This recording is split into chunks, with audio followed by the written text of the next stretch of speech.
Good evening, everyone. I'm Shannon Rutherford, the town planner. This is the Town Plan and Zoning Commission meeting. We will do a roll call of members. Bob Canto, Here. Phil Cardero, Here. Josh Davidson, Here. David St. Germain, Here. Peter Zarella, Here. Chair Liz Sanford. Here. Alternates, Lisa Fagan, Here. Rob Ingbertson, Here. Taylor Pogson. Here. Thank you. Madam Chair, please. Okay, great. Glad everyone's here on this another chilly day, chilly evening. So good evening, everyone. My name is Liz Sanford, and it's the February 9th, 2026 Planning and Zoning meeting. Welcome. I'm glad you can all make it. We're going to start with new business, and then we'll move on to public hearings. We skip I'm- the pledge. Sorry. Sorry. Excuse me. I apologize. Please rise for the saying of the Pledge of Allegiance.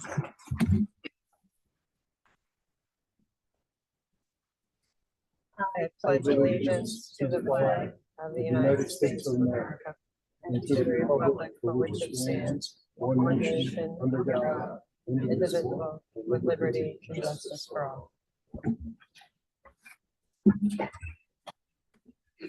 Hopefully that will be my only gaffe today. Oh, and do you want to do the legal notice at the top of the meeting or before the public hearing? You know what? Let's do it right now, actually.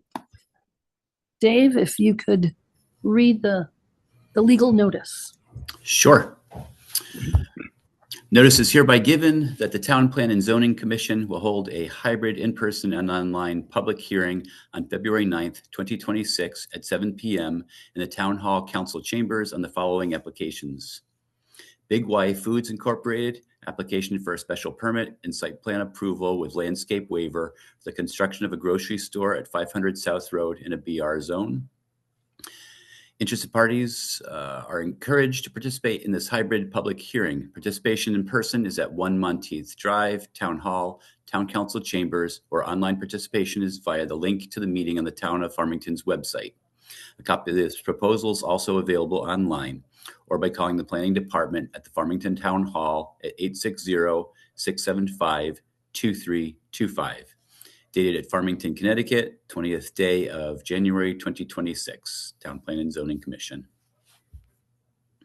Thank you, Dave. Now, let's get started with new business. Relentless Performance LLC, site plan modification. I'm looking, I'm not seeing Dr. Insorello. Let me see if he's online. Yes, yep, okay. Dr. Insorello, you should be able to unmute your microphone. There you go. Hello, how are you?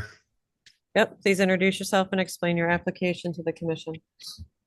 My name is Dr. Peter Insorello. I'm the owner of Relentless Performance. We are a physical therapy and coaching company looking to expand into a second location here in Farmington.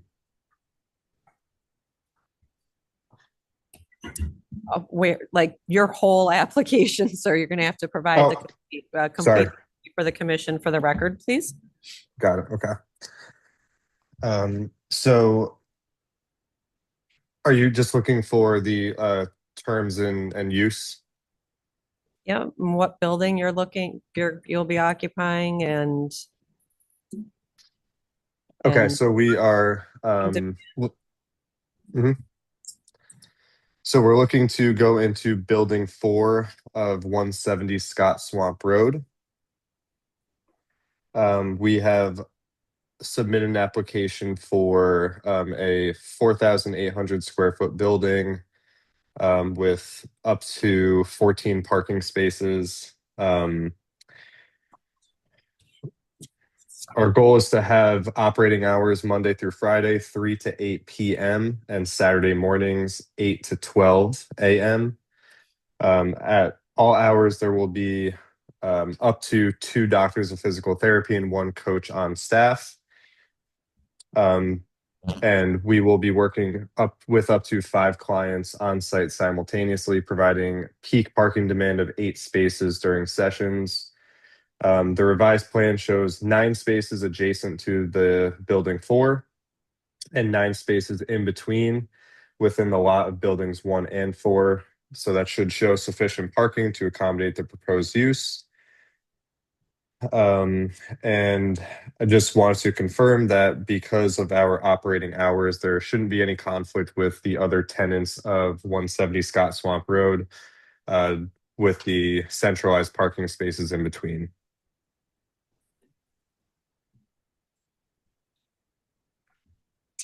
Okay, thank you. And now, excuse me, commissioners, it's our turn to ask some questions. I'll start with you, Bob. I'll hold off for now. Let me see what everybody else says. Okay. Phil, any questions? I'm gonna do the same right now. Okay, Josh? So the 9 spaces that are in front of building 4 and the, what was it, 5 spaces, I think, in between building 1 and 4 that I see on the site plan, where would people be parking for the other buildings on the site?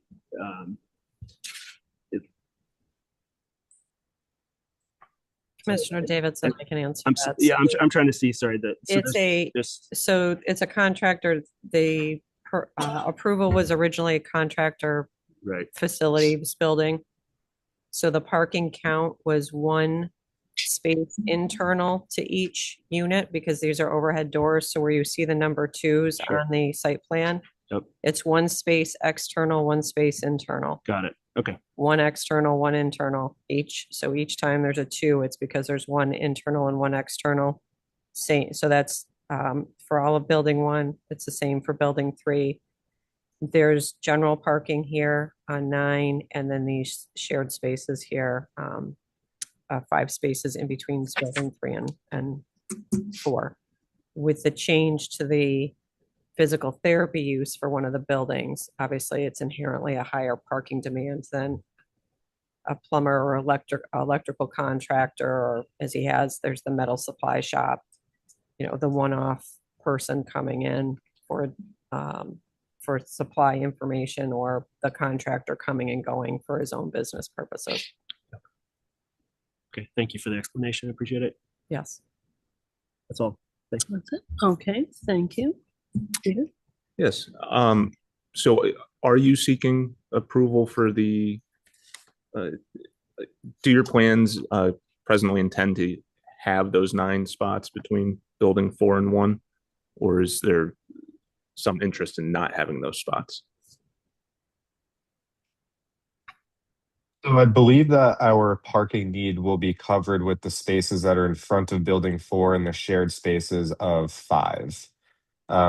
So initially, inherently, we do not need the 9 spaces that are in between. Shannon, I believe that you spoke with the landlord about potentially holding off on making those spaces, but I don't know what the decision was based off of your last conversation with him. Correct. They can be deferred, as noted in the agenda review, and the Correct. asphalt's already there. So the building 1, as I noted in the agenda review, building 1 is in. None of the other buildings are in, but the asphalt, the line of asphalt in front of building 2, and then it's somewhat squared off at the moment. So the additional asphalt will have to go in when building 4 goes in. So they can be deferred, as noted in the agenda review. It's really at the commission's discretion. Okay, I'm just trying to see is the applicant asking for it to be deferred? Yeah, I think the owner's preference is that they are deferred Okay. at the moment. But again, that's at the commission's discretion. If you agree that's an acceptable response at this point, then that can happen. And then they'll put a note. It'll be obviously documented in the record. And then a note on the plan that they have to be installed if needed in the future at our request. Okay.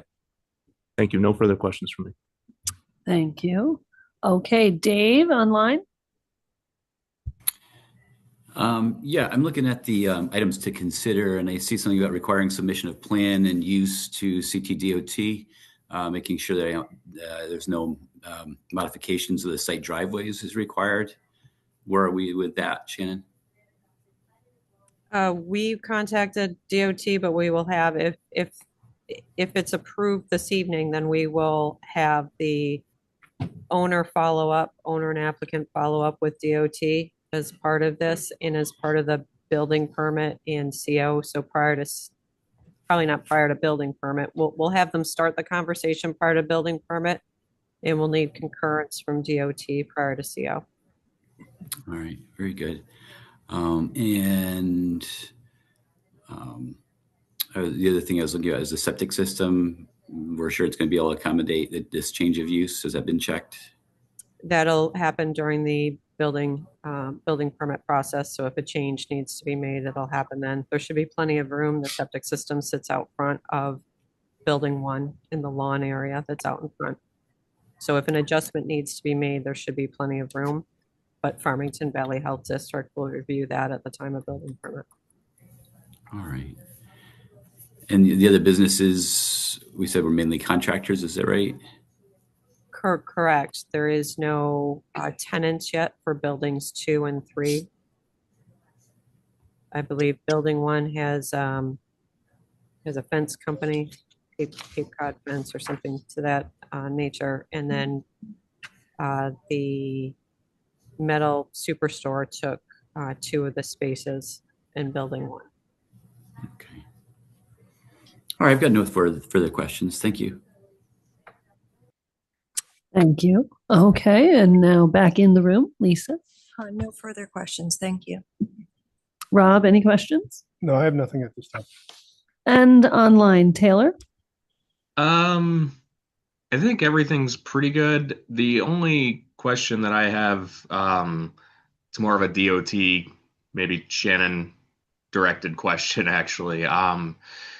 It's about the fact that area of Route 6 is starting to become increasingly congested with no turn lane there, given that there's a farm stand and now these buildings here. Prior, it used to be, what was it, the sand building, correct? Sand storage for plows. I'm just apprehensive with the inability to direct traffic properly there, because most other spots on Route 6 do have some form of either turn lane or light, but I do see people, I'll drive down Route 6 and someone will be turning into Jilly Beans and not turn their blinker on, and suddenly I'm stomping on my brakes, and I don't know if that's a pertinent issue or if it's been considered or not, but that's just something that I was thinking about. So a left turn lane was installed as part of Jilly Bean's farm stand. So the left turn pocket is here.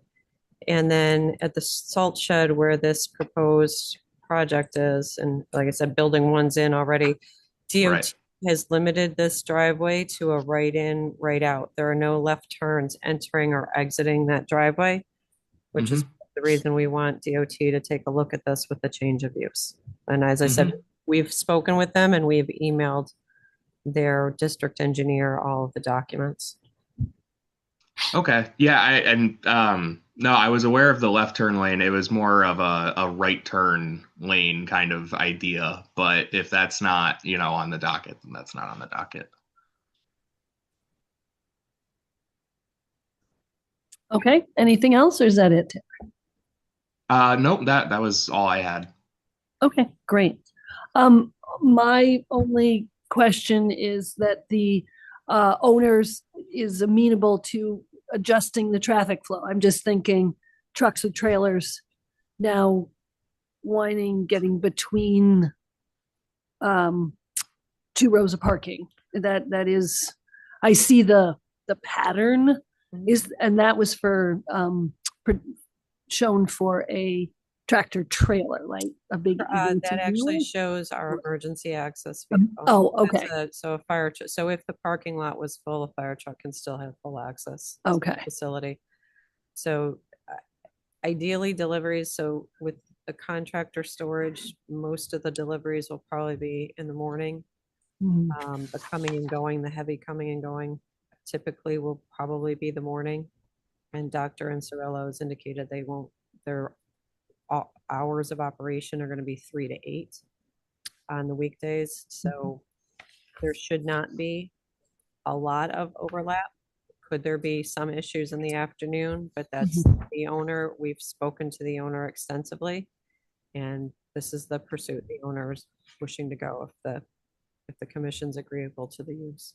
Okay, well, that's great. I just want to make sure that everyone's aware and on board. Okay, that was my final question. Now, my people who deferred, Bob, anything come up? Yes, I'm just trying to get a handle of this. And maybe Shannon can. So is the owner responsible for these, or is the tenant taking these on? For example, the lighting and, illumination and all that stuff. My understanding is the owners, I don't know how the lease agreement is set. Yeah, And the I'm a owner, little bit I asked, confused. the owner did not choose to attend this evening. Okay, I don't know how the lease agreement, unless Dr. Incerello can answer how the buildings are being done and who's responsible for what. I have a letter of intent and I do have a draft of the lease. Nothing has been signed, so I'm happy to take a look if you would like me to see in regards to the signage. I mean, well, it's not just the signage, it's the lighting, it's everything. I mean, you can be amendable to it and say, yeah, I'll do it. And then the owner says, I'm not putting that kind of cost into it. I believe the owner is building the building. Because The owner is building the building, yes. So he intends to have the building look like the other buildings. He sent this through today. Okay. So he's just waiting for a tenant to build the building and then have it occupied. Correct. Okay. Yeah, so he doesn't. And he's been aware of all the illumination and all that. I shared the entire agenda review. That's with what I both the figured. Owner and the applicant. Because you're good like that. That's what I figured. Okay. All right. As long as everybody's been made aware of everything that we're requiring, I'm good. Okay, thank you. And Phil? All my anything? questions are asked. Okay, asked and answered. Okay, last call. Any other questions? Dave Oh. St. Germain has his hand raised. Great. Yeah, I guess I'm going to kind of piggyback on what Bob had said before. So a tenant is the one presenting this, but it's the owner who's ultimately responsible for following the guidelines. Is that correct? With respect to hours of operation, Dr. Incerello will be responsible for following the operating items that he's put forth on the record. With respect to the building of the building and securing of the building permit in coordination with DOT and Farmington Valley Health, it will likely be the owner. Right, and the provision of the parking spaces. The provision of the parking spaces will fall to the owner. So if for whatever reason we're out there and there's a repeated issue with parking, then we would notify the owner of his obligation to install those parking spaces.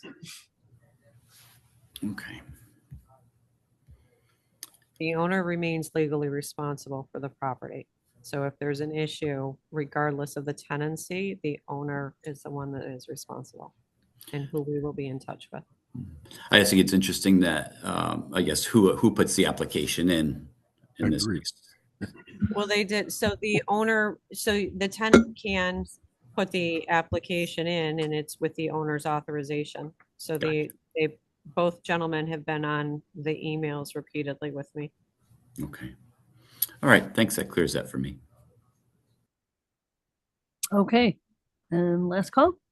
I just had one other question. So in I think I'm looking at the agenda for the original approval of the building that I think Shannon and her team provided. If I'm looking at the right thing, it says business hours are noted as 7 a.m. to 5 p.m. Lights shall be on timers, turn off 1 hour after closing. Am I in the right place? Correct. Yeah. So that would was for supersede building this one. for this building because of the different tenancy. So this, this request will supersede that condition of approval Right, okay. for this building, for this tenancy. But you can still So- have the so I lights would- go off 1 hour after this Yeah, yeah. closing. So the condition we'd be approving would be the hours that the applicant stated, but that applies only to this building 4 and would not apply to the other buildings on the site. Is that- Correct. Or we could make that condition. Correct.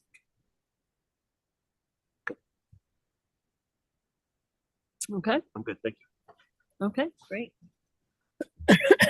Excuse me. Okay, if we feel ready to vote, we can. I just need a motion and a second. I can make a motion. I'd like to make a motion. We approve the site plan modification requested by Relentless Performance LLC for the property at 170 Scott Swamp Road in a CR zone with conditions as discussed. Second. All in favor? Aye. Opposed? Abstentions? Okay, the motion passes. Good luck. And welcome to Farmington. Thank you. Okay, our next item is the Country Club of Farmington. Come on up. State your name and address for the record, please. Hello. Hello. For the record, my name is Robert Rossetti, representing the Country Club of Farmington. I am one of the board of directors as well as the builder for the project. My company name is Rossetti Development, located here in Farmington at 1027 Farmington Avenue. We are before you this evening to request a site plan approval for a 2,379 square foot addition to the existing clubhouse at 806 Farmington Avenue, located in the R80 zone. The proposed addition is modest in scale and designed to support the club's existing use by expanding the men's locker room and lounge area. The project is fully consistent with the current clubhouse and golf course use and is compatible with the surrounding properties, which include nearby commercial uses in the B1 and Farmington Center, Farmington Village zones. The addition meets all applicable zoning requirements, including setbacks and height, with the structure remaining well below the 35-foot height limit. For environmental standpoint, stormwater for the new roof area will be managed on-site through an underground infiltration system designed to retain the first 1.3 inches of rainfall. Test pits will be conducted prior to construction to confirm soil and groundwater conditions, and erosion control and sedimentation controls are shown on the submitted plans. Plan revisions were made in response to staff comments. These include restoration of the remaining portion of the bocce courts to lawn, confirmation that the existing trees along Route 10 will remain undisturbed and protected during construction, coordination of building egress and pedestrian access, and clarification of material storage such as fill and dirt and topsoil and construction practices. The exterior materials and colors will match the existing clubhouse, and the revised plan shows the proposed relocation of the putting green. We believe the proposal represents a well-designed and compliant improvement to the property. Thank you very much. And I'll answer any questions at this time. Okay, thank you, sir. Thank you. Now, commissioners, we'll start with you, Bob. Questions? I'll hold off again. Okay, Phil? So I want to understand a little bit more about what you're building. There's a patio going in. It wasn't clear to me where that is exactly. Certainly. So the proposed addition is to the west of the property or the existing building now. You can see the footprint outlined as Shannon has shown. The new patio is just going to be right there. It has a 20 by 26 patio, and that is going to be accessed exclusively by the sliding glass doors from the new building.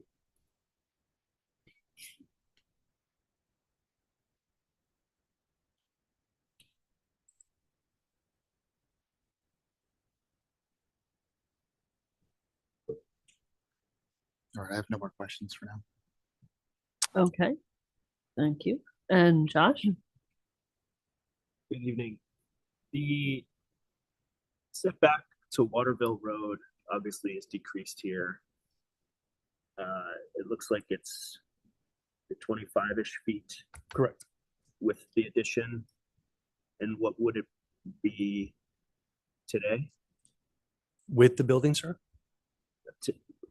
Before the addition, what is it today? Its current state?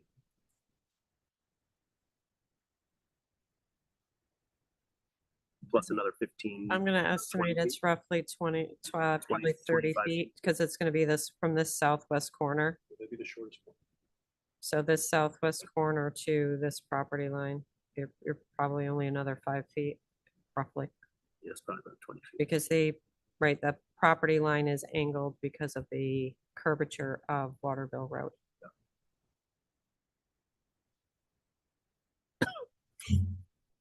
So the setbacks measured, you can see the building line setback in the existing building corner. And is there, Shannon, I guess this question's for you, if I can. What is there a requirement for this zone?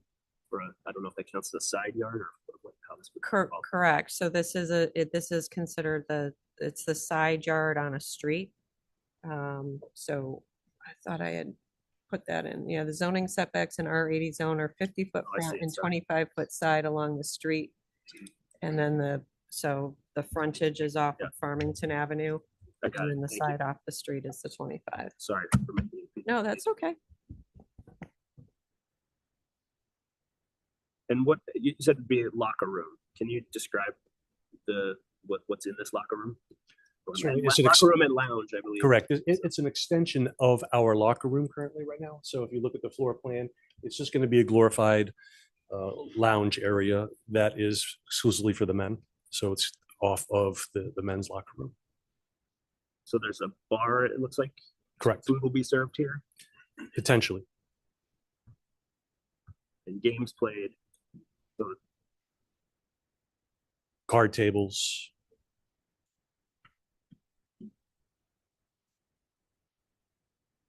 and access is going to be Through the locker room From the- right now, there's a vestibule. Yeah, okay. Which is connecting to our existing small card room now. So would there be food service in this room?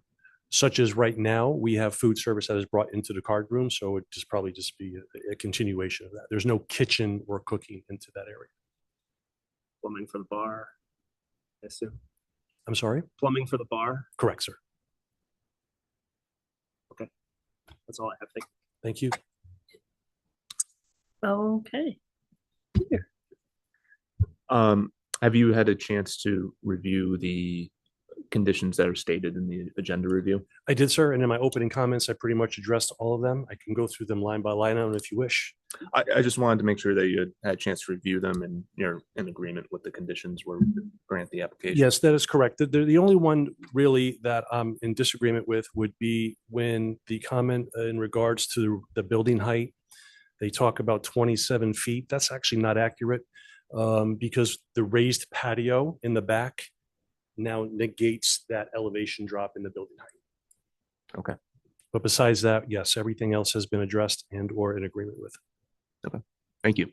No further questions. Okay, and Dave online? Yes, I think I may have missed it then. Item number 3 on the items consider had to do with the trees either being removed or being trimmed. They are going to be untouched and protected during construction. And is that the revised plot plan, Shan? Yes. It has a notation right there. All right, very good. And you said something about restoring the bocce court, but you actually meant just restoring it to lawn. Is that correct? That is correct, sir. Okay. The bocce court is getting eliminated, so there's a portion of the bocce court that is left untouched, and that will be removed and reseeded. And there's a notation on the revised plan right there. All right. Bocce is a great game. I don't know. You'll be missing out. And we talked about the relocation of the putting green. That is correct. So the addition right now chews up a good portion of the existing putting green, Mhm. which outlined. And the new putting green is located right there. Perfect. Thank you, Shane. Basically the same square footage, just shifted over a little bit to the east. Okay. And we're not worried about the slope or anything nearby? The grades are minimal. As you can see, the grading plan has already been graded out. So there's a couple feet of elevation changes being corrected and modified. And can I ask, what's on the other side of that? When you're referring to the other side, Right. Yeah, right in that area that Shannon's. that would be the golf course. Shannon was just pointing at the 18th green. All right. There's a photograph of the aerial, Shannon, in the attachments.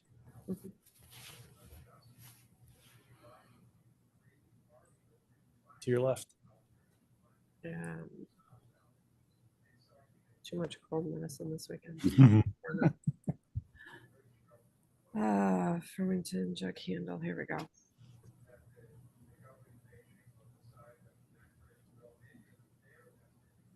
So this is the putting green. Mhm. That is It's gonna slide over. So this is the 18th. 18th coming in. Okay. All right, very good. If anyone putts like me, they'd be in danger over there. That's why I was wondering.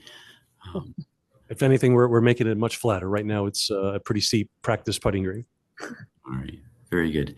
Thank you. No more further questions. Thank you, David. Thank you, Dave. Okay. And Lisa I have no questions. Thank you. and Rob. Oh, your excess material, you say you bring it to the maintenance building. Yes, sir. That's farther down Waterville Road, correct? It is. How do you plan on accessing that only traffic down? Are you going to be going down through the grass or the road of Waterville Road? That's a very good question, sir. And I think that depends on timing of construction. If we're able to break ground sooner than later, such as now, we can maintain and drive onto the course as the ground is frozen. Yes. No, If we do something later on to the season, I'm not expecting an enormous amount of material. It is going to be a frost wall. It's slab on grade. So there's really not a lot of movement. So if anything, maybe more importing than exporting. And at that point, it would have to be trucked in. All right. Knowing that, you would probably have to put in a tracking pad, correct? That is correct. What we're going to utilize for a construction entrance is around our circle. Okay. Yes, and then we're going to go across the front lawn with a temporary construction road in and out. That was how we're going to access the property. Okay. No further questions. Thank you. And Taylor. I just have a couple of questions. One of which is you mentioned that the new building would be a card hall. That's not for like gambling purposes. It's just play and whatnot. Yes, that is correct. It is Okay. That was just a curiosity of mine. But so with regards to the neighbors on Waterville Road, I guess this is the actual important question. Is there a plan to mitigate noise levels and, you know, I can't think of the right word for it, but is there a hassle given to the neighbors during construction? I guess. Haven't really put much thought into it, Commissioner. In regard to the construction aspect of it, should go fairly quick. We plan on panelizing the framing, so the building should be erected quite quickly. In that regard, excavation again is frost walls, so that be fairly benign. We are protected with a tree buffer right now, so I don't think it'd be any more than day-to-day operations or a quick addition. Okay, and it's just, you know, daytime operations, no nighttime construction, nothing like that. That would be correct. Okay. No further questions. Thank you, sir. Mm-hmm. Taylor. Okay. I have two questions. One that Taylor just brought up. The road side of the building, are there going to be a lot of windows or not? I just can't remember. Certainly. So there you go. Okay. And with the tree because those are all arborvitaes. Yes. So that's a fairly thick So even if you're having that great pinochle game, Mhm. it going late into the night, it's not going to be pouring out light or anything. That is correct. And I don't presume those windows ever being open for the most part. Okay. The air conditioning system, they may even be ordered as fixed units, but we're not positive on that as of yet. Okay. And then my other question, I'm getting actually a better view of it, is about the patio. Yes. So the patio will be raised from the ground level. That is correct. And okay, front on, I couldn't quite tell, but okay. So it's going to have a some sort of railing system. Yes, it's going to have a cable railing system for viewing less impedance. Okay. Okay, that makes, now I understand why you say it's only from access from the lounge. Correct. That makes more sense. Okay, and you're all set with the idea that the putting green relocation requires approval also, correct? Would that be a separate? Well, that's, if it's shown here, then I think we're fine, since he's, Okay, the original plan did not show, it simply called out to be done by others at a later date. So Correct. since it's shown on this plan that came in this afternoon, okay. yes, ma'am. So then that's been taken care of. Okay. Correct. Okay, I think that's all of my questions. Bob? All right. Just a couple, everybody pretty much got them out of the way. Commissioner Ingerson had the same question I had about the tracking pad and all that. When are you planning to get this going? Like, I'm assuming you don't want it to interrupt golf season. The goal is to get this moving yesterday. That's what I thought. Okay. Take advantage of the frozen ground for something golf related, which would be to construct this. Which would be the construction. Okay. I've been there for a few events. Is it like, and I remember being downstairs and all that. You're not planning on putting in any PA systems or anything like that because of the tournaments, and it's going to pretty much stay status quo and everything's just going to expand out the card room? That is correct. Okay. If anything, this particular structure will buffer neighbors from the existing patios and PAs and announcements and sound. Right. Okay. So everything, basically you're taking the inside and just expanding it out. That is bigger than what's there now. That is correct. Yeah, I'm fine. Okay, I'm good. Okay, great. Last call, any other questions? Madam Chair, may I ask? Yes. Mr. Rossetti, you made reference with respect to the arborvitae remaining, the larger evergreen further down. So the arborvitae, as you can see in the aerial, stop about midway through the existing building. Mhm. And there's large evergreen of various maturity. What is the status of those as far as the construction? Clearly this one, some of these limbs are going to be up over into, they're into this fire pit area. Yeah, that is the one large pine tree that has been scheduled to be taken down for some time. As far as construction goes, none of those other trees within the buffer on Route 10 are in the way or will impede the construction of the building. That one pine, if I had my druthers, I'd be taken down tomorrow, only because that could fall and damage anything in either direction. That being said, if that is to be taken down, does that require approval, Shane? I wanted it on the record this evening, Mr. Rossetti, so that it was clear what was coming down and what wasn't. So again, so that's it, there would be no other approval, but I think we needed it clarified what exactly was coming down. Yeah, there's the pine right there.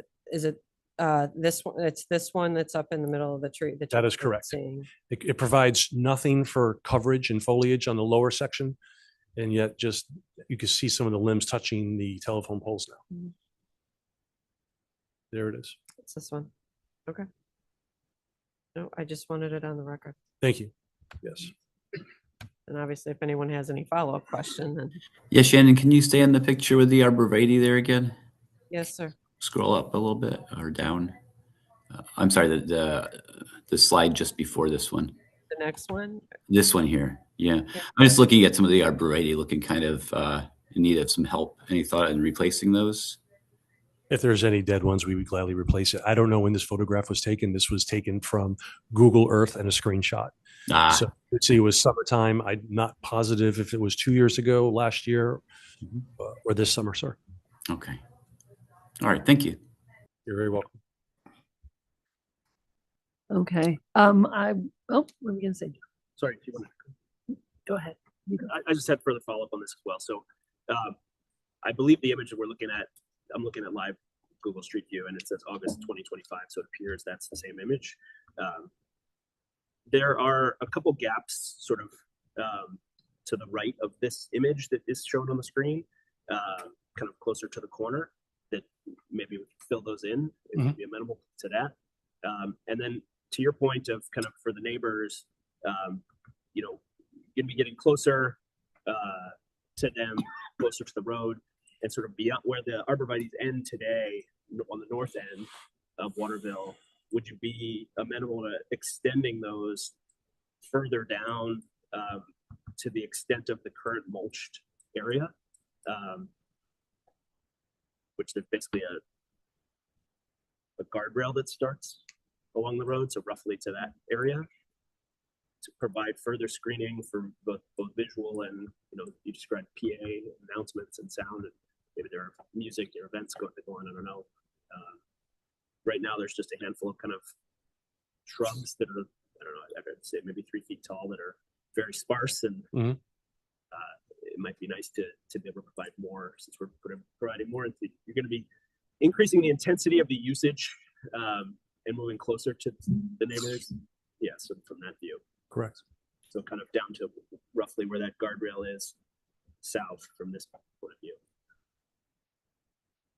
My only hesitation with that is, unless we gut out all those existing trees, I'm worried about the sunlight and the growth of new trees being planted into the woods. So I would hate to chase good money after bad. I'm not quite sure what an arborvitae is going to do for sound. That's more than nothing. Yeah, I don't disagree, but I mean, I could definitely speak to the members and see if that's something that they would like to do. We have no problem with buffering ourselves for privacy. It's just a matter of making it work.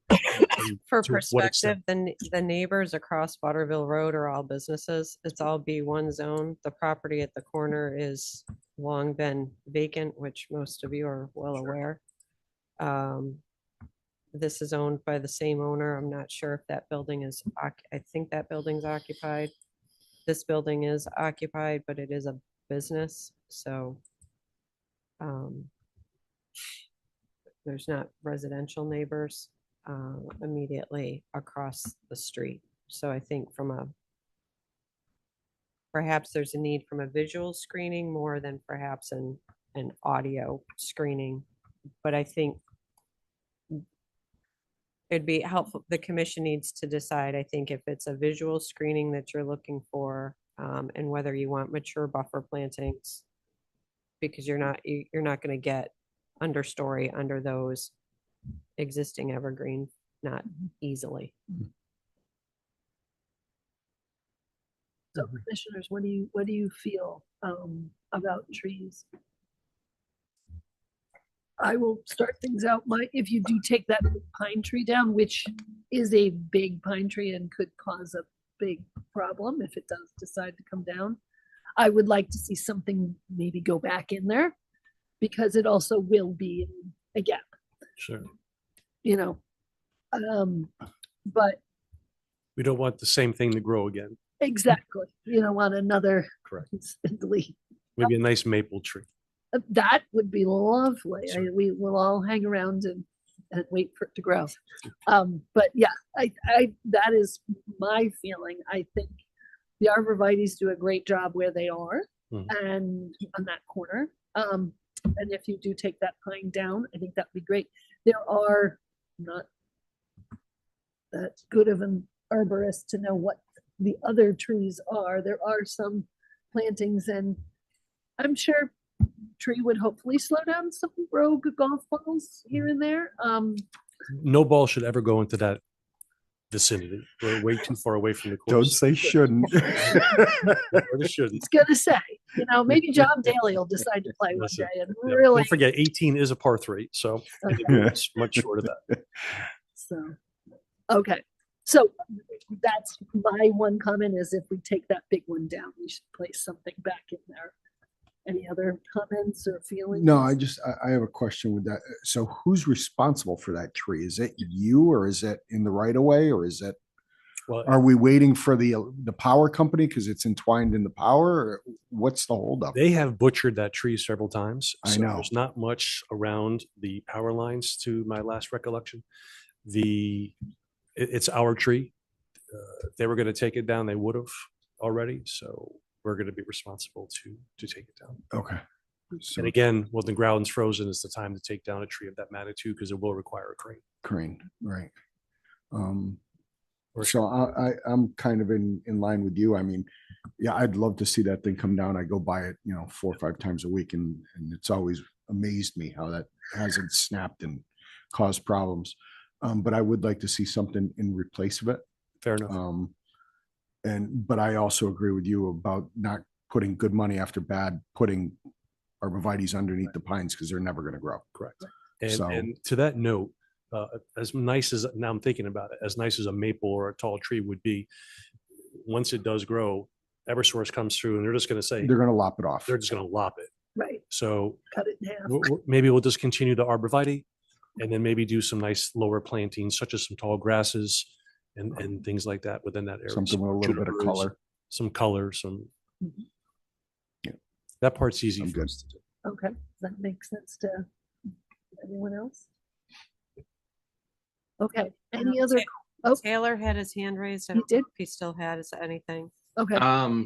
Yeah, no, I am under the same impression as you guys for the most part. Just if that big pine tree comes down, something should definitely go there. I do think a continuation of the arborvitae would be really nice. I think if anything else goes in there, I would urge you to very carefully look at what you're putting in, because if it's something like burning bush, like winged duotimus, that is going to spread like wildfire. And the last thing we need is, I'll hammer on invasives all day. The last thing we need is to spread more stuff like that. But I'm sure green agronomists will know what to plant.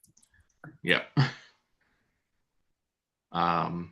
So yeah, I agree with my fellow commissioners on that one. Just replace it, but replace it with the right stuff, and maybe if you can extend down that mulch pile. So can I just summarize what I think we've agreed to? So arborvitae, or looks to be maybe multiple arborvitaes to replace the pine tree where it's taken down.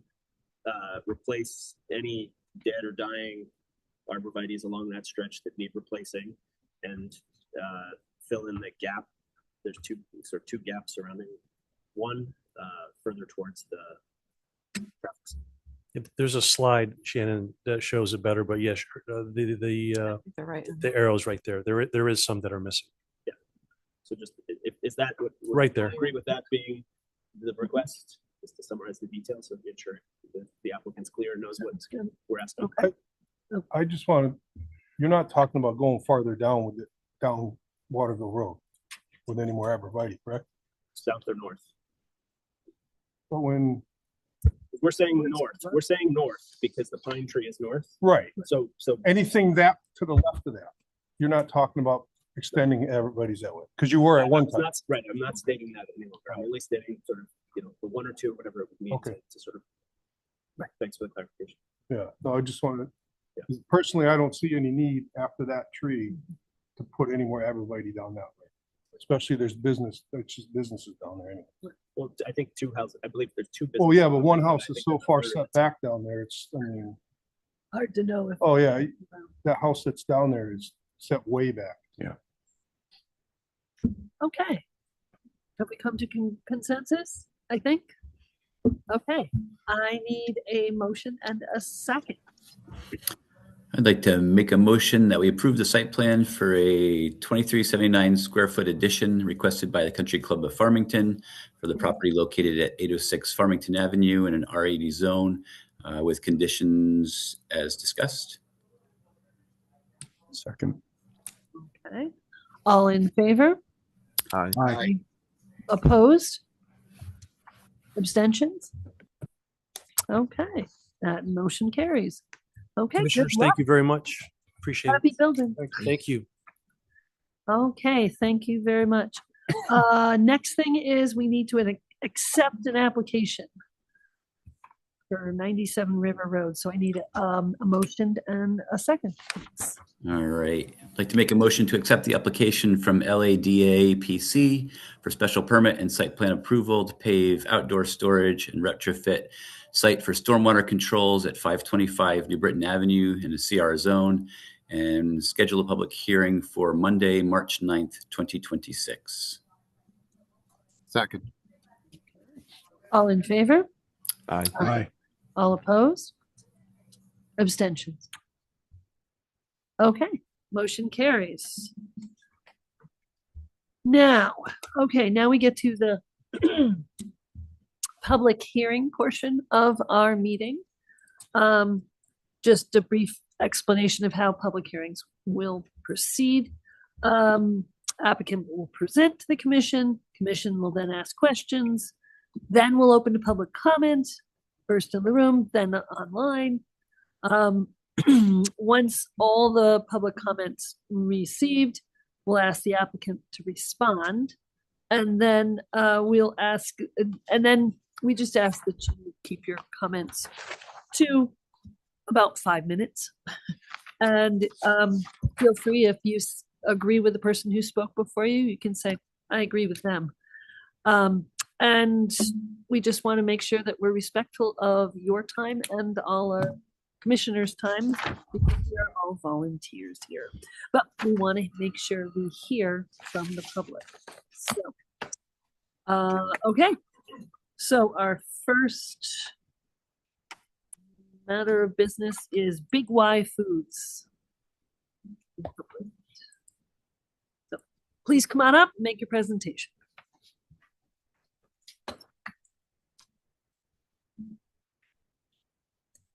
Good evening, Madam Chairperson, members of the commission. My name is Robin Pearson.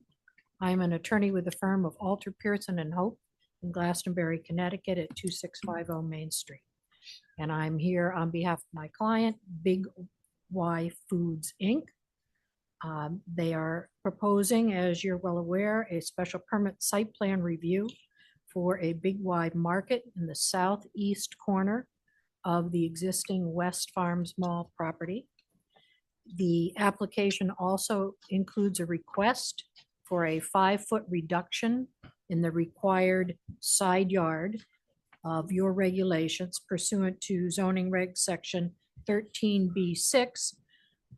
The landscaping requirement is again asked to be reduced by 5 feet, and it is something we feel you would be able to approve based on consideration of the factors that are included in that particular regulation, in particular consideration of the maturity of the existing professionally landscaped buffering on that side of the property and the additional landscaping that we are proposing as part of this landscape plan, as part of the site plan, which will in fact increase the existing buffering, which is already compliant with your buffer B requirements, even to a greater extent than currently exists.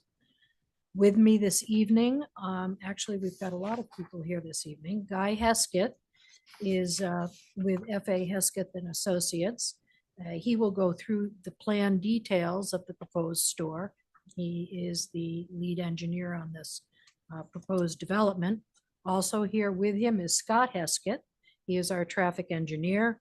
He too is with F.A. Heskett and Associates, and he will review the traffic analysis that you do have that's part of the record, in which he found that there would be no reduction in the level of service of the intersections within Farmington.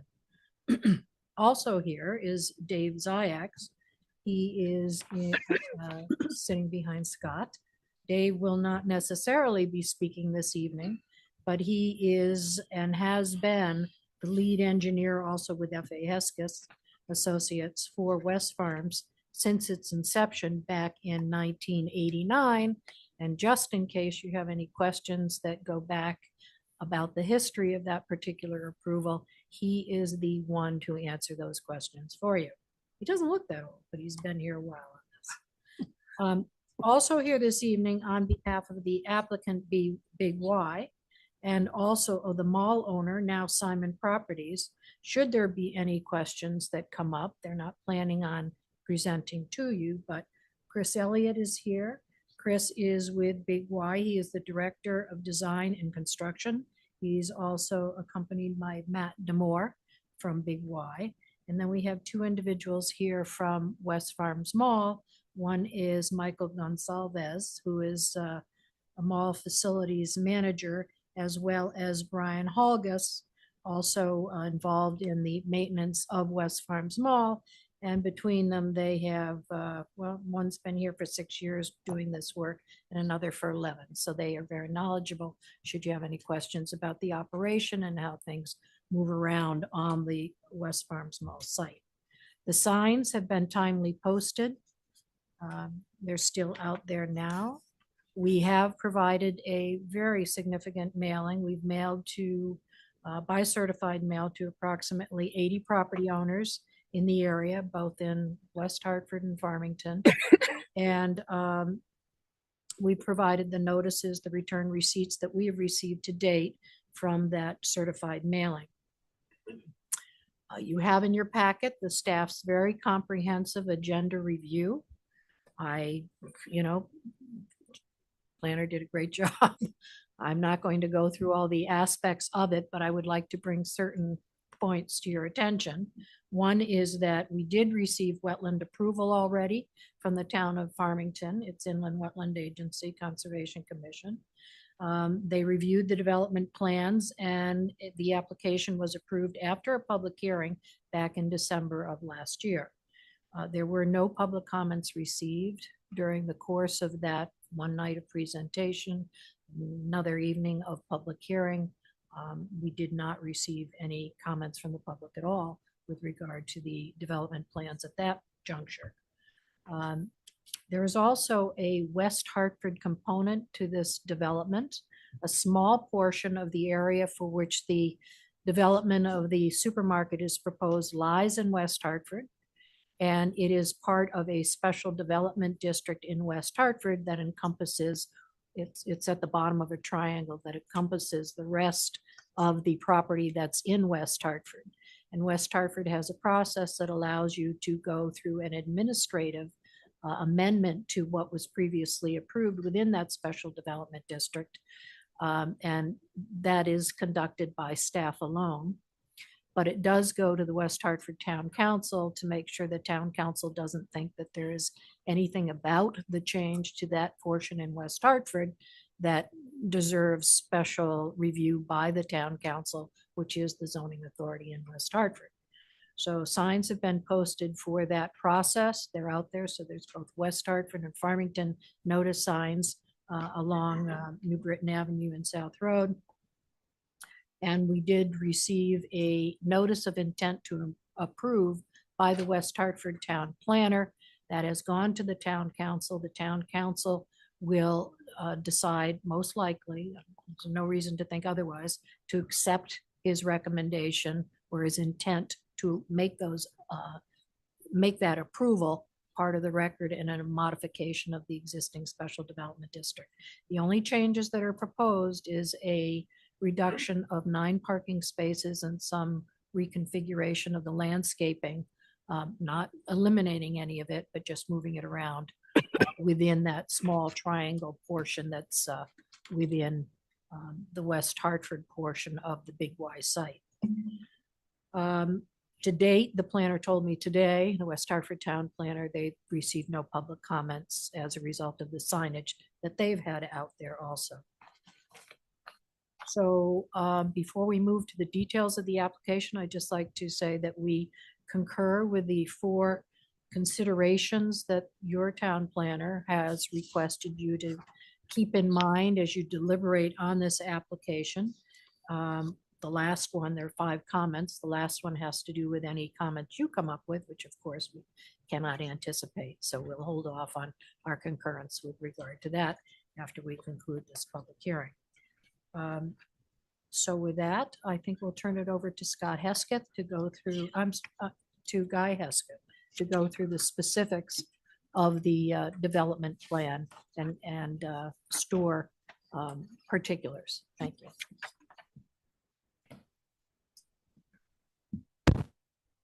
Thank you, Robin. For the record, my name is Guy Hesketh. I'm a licensed professional engineer and a principal at F.A. Hesketh and Associates.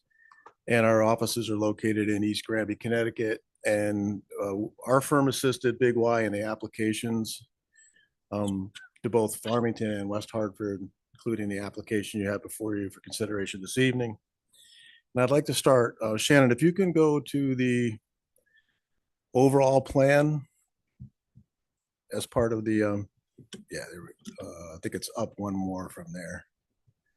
Yeah, so everybody's familiar with West Farms. If you look, this is the overall map of the campus of West Farms that's developed with the stores and the parking areas. To the right is Plan North. So you'll see in my presentation that because I wanted to fit everything on this plan, Plan North is to the right, all the other plans that are in your plan set, Plan North is straight up, which is conventional. So on the right-hand side is South Road that you see all the way over to the right. And then to the left, along the bottom, if you go along the bottom, that's New Britain Avenue. At some point, it turns into Southeast Road. I think it might be at the town line. And if you go down New Britain Avenue, heading in a southerly direction, and if you turn into the last, what I'm calling the southern entrance drive to the mall, which is right there. If you look over to the right, if you recall, there's a grass paver parking lot there. Our firm actually worked on that. Dave did that work back in the 90s. It was one of the first grass pavement, large scale pavement parking in the country. And that was used for a number of years, I think up until COVID or so. It doesn't look like it's been used in the last few years. But the grass paver area is where we're proposing to put the Big Y, as you can see there. So if you come down the entrance drive there, you'll see the store located kind of tucked up against the rear drive, and then some parking area that we're locating in the front. That thick dashed line that you see around the perimeter of that area there, it's about a little over 6 acres. We're referring to that as the redevelopment area. So the work that we're proposing to do really takes place entirely within that envelope, except for one stretch of a sanitary sewer that we're going to connect. And that's shown on that overall plan. You can see Shannon's got the cursor moving up there. In order to connect a sanitary sewer from our store, we're going to provide a new gravity sewer to an existing manhole that's located on the campus of the mall. And from there, that flows into a pump station that gets pumped with the rest of the sewage from the mall. So that's what the overall area is. If you look on that plan, almost in that same diagonal configuration, you can see the town line between Farmington and West Hartford. That's the dash line that Shannon's highlighting there. So to the right of that line, or to the east, that's the town of West Hartford. And on the west side is the town of Farmington. So the town of Farmington actually has frontage on both South Road and on New Britain Avenue Southeast Road. And through some research we looked at in past approvals, your regulations require that there can only be one front yard setback or one front yard on a parcel. And that happens to be along South Road. So the frontage that we have on New Britain Avenue / Southeast Road is the side yard. And historically, the grass paver parking area was set 50 feet back from the street line of New Britain Avenue. And that was what was held as the side yard for that parcel. So in looking at laying out the configuration of the site, we have front yard constraints, obviously on South Road, far away from our proposed redevelopment area. And then we've got a side yard that we've got to have considerations for on New Britain Avenue.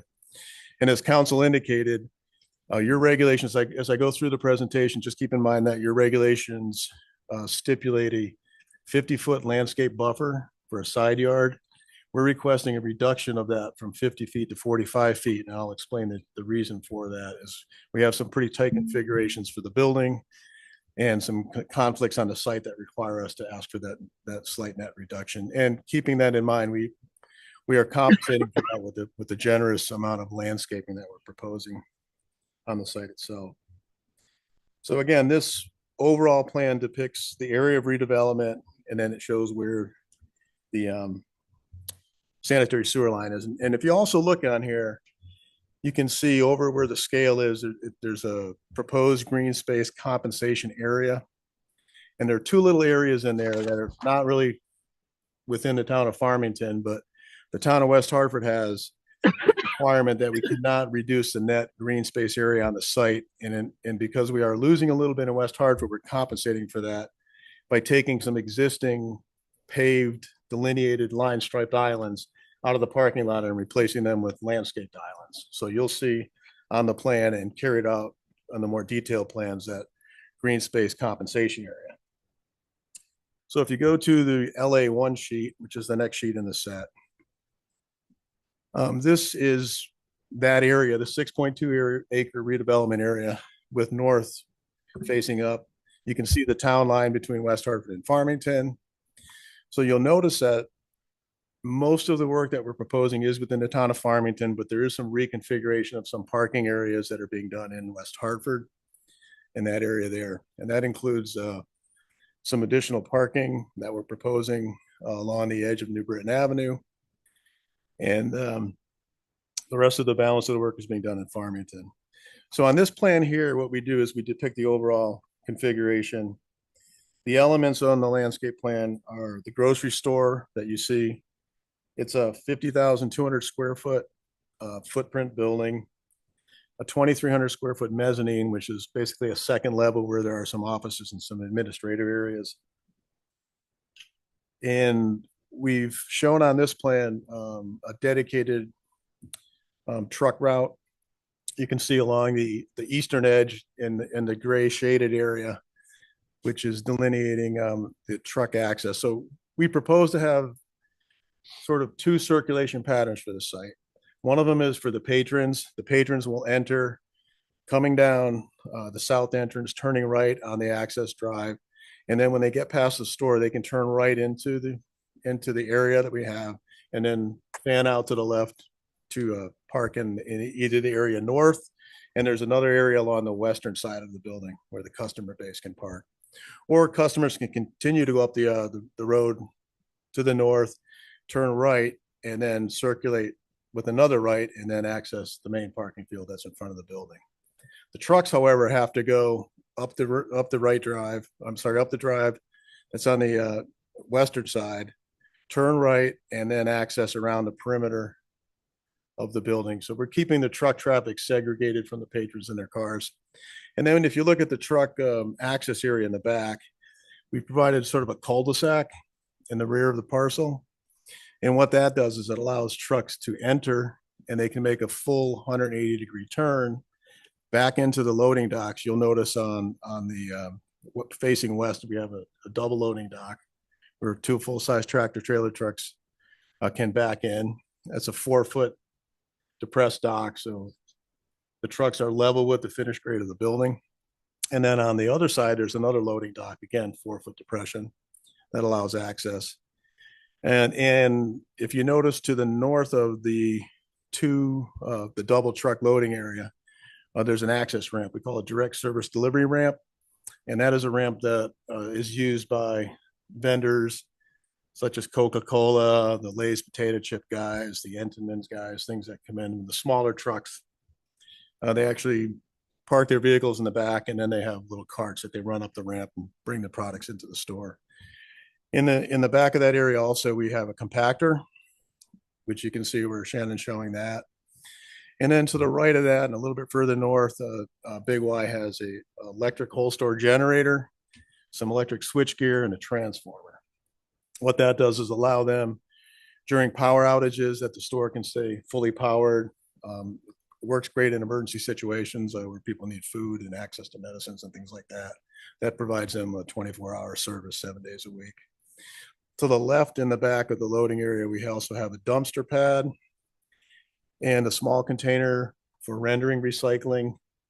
And that is the fryer later oils, the grease drippings that come off the chickens that are being on the rotisserie, things like that. And that material is used by a rendering company that recycles that material. It's part of a green initiative that Big Y has. So that's your loading area you see back there. To the left, as I mentioned, there's a number of parking spaces. We are proposing 4 electric vehicle charging spaces on the left with the ability to have some additional spaces in the future where we'll put conduit and stuff like that in. So that's shown there. Handicap accessible parking would be located just north of the north aisle there. The main entrance of the store is the bump out that you see on the right. So the patrons that need accessible parking can park there. We have safe access for them to access the store. And we also provide along the center islands in the front, delineated crosswalks with separation in the islands that allow patrons to pass through and not have to cross in areas that are not a crosswalk that you see there. This plan also has your bulk data and parking analysis on it. I won't get into that in great detail, but the data does show that we do comply with the minimum parking requirements that you have in town. We have the minimum ADA required spaces. We have the minimum number of loading spaces that are required, and the size and dimensions of our parking spaces do meet your requirements.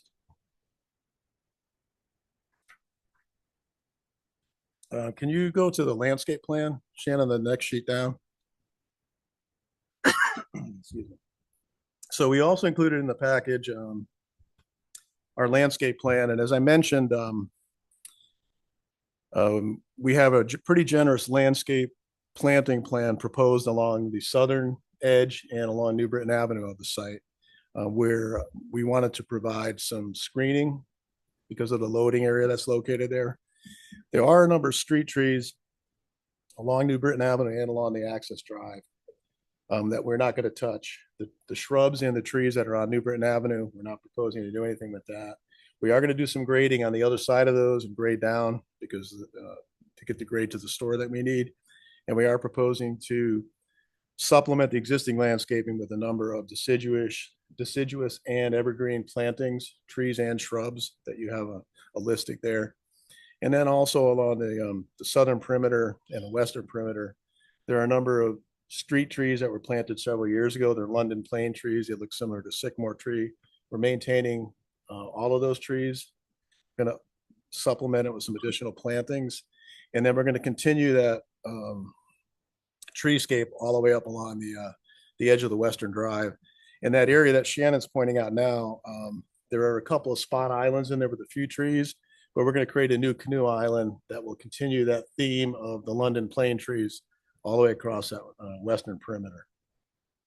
So we think that's a nice feature to kind of tie in the existing plantings that you have out in the mall parking area. And then, of course, the internal landscaping. Even though there's some green parking out there, green space parking, there's not a lot of internal landscaping. Your regulations require, we exceed, I think it's 10% minimum internal landscaping. We exceed that significantly with the plantings that we're proposing here. And that's shown that you can see the internal islands, a combination of canopy, ornamental trees, and shrub plantings that we propose in there. We are proposing to irrigate it. That area is irrigated now.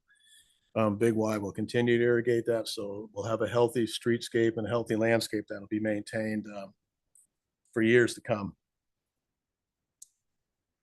The next plan is a grading plan. And on this plan, we show, the plan that Shannon has here, that has the landscape schedule, sheet LS2.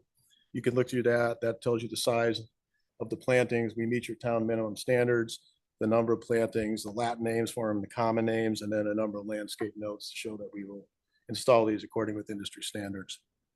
On the grading plan, we are proposing, as I mentioned, there's a grade difference between New Britain Avenue and where our store is located. It almost looks like it's flat out there now, but if you actually go out there, the turf parking lot has a pretty decent slope to it. Obviously, when we build a building, 50,000 square feet, it has to be completely level. We're proposing for a finished floor elevation of 175 on our building. You have close to elevation 188 or so on the intersection and New Britain Avenue. So there's a little bit of a drop. It's about a 24-foot drop from the southeast corner of New Britain Avenue to the finished grade of our building, which in many ways kind of helps out because now we're having the loading area lower than the street. So you actually get some screening involved in that. But it does require us to do some grading. We're proposing to grade down at a 3-to-1 slope, which means for every 3 feet horizontally, you drop a foot vertically. It can be mowed. The plantings can be placed in there and have them grow without any issues. But we are required to put a retaining wall in. You can see on the plan, you can see here along that southeastern edge up north, a retaining wall. We're proposing a modular block type retaining wall, keystone style wall. The maximum height of that wall is about 11 feet in the corner of the tangent right there, and where Shannon's looking at. And it goes down to about 3 to 4 feet when you get to the northern portion of that wall. It'll be set back about 4 feet from the face of curb so that it won't be an issue. We are going to have to put a fence on there. Anything that's over 4 feet as a safety fence. We are proposing a 4-foot fence on that. In addition, we also have another little retaining wall on the edge of the cul-de-sac. The truck loading area, there's about a 3-foot grade difference right on the edge of that. Again, we want to preserve the existing treescapes that's there. In order to do that, we don't want to grade down. We want to have a small retaining wall located there. Again, that'll be located in that section. There's another little bit of a piece of retaining wall further north on the edge of the eastern side. Yeah, the one up on the north in the Canoe Island. There's another small retaining wall that average about 4 foot high in that area there. And then there's a small, about a 3.5 foot tall retaining wall right along that portion where Shannon's pointing. The reason for that, again, if you look at the grade that's there, it's already a 3-to-1 slope in that area. So we're going to take that 3-to-1 slope that's existing and we're going to carry it out down to the south. And again, we don't want to disturb the existing trees that are located in the West Hartford side. Again, I'm showing, even though it's in town of West Hartford, I'm showing you to kind of give you the idea of how we came up with our grading scheme on this. So we've got a little retaining wall there that maintains those trees. This plan also shows the design of our stormwater management system. Out at the mall now, there's quite a few storm drains. There's quite a good a sea of asphalt that's out there. All of that asphalt has storm drain systems with catch basins and culverts that collect that runoff, and they discharge it to the further south of the south access road. There's a pretty large detention basin, really long, linear, cigar-shaped basin. We are going to install in this 6.2 acre area redevelopment area a number of new storm drain systems and plug those into the existing storm drain system. And that includes a system located in the rear of the plaza of the Big Y that will collect stormwater starting on the eastern edge, and then that stormwater drain system circumvents the building and ends up collecting and draining into an underground infiltration system, which is located where Shannon's showing that there. We're going to collect the stormwater in catch basins, culverts, and we're going to put it in an underground system similar to, you see, like a septic system. It's a parabolic.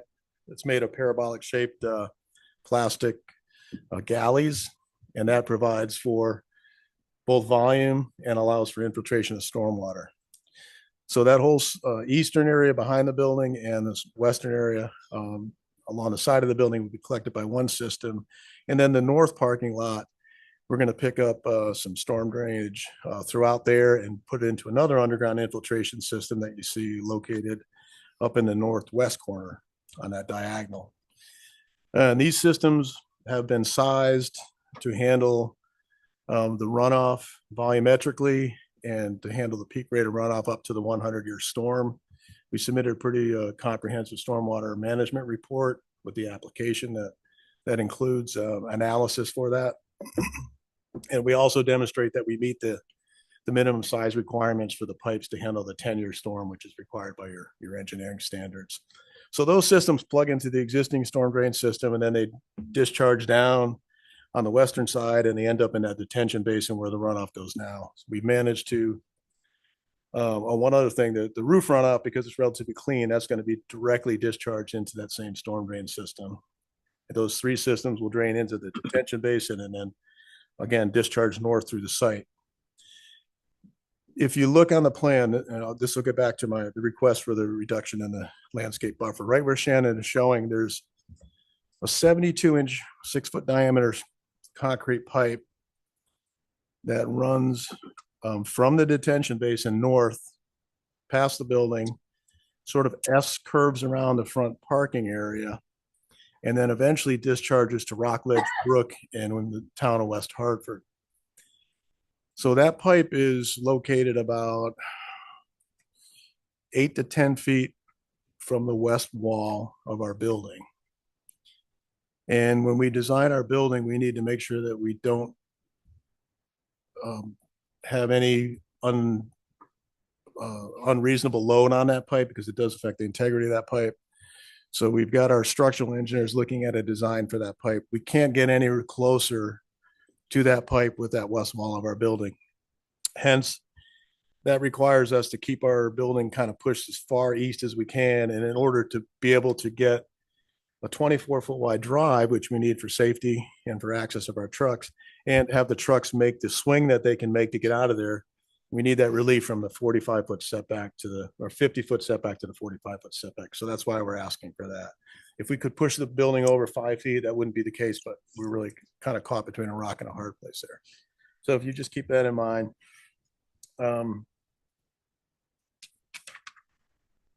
We also include as part of our package, the next plan, Shannon, is the soil erosion and sediment control plan.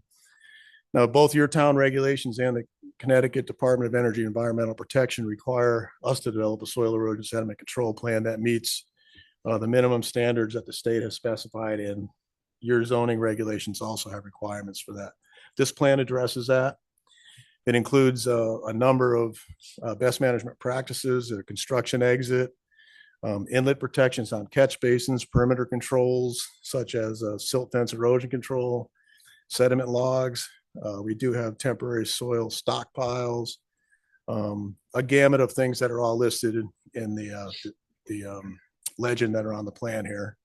In addition to that, the regulations require erosion control narrative, which we include on this plan and on our note sheet. Then again, that meets your town standard and meets Connecticut Department of Energy and Environmental Protection standards. So this plan, again, with the grading plan and the other plans, have been reviewed by your town staff and the town engineer, and we've addressed a number of review comments along the way to get to the point where we're at now. And as Shannon indicated, we did get approval by our Inland Wetlands Commission, which included a review of many of these same items, the sedimentation, erosion control, and things like that.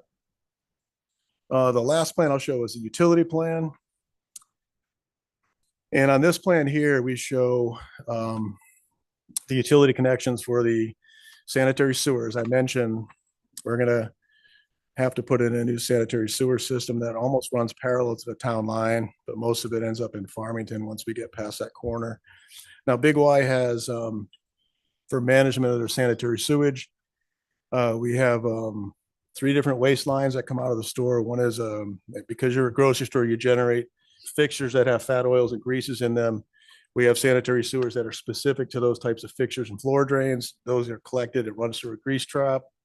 Again, the grease trap follows the state of Connecticut requirements for fat oil and grease, 2,500 gallon grease trap. Case drains and refrigeration units discharge into indirect waste receptor, condensate waste lines, which are segregated. They come out of the store and go into an indirect waste receptor, and then hand sinks and bathrooms, black water waste come out of the store. And all of those sewer connections are made on the northeast corner of our site here. And we've got some structures, details are provided in our plans. The flow goes through the different structures, goes into a manhole, and then we gravimetrically let that sewage flow over to the pump station. This plan actually has an inset on the left to show where that line is going through the parking lot. and then tying into an existing sanitary sewer on site. We've got water out on New Britain Avenue. The MDC is the water authority. We've already had conversations with them, and they've indicated that capacity, and we've got to work out the fine details with them. But we'll have a 6-inch fire line and a 4-inch domestic line that'll bring water service into the building. We met with your fire marshal, showed him where our building connection would be, which is on the southwest corner. And we've got a fire hydrant also located on the edge of the cul-de-sac by the southwest corner. So the fire marshal's comfortable with our proposal. We'll have to go through another level of review at the building permit process to make sure that the building official and the fire marshal are up to speed with our calculations for fire protection. We've got electric and communications on New Britain Avenue. We anticipate we'll bring those up and add it to the site. And then also gas services located on the other side of New Britain Avenue. So we'll have those services come into the back of the site, independent of sort of the other utilities that are on campus. And those are all depicted on the utility plan that you have before you. We've also got a bunch of details in here, which I won't get into. You guys can look at those and take a look at it if you want to see that. But I will touch base on our photometric plan, which we've submitted. This shows the lighting levels and the types of light fixtures that we'll have. They're a combination of 20-foot perimeter lighting around the perimeter drive for the loading areas. We've got some 32-foot mounted light poles in the front parking area. These will act independent of the lighting that's out there now. The mall will continue to run the lighting that they have, which is significantly higher. We're just going to have an envelope around the operations for Big Y that will be controlled by Big Y themselves. Their store hours, I believe, are 7 to 9. So the parking, is it 7 to 9, Matt? Yeah. So the parking lot lighting basically will be on an hour before to an hour after, so about 10 o'clock at night. The perimeter lighting around the loading areas and stuff will be illuminated to provide safety. We are working with staff. There's been some suggestions in the conditions of approval about having some type of motion sensors on there so they're not on all the time. So we certainly will work with staff on that. But most of the lighting will be off once an hour after the store is closed. And let me get into, can we show the color rendering of the landscaping and then after that, the color rendering of the building?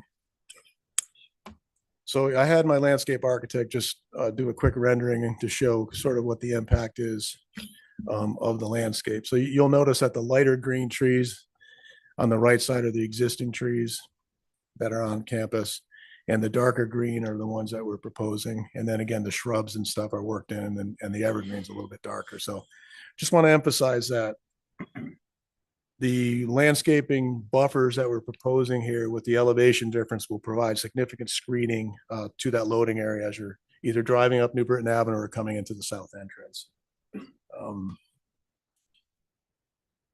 Can you go to the elevation view real quick? Yeah. So this is the current prototype that Big Y is looking at. We just did one recently in Middletown, Connecticut. Anybody's seen that one on Route 17? There's another one in Uxbridge, Mass. I think that just opened up a couple of months ago.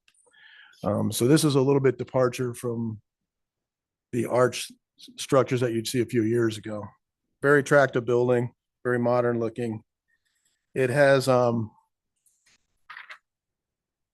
main entrance feature, which you see on the left where the Big Y circle is located there. That's a total of 26.8 feet. It has an upward acting door system, which allows in the good weather that those doors can open. There's an air curtain that comes down. The secondary entrance is the one that's on the right. You can see that both the entrances, aluminum and glass features, along with the storefront has aluminum glass. There's architectural composite panels that are provided. Some in vertical, some in horizontal configurations, give an attractive look to that. They're painted panels, aluminum, textured, metal roof edging and flashing that's proposed. And then you'll see kind of a unique canopy system that Big Y has. There's a canopy that runs between the two entrance features and then on either side of them. And that canopy has an actual rod and a turnbuckle system that comes down from the building. So it's a flat roof structure that's held up by the rods and the turnbuckles. Looks really nice. And then on the sides and the rear, they use a prefabricated tip-up panel. It's a textured panel. It has chamfered edges on it, or chamfered seams, and that's painted to give a nice soft look, as you can see in the rendering that you see here. We are proposing screening around the rooftop units, and there are refrigeration electrical penthouses that are shown on top, and we don't show any color on those. Typically what they do is those are painted and or textured, so it provides a softer feel for that. And we're working with the architects now on the final plans for this. And once Big Y gets their final lease agreements done with the Simon Corporation, and they'll go to full scale. But this what you're looking at here for this rendering is essentially what will be built on this site. Having said that, I'd like to have Scott come up for just a minute, just talk about the traffic report, and then I'll just make a few concluding remarks, and then we'll answer any questions you may have. Thank you.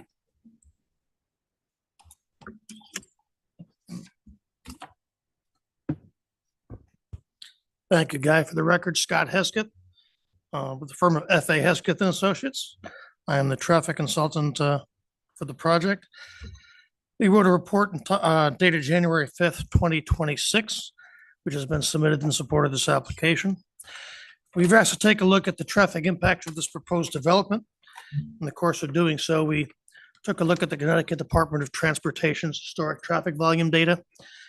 We conducted manual turning movement counts at 15 intersections in the towns of Farmington, West Hartford, Newington, Southington. We did those counts between Thanksgiving and Christmas of 2024. And then we did counts about 2 weeks after Christmas in January of 2025. So we could get the peak shopping periods of the mall. All of that information was used to get the background traffic volume data, which was presented in our report. In terms of the trip generation of the proposed development, we used the Institute of Transportation Engineers Trip Generation Report, which is a standard reference, allows engineers and planners to estimate how much traffic that a new development will generate based on traffic counts conducted at existing facilities throughout the country. The proposed development is a little more than 52,000 square feet of supermarket. Based on the ITE projections, we're looking at about 4,850 trips on a daily basis, half of them entering, half of them exiting. During the afternoon peak hour, we're looking at about 461 peak hour trips. And on a Saturday, we're looking at about 533 peak hour trips. We distributed these traffic volumes to the site driveways, basically with about 40% of the traffic at the southerly site driveway, about 40% to the signalized site intersection opposite of Shepherd Road in the town of West Hartford. And we have about 20% of the site generated traffic utilizing the westerly site driveway at South Road. Now, some people may use other portions of the site, but those are the main access points for this proposed development. We've assumed that 10% of the site traffic will be pass-by traffic, traffic which is already on the existing roadway network and just happens to make use of this site because it's here now, rather than go somewhere else.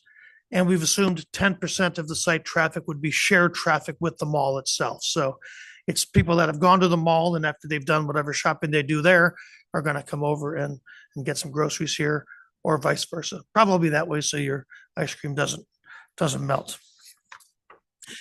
We conducted traffic capacity analysis calculations at all 15 of the intersections that we counted. The report, which we prepared and submitted to you folks, included only the results of the intersections, which happened to be in the town of Farmington. We didn't want to waste your time looking at other ones, and we shared that with the Office of the State Traffic Administration for their review as well. So we looked at the intersection of New Britain Avenue, or Route 71, and the southerly site driveway opposite the Dix Plaza. We also looked at the intersection of West Farm Shopping Plaza and the McDonald's driveway. We looked at the intersection of South Road and the West Farms Mall Westerly Drive, and the intersection of South Road and Woodruff Road. And the capacity analysis calculations for both the December and January conditions indicate that all of the intersections will operate at the same levels of service in the background and combined conditions during the peak hours. And that's basically because we've got signalized intersections with multiple through lanes, exclusive turning lanes to handle traffic.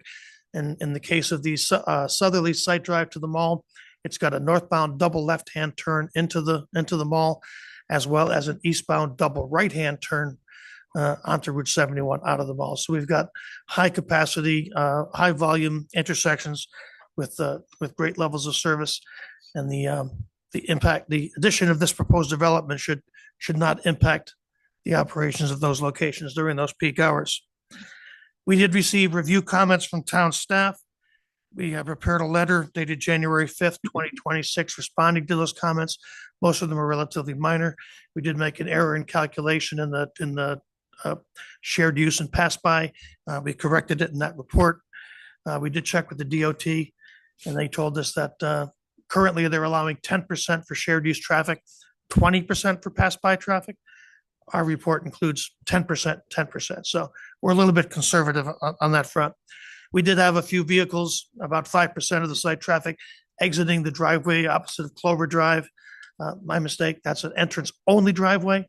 Going through the calculations, we did count a number of people coming out of that driveway, and I assigned some traffic there. We revised that in the updated report and revised the calculations. Town staff also suggested that people probably won't come out of Clover Drive, cross 6 lanes of traffic to enter the site. So we distributed that traffic to a right-hand turn and then a left-hand turn into the site opposite Cortland's Corner. So we've made those revisions and summarized that in the response. If you look at the level of service calculations, there are 2 indications that might bring up a question. In the level of service calculations, you may see in the calculations of the queuing, there is a pound symbol or a small m. Those are outputs from the calculations. The small m means metered. So if you're looking at trying to figure out what the calculated queue lengths are for that particular approach, metered means that there's an upstream signal and it's probably holding back some of the traffic. It's metering the traffic to this location. So we're not getting 100% accurate calculation. However, if the queuing calculations indicate that the queue is relatively short, that it's accurate enough, and you can rely on that for design purposes. The pound indication just indicates that there's the volumes exceed the 95th percentile capacity, and some of the calculations might be outside the range. However, with the calculated queues that we have, they're short enough that they can be relied upon for this particular analysis. That's our summary. Let me just say one other thing. We did submit traffic volumes and an application to the Office of the State Traffic Administration for an administrative decision. As you know, West Farms Mall was approved by this commission in the town of West Hartford a number of years ago because it's a major traffic generator. OSTA has to review the impacts to the state highway system because we're adding square footage and changing the use to add the supermarket. We do need an approval from that agency. We have submitted to them. A full copy of that application has been given to town staff for their files. We anticipate that they will issue us an administrative decision because we're not proposing any offsite improvements to any state highways. Commission has any specific questions related to traffic, I'll be happy to address them. At this point, I'm going to turn it back over to Guy and he'll summarize for us. Thank you. Thank you, Scott. Yeah, just wanted to indicate that we have received and reviewed the town comments, both from Shannon's comments and then also a memo that came from Bruce and Shannon. And most of those comments I think are minor and technical in nature. That I think staff is recommending that those be conditions of approval. We have we take no exception to that. We have no problem with that. As council indicated, we did notify all the abutters within 200 feet of the mall parcels, not only in Farmington, but 200 feet of the portion of the mall that's actually in West Hartford and in Newington. Those were sent by certified mail on January 21st. And we submitted evidence of those mailings on the 21st. And then whatever cards came back as of today, I gave copies of those to Shannon.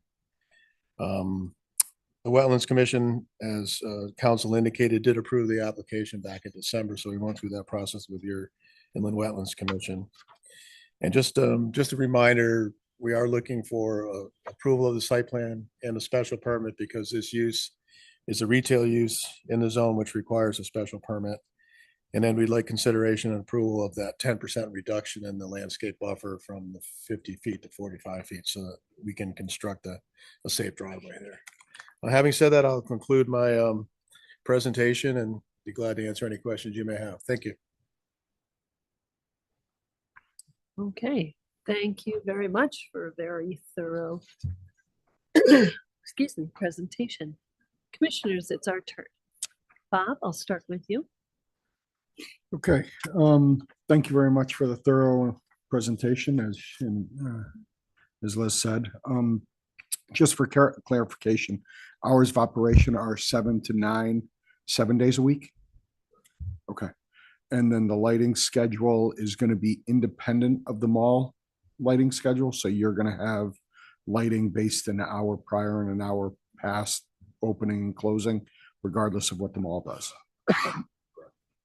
Sorry, just whoever answers, can they talk to the microphone just for people online can't hear? That's all. Thank you. Hi. Sorry. Thank you. Matt Demore. I'm the Vice President of Real Estate and Store Development for Big Y Foods, 2145 Roosevelt Ave, Springfield, Mass. So yes, the lighting is independently controlled. We do that so that we can control it from an energy conservation standpoint. We usually run just minimal lighting at night, bare essential for night personnel for safety reasons. Okay, excellent. And then as far as snow removal and stuff like that, how is that working? Are you guys independent from the mall? Are you working with the mall contractor? Yeah, we agree to partner with our demands are a little different than the malls. They're not going to do business at 7 o'clock in the morning. Right. So we're going to independently manage the CAM for that area of the shopping center. Okay. And have you thought or have you designated a snow removal area or stockpiling section?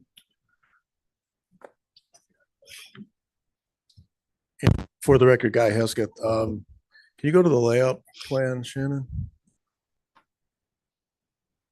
Yeah, what we anticipate is on the area that's by the cul-de-sac in the rear, just below that, right in that area there's a sort of a relatively flat spot. So all of the snow that's in the back of the facility on the sides would be stored there. As far as the front is concerned, what we would do is piggyback on with what the mall currently does. They have a designated snow storage area that's just in that area about where Shannon's arrows are shown. The nature of the mall is that they need the parking around Christmas time, and immediately after Christmas, the numbers really drop off. So if we get a snowstorm before Christmas, it becomes problematic. Typically, once you get a snowstorm after the Christmas season, that's not an issue. But Big Y will be actually plowing that 2 or 3 rows of parking that's up above where that canoe island is, and then that'll be part of their lease area. So that would be a snow storage area in that area also. Okay. Okay, so and you guys aren't doing anything with the access road that's still going to be maintained by the mall and all that. You're basically keeping it in that little envelope that you showed us earlier. You know, that 6.2 acre area that I showed, that would be all in Big Y's control, and then a couple more rows that are further north of that. See where that division line is there? That would be part of their maintenance for snow removal and that, but the roads themselves would be the mall. That's what I'm asking. Okay. All right. You covered the rooftops. I think I'm good for now. Thank you. Okay. Bill? So you mentioned connection to the sanitary sewer. Have we determined the capacity is there for this development? Yeah, again, for the record, Guy Hesketh. Yeah, Dave Ziyax from my office and myself have met with Bruce Sear, the assistant town planner, and the WPCA folks a couple times through telephone conversations, and just recently, a week and a half, 2 weeks ago. We do have adequate capacity there. They looked at that pump station, and there's no issues with that. The only thing we have to do is pay the fee to connect to the sewer. So yeah, the capacity is there. Okay, thank you. Could you go into a little bit more detail about what separates the two parking lots?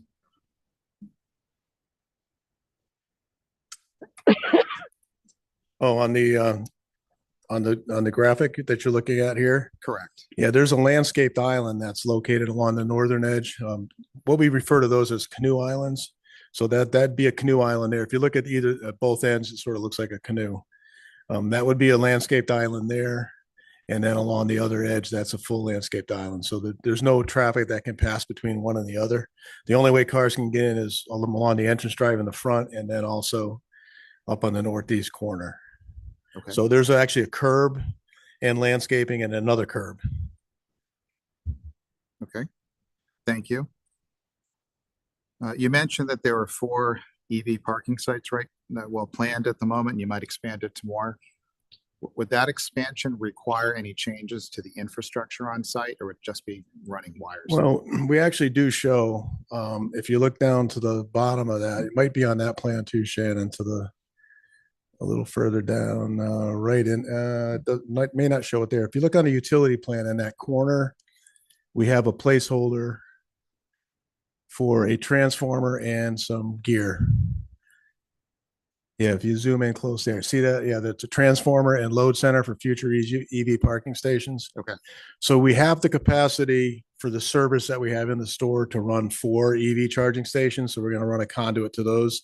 And then in the future, we're going to have the infrastructure and the conduits in the ground that we can add on to that. Okay. Yeah. So, we have made provisions for it, but initially it'll be 4 of them powered from the store power. In the future, the rest would be on a separate load center. Okay, so could one say that there might be a minimal disruption if that were ever put into place? Yeah, because basically the infrastructure would be there. They would just come in, mount the transformer, mount the units, and then just pull conduit, because all the conduit would be in the ground. Yeah. Then my last question is, what is behind the store? I know there's an access road and it's a little bit downhill, but what's to the south of it? What's going to be, I think, closest to loading docks and things? Like what would be seen from the loading docks? Well, we do have some screening proposed. I'm sorry, what's actually south of there that could be seeing it? Is it a business? Oh, it's the detention pond, and then there's the land that's owned by, it used to be CLMP. I think it's Eversource now. There's not much. So this is the grass lot. Yeah. It's the that's- large detention basins that all the stormwater drains into, and then the 72-inch line comes back out of. And then this has. Yeah, I think CLMP or Eversource owns that lot. That's a big lot there, and they actually have some transmission lines that go through there. Correct. Yeah, Connecticut Light and Power. Oh, that's a utility. Yeah, That's it's a the utility Marshalls, lot. And then the other shopping centers on the other side. Okay. Yeah, so there are no residences or anything like that there. Great, thank you. Yep. Okay, Josh? Very thorough application, as others said. I have no questions. Thank you very much. Okay. And Peter? Just had a few questions about the traffic patterns, because that's really my only concern about this project so far. How is the estimate of 40% at the West Farms Road entrance sort of arrived at?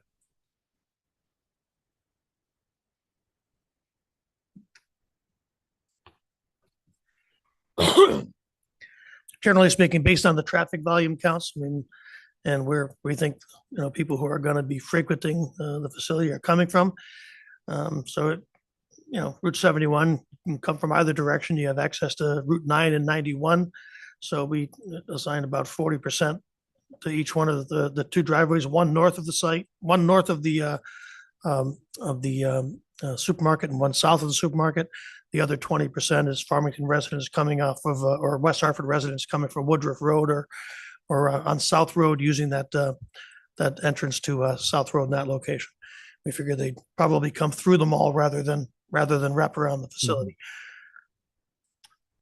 Is there any sort of, what's the traffic pattern sort of north of the Big Y lot going to look like? Is it staying the same as it currently is, or is there any sort of opening up to the that northern entrance to encourage people to take that a little bit more?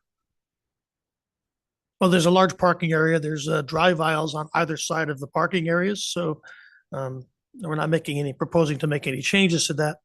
I think patrons who come to and from the facility are familiar with West Farms Mall. Certainly when people start coming to and from the new Big Y, they'll get used to the traffic patterns and be able to adjust to how they're most comfortable to enter and exit the facility.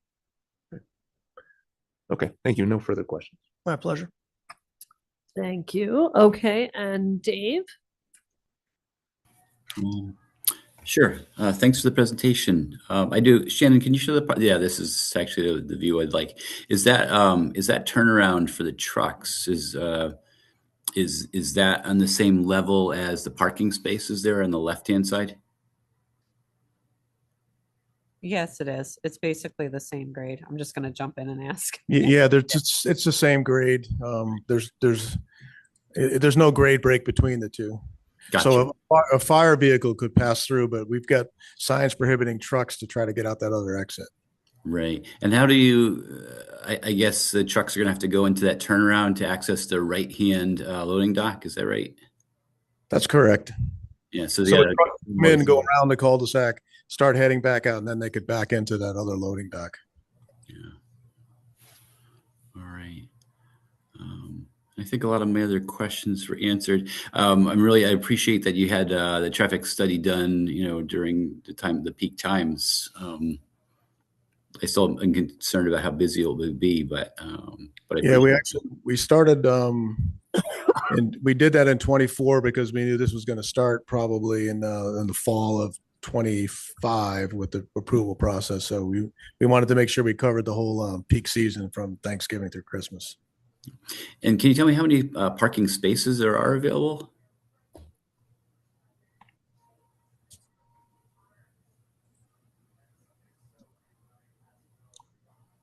Well, I think in Farmington, 4,000. we've got 4,458. Your regulations require 44,000 or 4,425.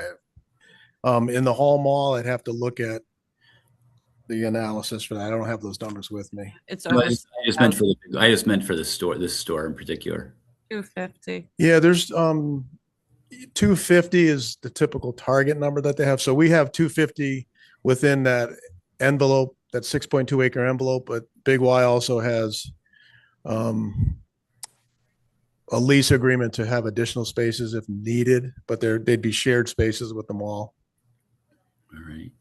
So yeah, most of their facilities have 250, and that's typically plenty for their use. The one we did in Middletown, I think we had 258 there. Simsbury, I think we're at 237 or something like that. All right. And is there, do we know, is there a bus stop anywhere near there? I know there's one that goes to the mall, but is this going to be a stop on the route or?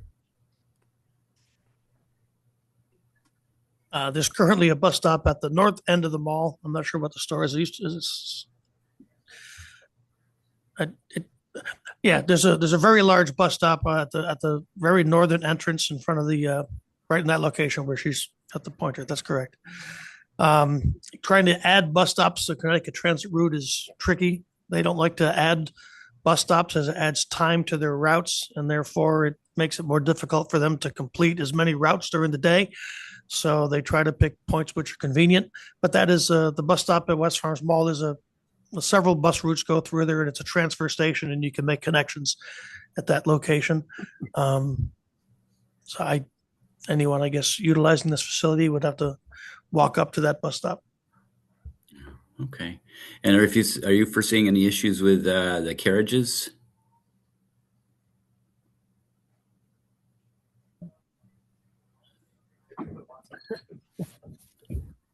No, again, Matt DeMore, Big White Foods. We're not seeing any issues in the slope of the parking lot. The grade of it's such that the carriages won't want to run on their own either.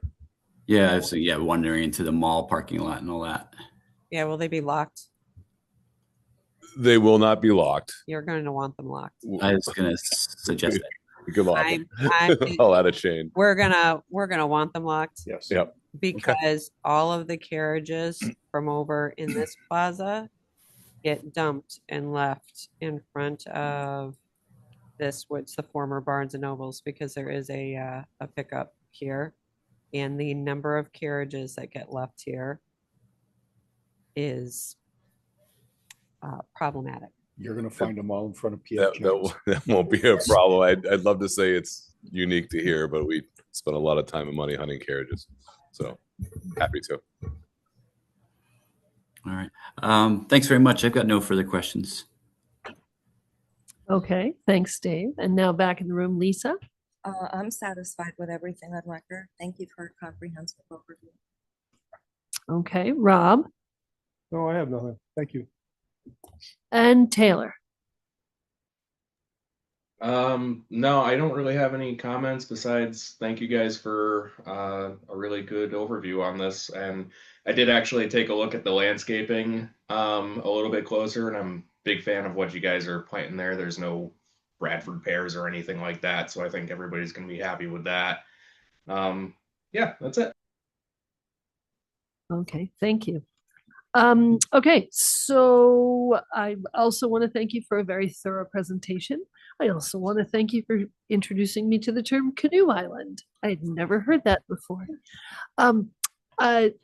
One question about that canoe island. That is, you said something about a retaining wall. I thought the retaining walls are just on the outside. It's not on that portion. Is there?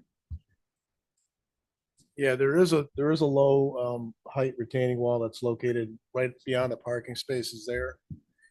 And what we're proposing for protection for that is, if you notice the little squares that you see in front of the parking spaces, we're gonna put in some posts there rather than a guide rail.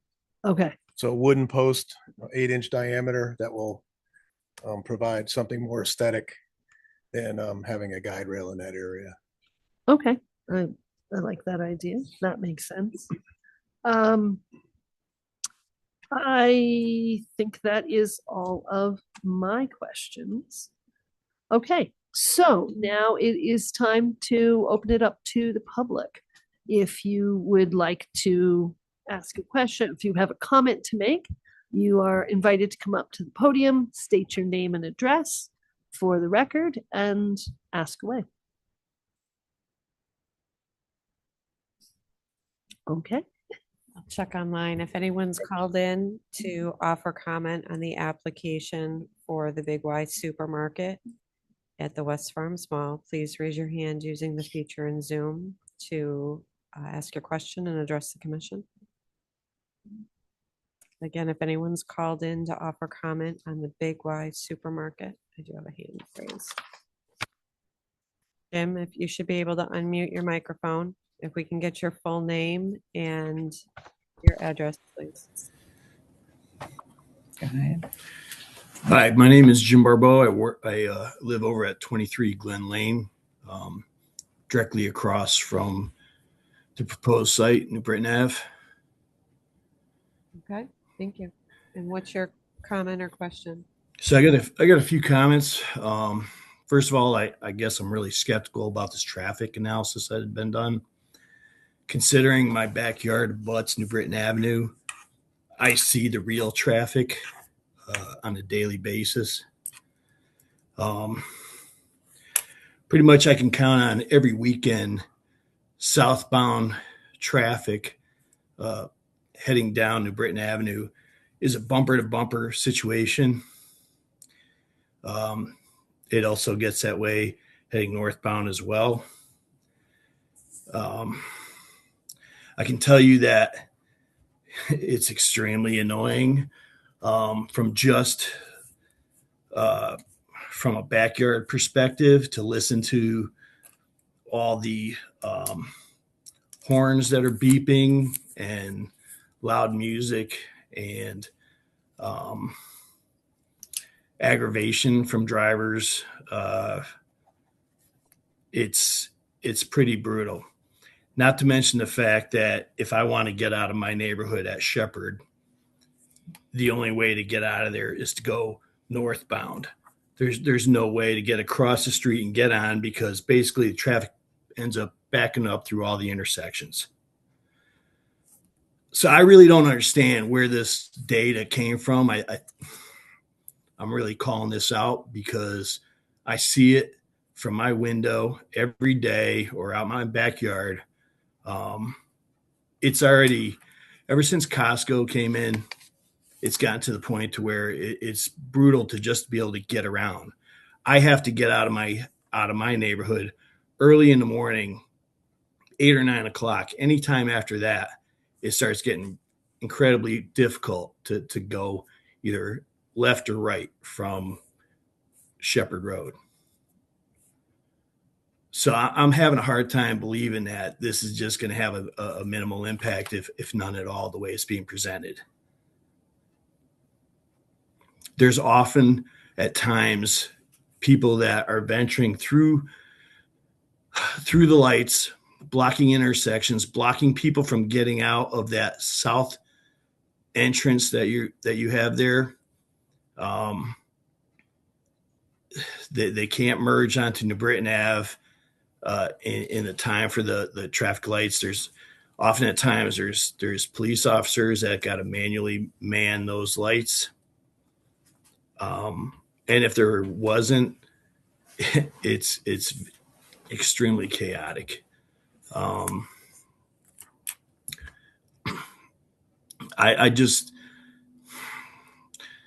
you're going to add more traffic. There's no doubt about it. And it's the amount of carbon monoxide I got to deal with in my backyard. I'm directly across from where you guys are planning to build. And it's getting to the point to where it's not enjoyable to sit out in the backyard. I moved here over 20 years ago before a lot of this, a lot of these businesses have come up. And I think that the amount of businesses really have really stretched the state roads and the access roads beyond the point of reasonable ability to travel around. So I've yet to ever see any counters, any polling devices. I don't know where this data is coming from. Yeah, I don't know when Scott did that. But it's not real. Yeah, I didn't see any road counters in the last year, and I haven't seen anything on any polls counting traffic.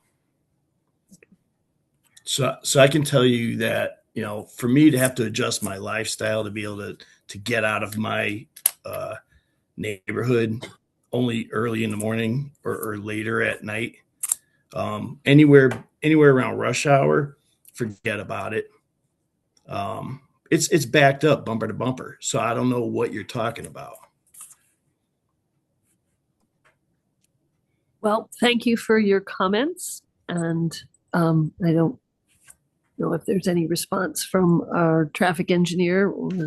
No. Okay. We'll say, So- do you have any so- other comments to share with the commission regarding this application? Yeah, I do. Oh, So I want to. And if, I'm sorry, there's two people speaking. Can we get both names for the record, please? Yeah, it's Tina and Jim. Thank you. Okay. Okay. So one of my concerns is deliveries and truck traffic later hours of the night or early in the morning?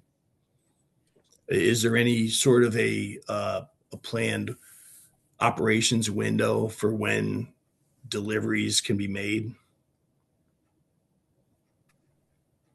We have them answer that question. So why don't you if you give us all your questions, then we'll have the applicant will have an opportunity to come back up and address your comments and questions.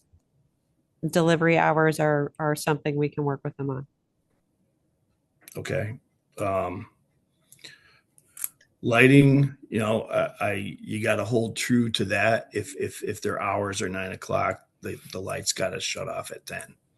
I don't need any more. I don't need any more light pollution. It's bad enough with the mall as it is. And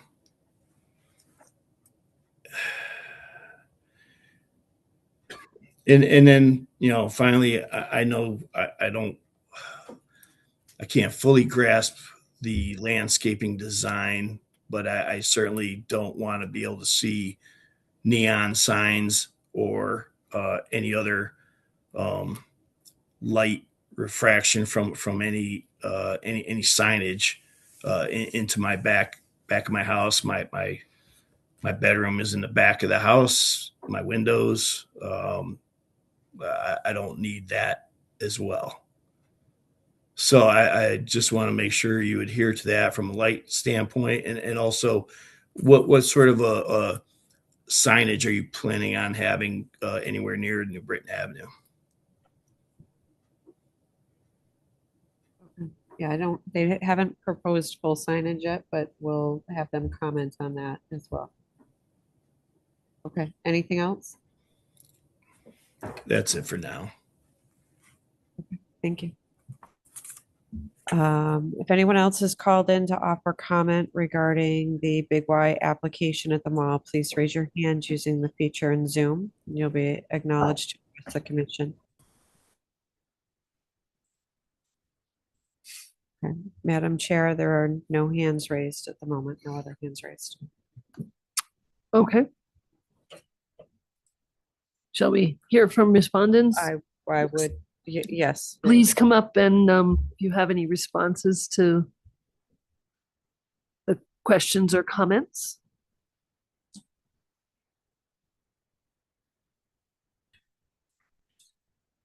Again, for the record, Scott Hesketh. In terms of traffic counts, the Connecticut Department of Transportation had automated tube counts that were conducted March 17th to March 20th, 2025 on Route 71 southwest of the West Farms Mall driveway, the main driveway across from Corbin's Corner. So they had tubes across the road at that particular time. In terms of the turning movement counts, the counts were conducted by video camera. So 15 video cameras were set up on poles, probably attached to traffic signs or utility poles. They were there on December 6th between, I believe, 4 and 6 p.m. December 7th, they were in operation between 11 and 1 o'clock. In January, again on January 10th, they were there from 4 to 6. And January 11th, they were there again from 11 to 1. Now, I mean, the cameras were there for the whole weekend. So could you set them up on Thursday afternoon or Friday, let them do the Friday or Saturday count, and then bring them back into the office and download the data and go through it. So they were up there for a couple of days over those weekends. Again, we tried to pick a period between Thanksgiving and Christmas, not the day before Christmas, which, the weekend before Christmas is crazy. The weekend right after Christmas is very crazy, but we tried to go a little bit before that and a little bit after that to try to get a peak period, which is regularly occurring. Obviously, March, April, May, August, September, volumes would be less, presumably out there on the roadways. So we think we've incorporated the peak periods of time. Route 71's a busy roadway. Yes, we understand that. But it's got multiple lanes in each direction. It's got exclusive turning lanes. The traffic signals are in a coordinated system with vehicle detection. tries to allocate time as best as it can to all the approaches to try to move traffic as much as it can. Multiple phases, so you got advanced left turns and overlaps and things like that where you can get them. So they try to work the traffic signals as efficiently as possible.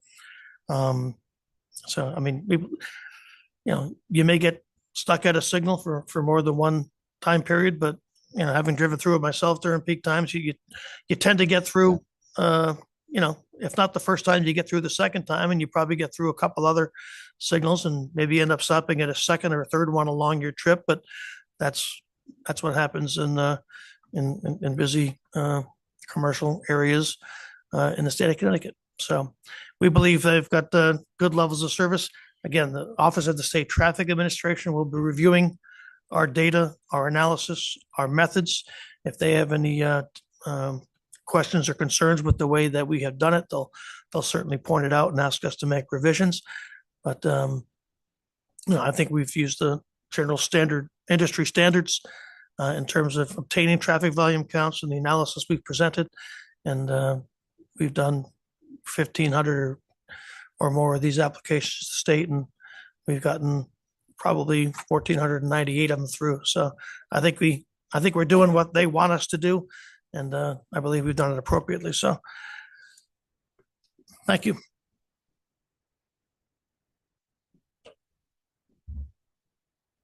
Matt Demore with Big Y. So two questions I think I can help to answer is one is the lighting. So we don't in any of our new developments really have any light spillage. It's all fully boxed down light fixtures, LED. So there really should not be in any circumstance any light spillage on the property off the property itself. In terms of signage, I haven't fully vetted this, but I'm pretty sure that it's a non-illuminated ordinance in this area, so it won't be a lit sign. I wish it were. But it's not. And again, in terms of facing New Britain Avenue, times have changed. There's so much greenery and landscaping from a buffer on that side. We show a sign on the side of the building.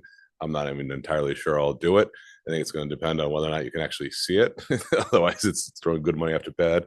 And in the front of the store too, historically, we always ran two big. It used to be scripted Big Y, but now we just do the one. It's a very simple sign package. It's we just let our brand promise speak for itself.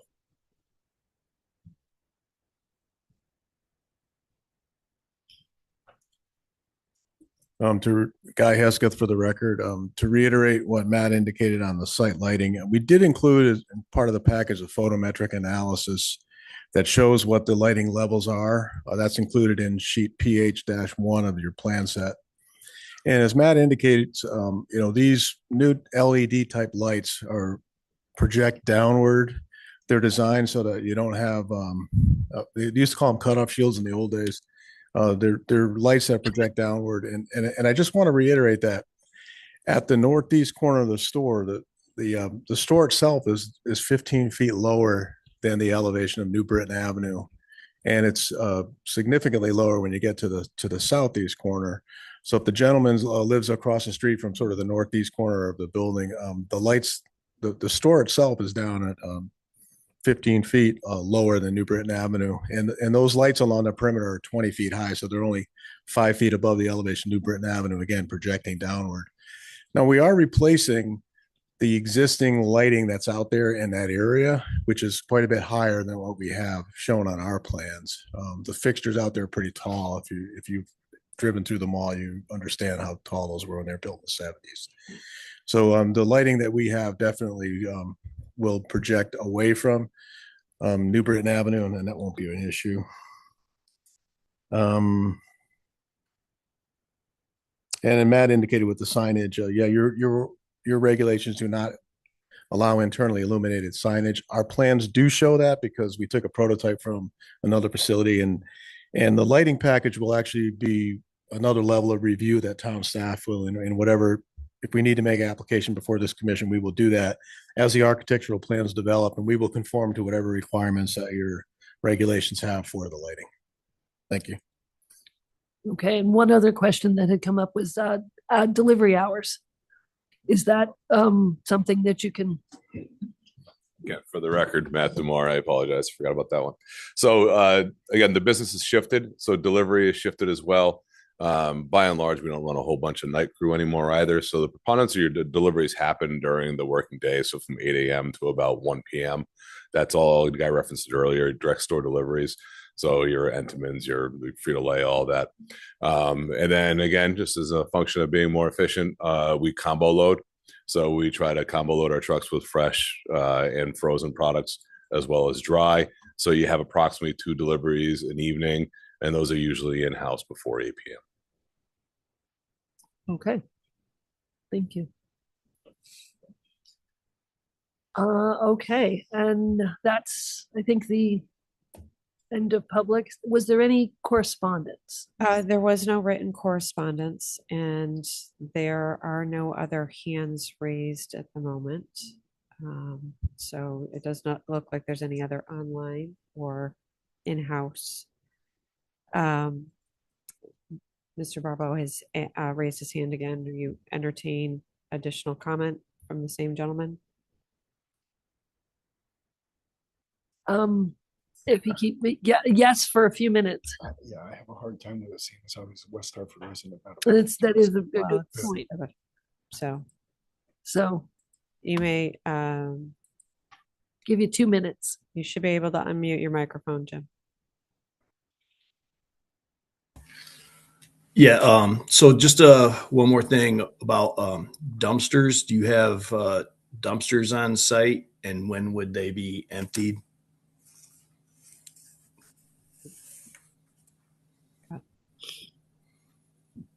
Again, for the record, Matt Demore, the Big Y. We have a whole store compactor, which is just for rubbish strictly, and that gets removed and emptied during the business day. So it'll be anywhere from typically 9 a.m. to 3 p.m. We have very limited compost in there. We have a full depackaging program that we run, and that's with totes internal to the store. They get picked up bi-weekly. They're in the store until they're picked up. So any compostable product goes to anaerobic digesters. Okay, that's good to hear. How long is this project going to last as far as the build out's concerned? When do you expect to be open?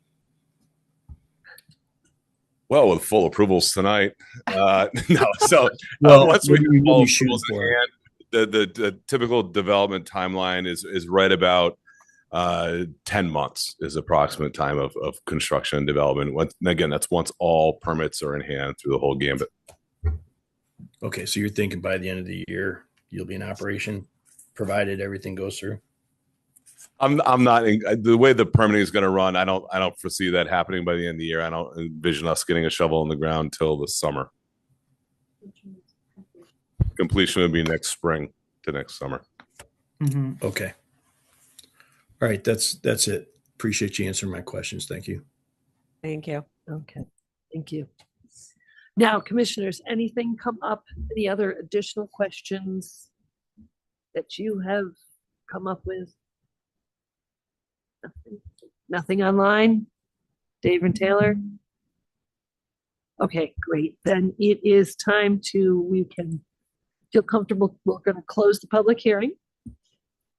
And commissioners, what do you think? Do you have a feeling you understand what we're going to vote on? Any question or any feelings one way or the other? Do we feel ready, prepared to vote? Yes. Yes. Yeah, I'm good. Okay. Okay, Dave and Taylor, Dave, you feel comfortable, ready to vote? Yeah, absolutely. Okay. Then I need a motion and a second. All right. I'd like to make a motion to approve the application made by Big Y Foods, Inc. for special permit and site plan approval with a landscape waiver for the construction of a grocery store at 500 South Road in the BR zone. Okay, all in favor? No, second. Oh, second. I'm sorry. I'll second. I'm jumping ahead. Thank you, Bob. Now, ready for a vote? Okay, all in favor? Aye. Aye. Opposed? Abstentions? Okay, the motion carries. Thank you and welcome to Farmington. Congrats. Now for people in the room, we're going to take a couple-minute recess. Use the restrooms, and we'll be back shortly.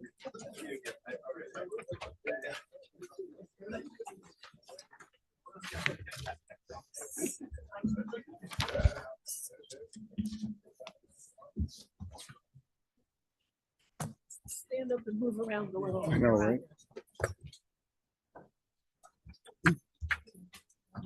Fine. Yeah. It's okay.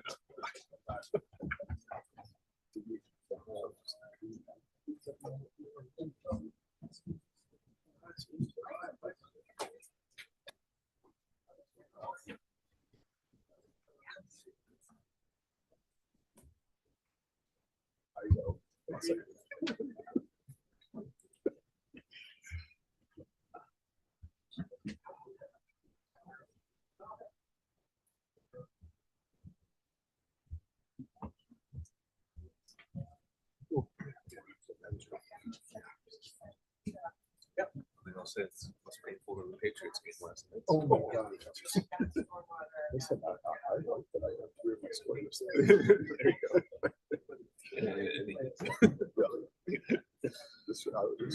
Sharon, I sent the contract again.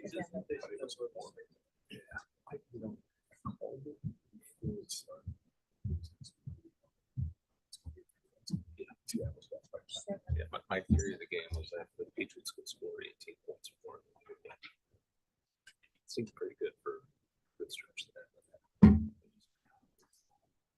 No, exactly. Yeah. Control turnovers like that. Yeah. Drake May did set the record for most passing yards in a quarter. Did he really? Yeah, like 220 something in the fourth quarter. Oh my God. It's all garbage. It's too bad because it would have been their 7th. Yeah. He would have been our youngest quarterback. Yeah. So it's kind of cool. It's tough. Quarter that you had injection for shoulder pain and stuff, and stuff, which explains some of the throws that you missed. Now, yeah, That's now very- hearing that, Yeah. it explains it, yes.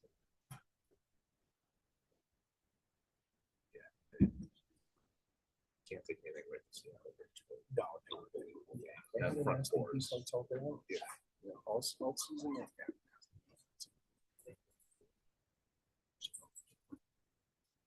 Yeah, had some good food and. Yeah.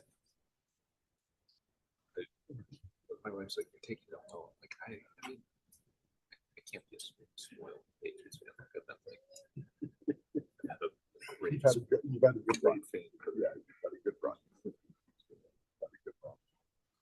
We, let's see, we were one of the shows. Oh, yeah. We were looking for the turn. Yeah. We found that we get this through the series, but we had to step over it, you know? We didn't see either one. It's kind of funny. The Puppy Bowl still had really good ratings. Did it? They finished second. Okay. And did you notice one thing was mistakes were coming? With the Doritos commercial. Oh, that's right. Yeah. They're doing one of the best ones. I know. They were saying it's. Oh, okay. The commercials for years. Yeah. Yeah. I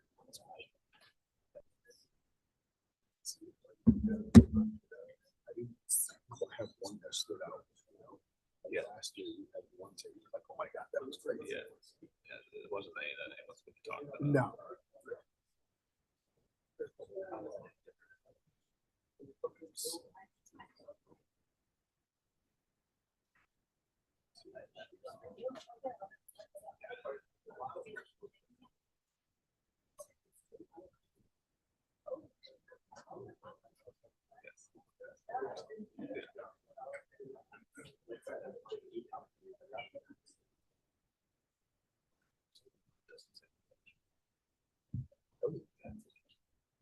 Yeah, I gotta go upstairs to get it and then load it back in.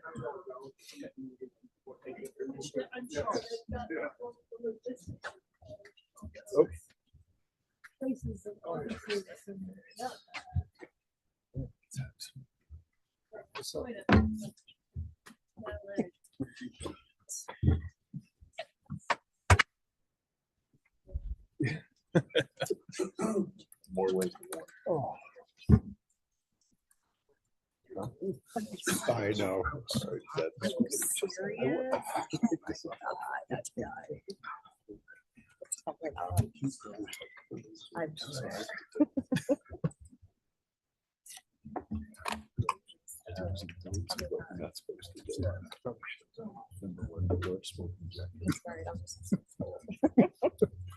Can't see that.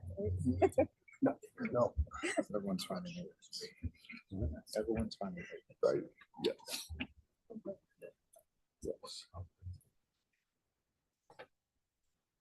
Okay, thank you. Uh-huh. Thank you.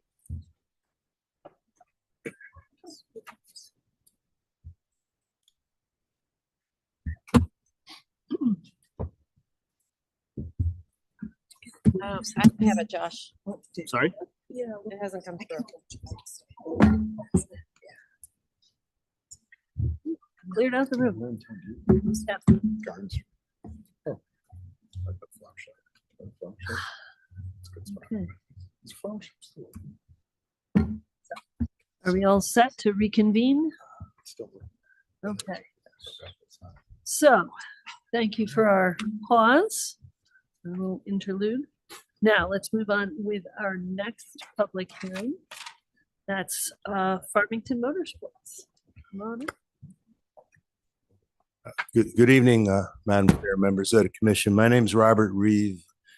I'm a lawyer with the firm of Scully Nixon Reeve at 79 Main Street in Unionville and represent the applicant Farmington Motorsports. The owners of Farmington Motorsports are Tim and Martin Vibert. They're here this evening along with several other family members and employees. Alan Bongiovanni is here behind me. He's a surveyor and land planner who worked on a project, and Joe Perugini is the civil engineer. Just give you a little overview of what we're going to cover. I'm going to start out with some history on the site, a little background about Farmington Motorsports, explain to you why we need to expand on an approval that was granted by this commission back in 2018, and talk about the current application a bit. This is an application to expand a storage area for motor vehicles that have been towed to the site. So Tim Vibert's then going to run through with you the process that they go through when a vehicle arrives on the site. The vehicles are stored there temporarily under DMV regulations until they're removed from the site. This is not a junkyard. It's not a salvage yard. There's no processing of parts or vehicles on this site. Alan Bongiovanni then go through the existing site plan with you and then show you where the proposed changes are. And Joe Perugini, the engineer, will go over the drainage and water quality improvements that are going to be made as part of this proposal. So the property, you see it up on the screen, it's at 148 Brickyard Road. It's in the CR industrial zone. Back in 2018, the TPZ granted Farmington Motorsports a special permit and site plan for the indoor and outdoor storage of motor vehicles, including cars, trucks, and wreckers on this site. And that approval was granted with some conditions that we'll talk about in a minute. The current application is to expand the area dedicated to outdoor storage by paving the area that the vehicles are parked on. Currently, it's a milled surface. It's going to be paved because of changes in the deep regulations in the last 8 years. It'll be paved. And then there'll be the construction of drainage structures and water quality improvements as well. We are not proposing any changes to the use. It's the same use that is permitted in this zone and was approved by the TPZ back in 2018. The site changes that we're proposing, you will note were approved. I think it's in Shannon's report. They were approved by the Inland Wetlands Commission later last year. I want to talk about the need for this expansion. There's been a great growth in Farmington Motorsports towing business over the last 8 years or so. The company was formed back in 1976, so they've been around for 50 years this year. Again, owned by Tim and Martin Vibert, Farmington residents. They originally located in Plainville, but they've been on Brickyard Road for the last several decades. They currently employ 45 people, including numerous family members and other Farmington residents. Just by way of comparison, back in 2018, when this site was originally approved for this use, they had 20 employees. And at that time, they owned about 12 tow vehicles. Now they're up to about 25 tow vehicles. So there's twice the investment in equipment over the last 8 years, and also more than doubling of the number of employees. And this growth is really fueled by the towing contracts that they have with numerous municipalities, including the town of Farmington and every other town in the Farmington Valley, also with 2 Connecticut State Police barracks. They've also handled all the AAA calls in Farmington from both residents and motorists who were stuck here in town going back to 1981. As I said earlier, this site, it's not a junkyard, it's not a salvage operation, it's a temporary storage facility for vehicles, including vehicles that have been impounded by law enforcement until they can be removed to a more permanent location. In recent years, there have been changes in the DMV regulations concerning how long vehicles must be held before they can be removed. And again, that also drives the need for a larger expanded area for storage of these vehicles. There was a question raised about whether this application requires a separate permit from your agency and your capacity as the Aquifer Protection Agency. Now, that issue has been addressed extensively by Shannon in her agenda review, and I'm only going to try to keep it brief and summarize what she had to say, but I want to say that we agree with her view of that situation. I should also say that we agree with and accept all of the, thank you, Shannon.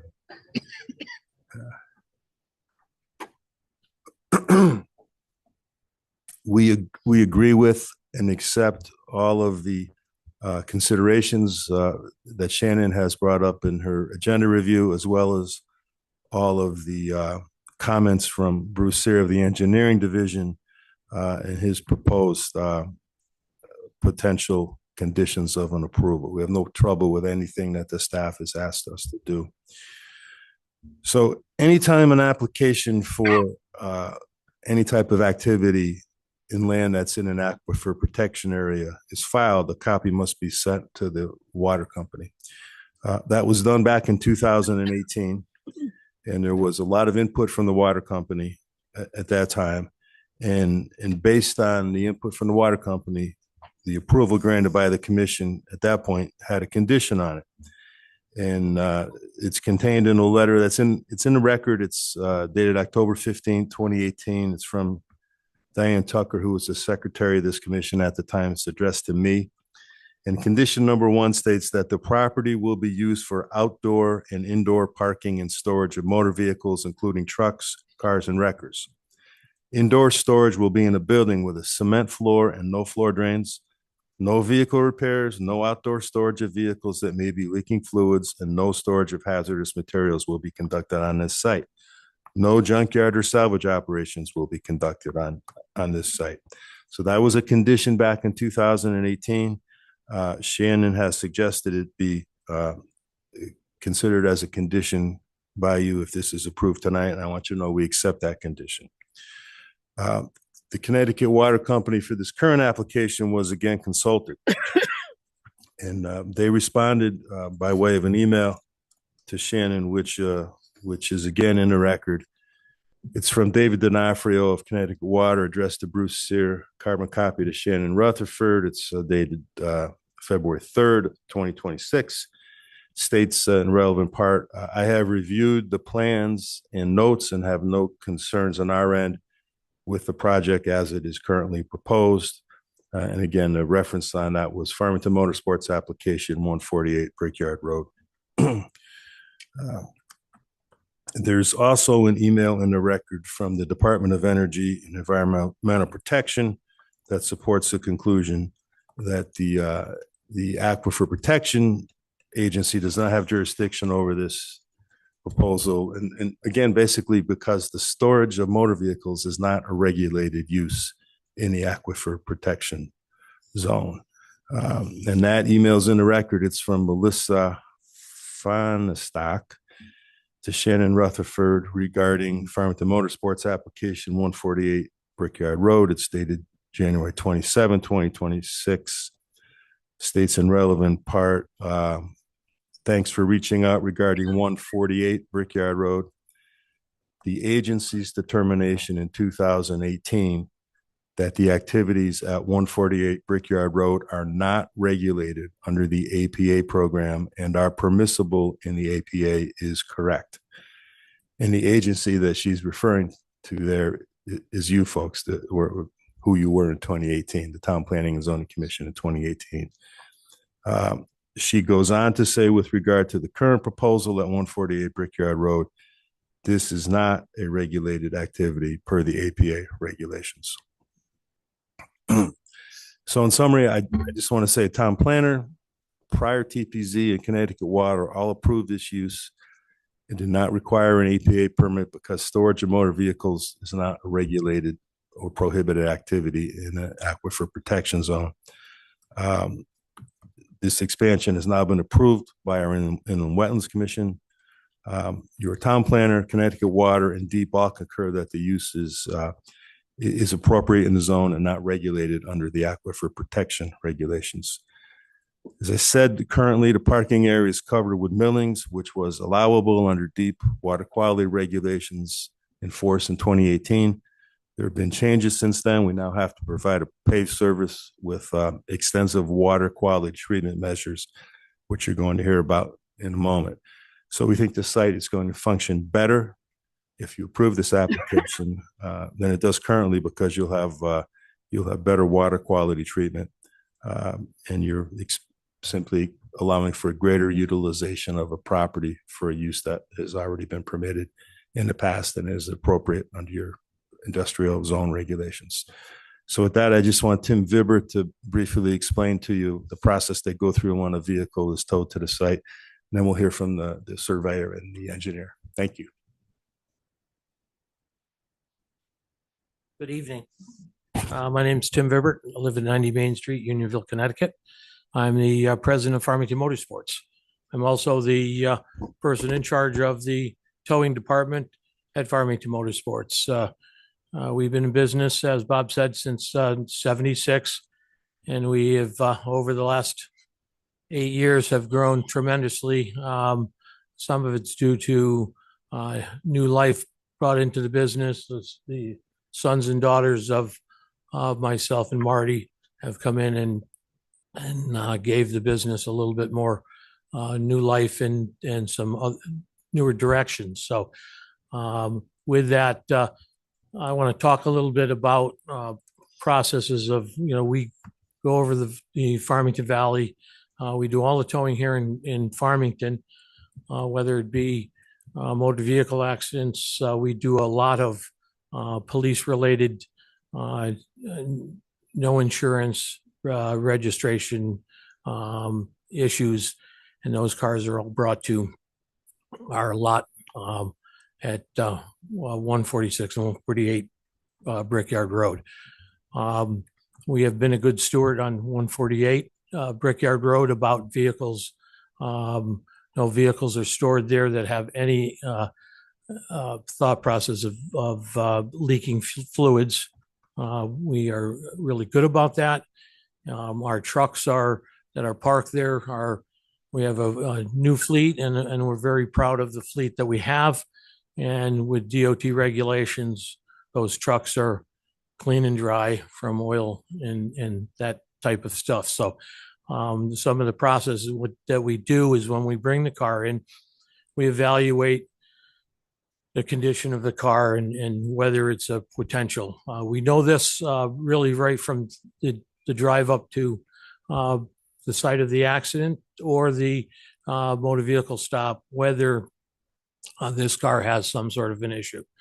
Farmington, when there is a leak, the fire departments are notified and they come out and take care of that process. And one of the reasons I want to bring that up is because this whole process, from the time we get on scene to really the time we come back to the shop, this car has been sitting off site for some hour or so. Really most of the fluids, if it does leak, it's going to leak. Most of it's leaking on the roadways of the and its fire department puts what they call speedy dry down to mitigate that issues. Or if the car is it a dry car, whether it to be an unregistered, that car, when it comes back to the shop, the cars that don't leak go on to the lot at 148. That lot is also a lot that we store our employee cars in. A good portion of the towing staff is there, and our trucks are also parked there. So they get intermixed with that car, and those cars. There's been some new regulations in the last couple of years about the timing of paperwork we have to send for abandoned motor vehicles. So typically, we're storing some 50 cars at one time could be insurance companies, it could be for the customer themselves that are going to come pick it up within a couple of days. And then we get a lot of them that are just simply abandoned on the property. They don't want to pay their insurance. It's a undervalued car, and it's left to us to process that particular vehicle. Right now, that process from start to finish has taken about 90 days. We kind of depend on the motor vehicle department to get the paperwork. They claim 7 to 10 days, and we're seeing about 90 days right now. So, and on those cars, as soon as we get the paperwork in, we get 10 cars. They are removed from the premises, and that's kind of a typical flow of what's going on there. So, again, we've been very good about leaking fluids. We know the process, as Bob said, and Alan is going to give you an overview of what we plan to make the site even better than it is today. And, we're working very hard to we have a business that we deal in a lot of wrecked and abandoned and not so good looking cars. And so we have to deal with that, but we're trying to make the best of it to make it look fairly nice. So that's, I think, is just about it, right? Thank you.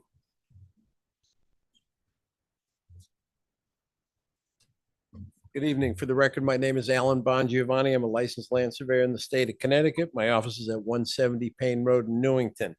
The application before you, my presentation is not going to be complicated. It's not a complicated application. The plan that's on the board shows the property. It's a 4-acre site with a 6,400 square foot building. Again, that was approved in 2018. There is 43% impervious coverage on the site now. Our expansion is going to go to 46.7% when we're completed. It's not going to be a big expansion, but it's going to be a great improvement to what we have there. If we can go to the next page.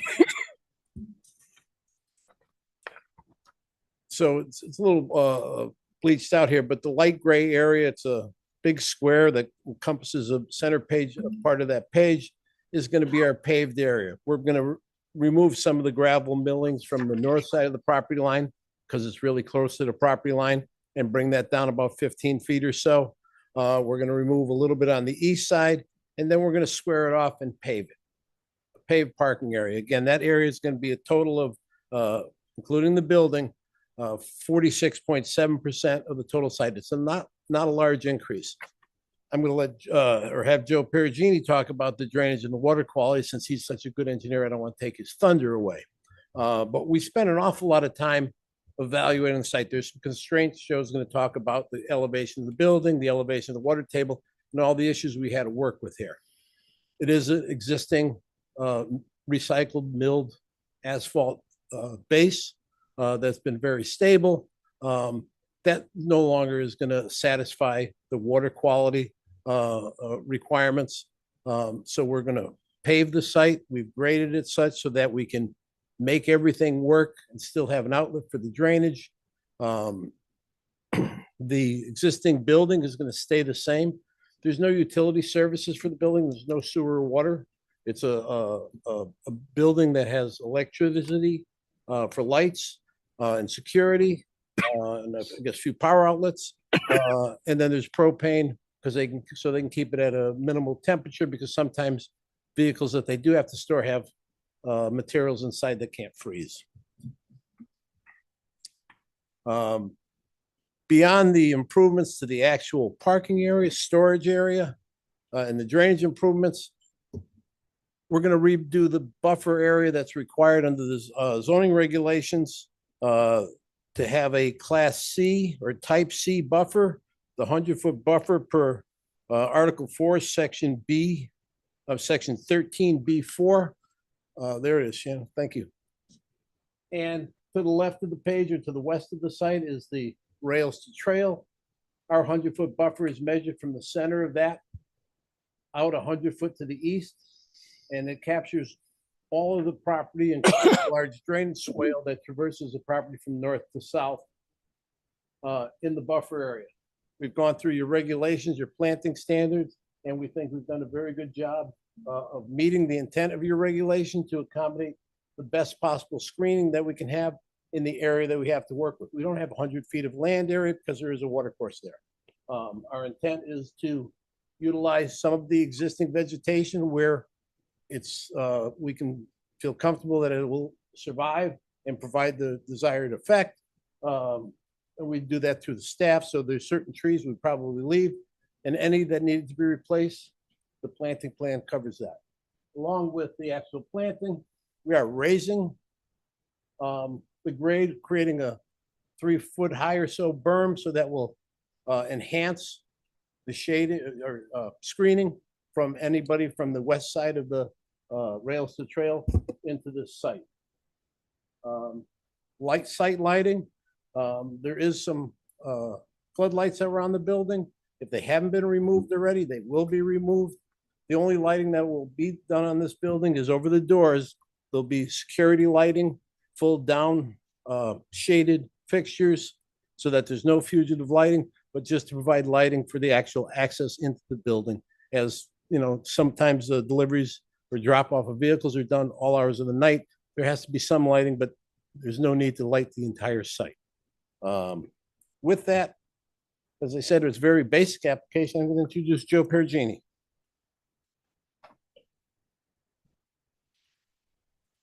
Good evening, members of the commission.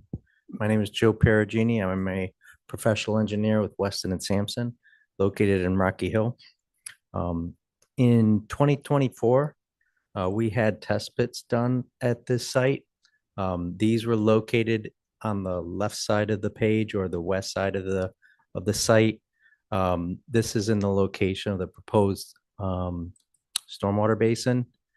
We knew that we had to both manage stormwater, both for quantity and quality. When we look at the local town regulations and also in meeting the compliance with the new state Connecticut Department of Energy and Environmental Protection Agency, they have a new manual that we have to meet their new up-to-date requirements. In doing so, we have to do a site investigation if we want to incorporate any type of on-site management, whether it's infiltration, and to ensure the function of that basin. So in 2024 in September, we had a couple test pits dug. This is to look at the type of soils that we have, any type of restrictive features like ledge or groundwater, and whether or not the soils are suitable for infiltration. We did find that there was a seasonal high groundwater table at elevation approximately 212. From that elevation, that dictated the lowest elevation that the basin could be designed at and still function to infiltrate. We didn't find any other restrictive features such as ledge or clay or anything that would prevent the ability of this basin to infiltrate. We did do some field testing, a double ring infiltrometer test on the soils. These were very sandy soils with some gravel, so it did infiltrate very well. You would expect that in an aquifer protection zone as well. So we found the soils to be suitable for design of a basin. When we do a field infiltration rate, we then add a factor of safety. We reduce that in half just as a measure to be conservative. So that gave us the design criteria for how this basin would be able to infiltrate. So in designing, as Alan mentioned, we created a low point in the parking lot. You can see it there. It's a little bit off center. We have existing constraints of where the building is and being able to drain the site towards these catch basins. We're proposing a couple of double grate catch basins, and again, the site's very flat, so we had to use multiple pipes. We're constrained by how low we can go with the pipes based on the seasonal high groundwater. We have to obviously stay above that. So we were able to manage those challenges by having a series of pipes side by side, 2 out of each of the double catch basins. You can see them extending to the west. They're collecting in another double grate structure. The reason that it's a double grate is because we have 4 ductile iron pipes, 12-inch diameter, all side by side. That structure is going to serve as a manner in which we can bypass the low flow. So there's going to be a low flow to the south or down to a hydrodynamic separator. That's what we refer to as the first flush, the first 1.3-inch rainfall. It used to be an inch, now it's 1.3 inch, as required by the state. That's going to treat the first flush of sediment and pollutants, any kind of hydrocarbons. It's a structure that is on the Connecticut DOT's approved list of approved structures. We refer to a particular model because we reach out to the manufacturer and ask them to provide documentation to demonstrate that they can treat the removals that are needed for this site based on the anticipated flows, the design storm and criteria.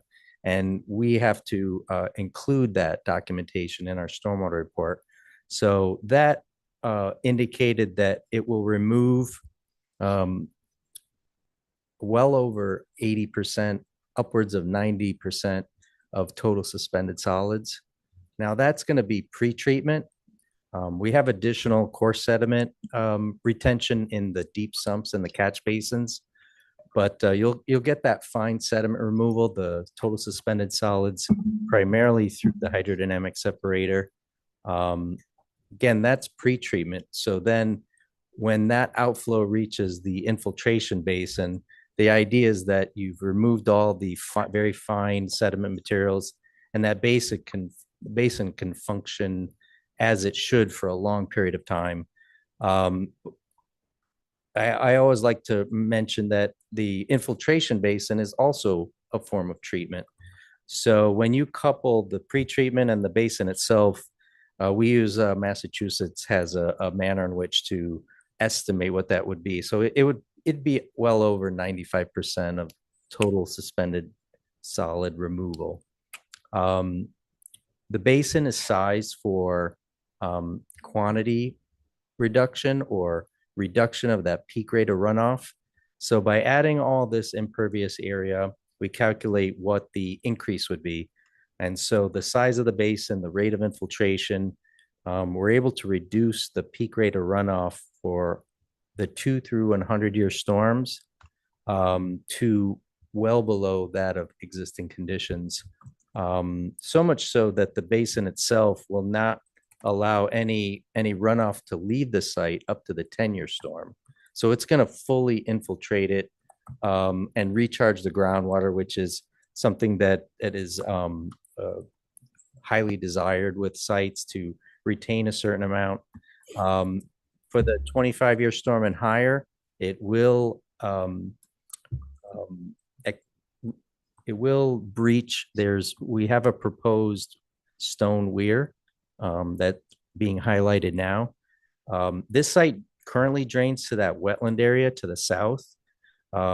We're retaining all the runoff within the parking lot and running it through both the treatment and the water quality basin so that the higher storms will spill over into those wetlands before it then escapes through that proposed drainage swale at the lower left or southwest corner of the site. Currently, there's a non-functioning catch basin in that area. That's going to be removed, and so it'll be allowed to reach the wetlands and eventually have relief out the site through the swale. There is an existing parking lot along the southern border, and currently the site as it flows to those wetlands, there has been a flooding of that parking lot. So based on the peak flow reduction and the retention up to the 10-year storm, there will be a noticeable relief to that parking lot that does happen to flood quite often. That's, for the most part, a summary of the water quality and quantity. As you would expect, sediment erosion controls are going to be used throughout the site. They'll all be consistent with the state guidelines. We're identifying all the areas where silt fence and compost filter tubes would be located all around the perimeter of the disturbed areas. We want to protect the basin, the stormwater inlets. Those have to be installed first. So because of the nature of the site and how the parking area has to be built, the water quality features or stormwater features are going to be installed first. They're going to be protected, and then they can function while the construction takes place in the event of a rainstorm. And again, all the other disturbed areas, the berm area, any regrading, it's all going to be protected with the standard sediment controls. Just want to add, again, Alan Bongiovanni. We did receive staff comments. We've been working with town staff for about a year on this project. We did receive staff comments. We're in agreement with all the issues that they've raised. They're basically technical in nature and some housekeeping items on the plans. One of the things they did request at our outlet to the infiltration basin, they asked us to create a sediment forebay, belt and suspenders measure. We're fine with doing that. I'm not sure that it's necessary, but it wouldn't hurt. And it's not a large effort to do that. We do have, just as you enter the site from the south, to the left, there is a small sediment forebay that we're creating in that area. There's a small area of pavement from the building to the south that actually runs off the parking lot. We're enhancing that area with a sediment forebay, so that will provide some detention and water quality in that area as well. With that, Bob, I don't know if that's what we want to say. We're happy with the questions. Thank you. Okay. Excuse me. Okay, so commissioners, it's our turn. Bob, I'll start with you. You know what? I'll hold off right now. I want to process a couple of things in my head. Okay. Phil? I just want to verify something I heard to make sure I have it correct. The note regarding no vehicles with active or substantial fluid leaks, that applies to the other parcel. You're willing to apply that to this parcel as well?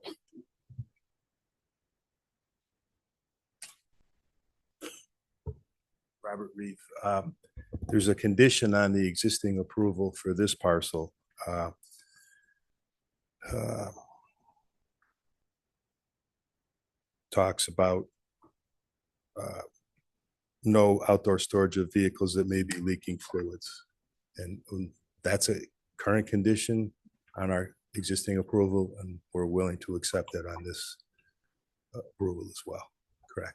All right, thank you for clarifying. I Sure. appreciate that. My only other question was for lighting in the parking lot, which might not be the right term for it. If there is also employee parking out there, would it make sense to have a little bit of lighting for them at night, or is that not necessarily an issue if it's mostly for storage? No, what we've done is inadvertently, there was some spotlights put up and we had an issue with that. And so those were on a 15-minute timer, and we've disabled those lights.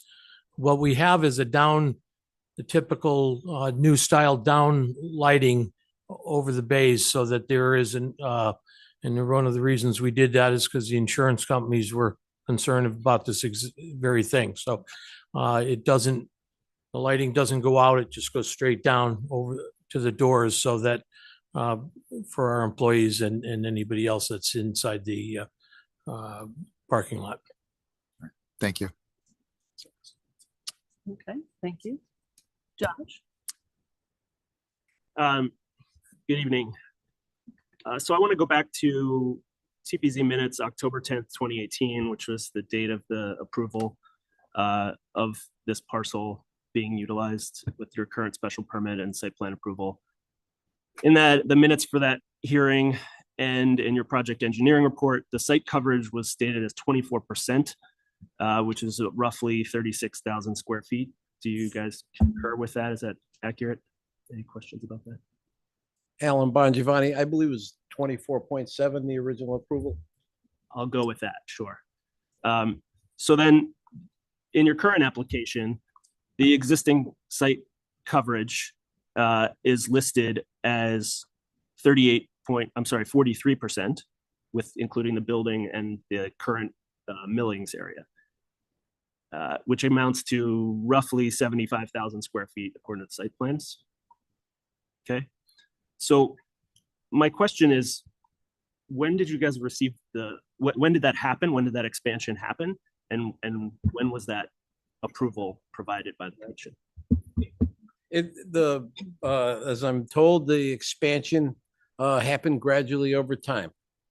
As they needed space, they kind of moved it out a little bit. They own the property, it's theirs. They had the approval for the use of, it was reclaimed material. It was easy to spread. They used the space. So my understanding of site plan approvals are that they are based on the intensity of use at the time of the approval, and a roughly 75% increase in the coverage of the land, and therefore the use of that land would require, my understanding, a special permit. And that comes out of case law, Barbarino versus Planning and Zoning, and Pepe versus ZBA. We don't dispute that. It is what it is today. I was hired this past year. I'm telling you, this is what I found there today. If what they had done over time was an issue, hopefully this procedure and this process that we're going through now and this permit will correct that. So I appreciate that, and I would appreciate that kind of candor in the applicant's, rest of the discussion here tonight, and it would have been nice to have that sort of presented as such. There's further, questions about this, right? So right now, this agenda item is messaged or is noticed as a site plan approval or site plan modification, something like that. Site plan. It's not a special permit. Any dispute of that? That's our current hearing. What we're hearing tonight. Originally, the application prepared by Mr. Bongiovanni was for site plan approval to expand the site plan. I was not involved when the application was submitted, but my understanding is that Shannon looked at it and made the determination that it could be considered, there's major and minor expansions in your regulations. And I think her feeling was that because this could be considered a significant expansion, it would be best to notice it as a special permit and have a public hearing as opposed to just go through the site plan process that some of the earlier applications went through earlier this evening. The applicant agreed to that, so it was processed as a special permit application, and with the applicant's permission, Shannon modified the application, checked off the special permit box and put her initials on. So we're here for a special permit modification as well as a site plan modification. Is that how this was actually noticed in tonight's agenda? Sorry, I'll pull it up, but I believe it can get it to me faster than I can. No. Happy to do that. It says modification for application for site plan modification for landscape buffer and parking. So it does not specifically say special permit. It was noticed, and I'd have to pull up the application. Yeah. There's the application form. I did check special permit. So that was an error on my part. So it does say special site plan modification. We did say special permit, or wanted the public hearing because of the substantial increase in the area. And we've gone through all the procedures. It's gone through all the noticing I requirements. should have said of that a special at the permit. beginning. The notices to the neighbors went out, the receipts were given to the planning staff, the sign was posted. So it's been processed as both a special permit and a site plan application. However, the pending application documents describe it as a site plan modification, not as a special permit. It wasn't just presented to us as a special permit. So I think it's improper what's been done. I think there were also some minor technical issues as well with Mr. Giovanni's notice to, you have to notice the Department of Public Health, which Mr. Reeves, I believe you did last week. And Mr. Bongiovanni, you noticed there's another agency, maybe it was DEEP or The Connecticut Water Company. the Connecticut Water, maybe that's what it was. So the address on that notice reflects a property address of 142 Brickyard, 144 Brickyard, not 148. Well, there's no confusion because they wrote back to Shannon and referenced 148 Brickyard Road and commented on 148 Brickyard Road. So if there was any technical deficiency in the notice, the water company certainly waived it. That's fine. Thank you. Providing us with an appropriate positive comment. Appreciate that. So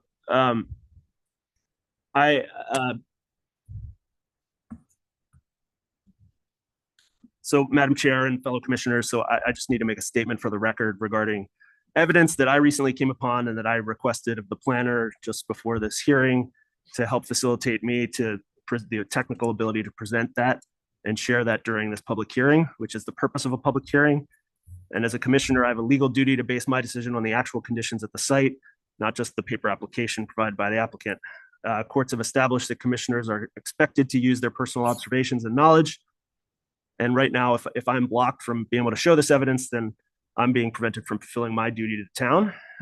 And furthermore, the fundamental fairness and due process require that the applicant be allowed to see and respond to the evidence that I'm going to share, and that should be considered by this commission. So the planner first refused my ability to present evidence, and then agreed that I could, but stated that there are technical limitations that are preventing her from receiving and displaying these images and slides. So if I'm not able to share those photos, I think we're inadvertently denying your right to rebut the evidence. And so since I cannot display them, I did email the file to the planner at 9:24 p.m. this evening for the public record as part of this public hearing. And instead, I will make a verbal offer of proof describing exactly what's shown in some of these images. Point of order, Madam Chair. Yes. We object to the commissioner describing or referring to materials that are not in the record. That is a valid point. So I need a little refresher on my Robert's Rules of Order and the proceedings. And so Attorney Reeve, the only way to remedy this is for me to go upstairs. Mr. Davidson's email, he didn't say anything to me about this until 9:24 this evening. There was an email that came in after we restarted. It did not come back up. We do not share screens during our hybrid meetings. That has been town policy since COVID to avoid integrity issues. I'm with aware of that. Zoom. Yes. So that's been a long-standing policy with the land use commissions. Mr. Davidson did send me an email. I do not know the contents. I would have to go upstairs to to the computer upstairs, open the email, transfer the contents to the AV drive so that it can then be shared on the screen. If all parties are agreeable, then I'm happy to do that. I think it's highly irregular for a commissioner to attempt to produce quote evidence at a public hearing that was opened 2 weeks ago, and we've all been sitting here for 2.5 hours waiting to make our presentation. I do object to the way this is being handled. Madam Chair, if I may, just would like to refer the chair to Article 11, Section 7, that authorizes the chair to refuse to accept any evidence offered by a party in an untimely fashion. Okay, well, thank you for that. May I make a comment? Point of order, Madam Chair. So the purpose of a public hearing is to review evidence, and in that hearing, evidence is introduced. It is introduced by the applicant. Things that are not previously documented are routinely provided and stated by applicants. Shannon has stated previously on the record that at times applicants provide documents just before meetings, and she allows that to be presented in meetings on a regular basis. In addition, the public is allowed to make comments and present whatever evidence they have. I am exercising all of those same rights and attempting to give you the same opportunity to refute or rebut anything that I share.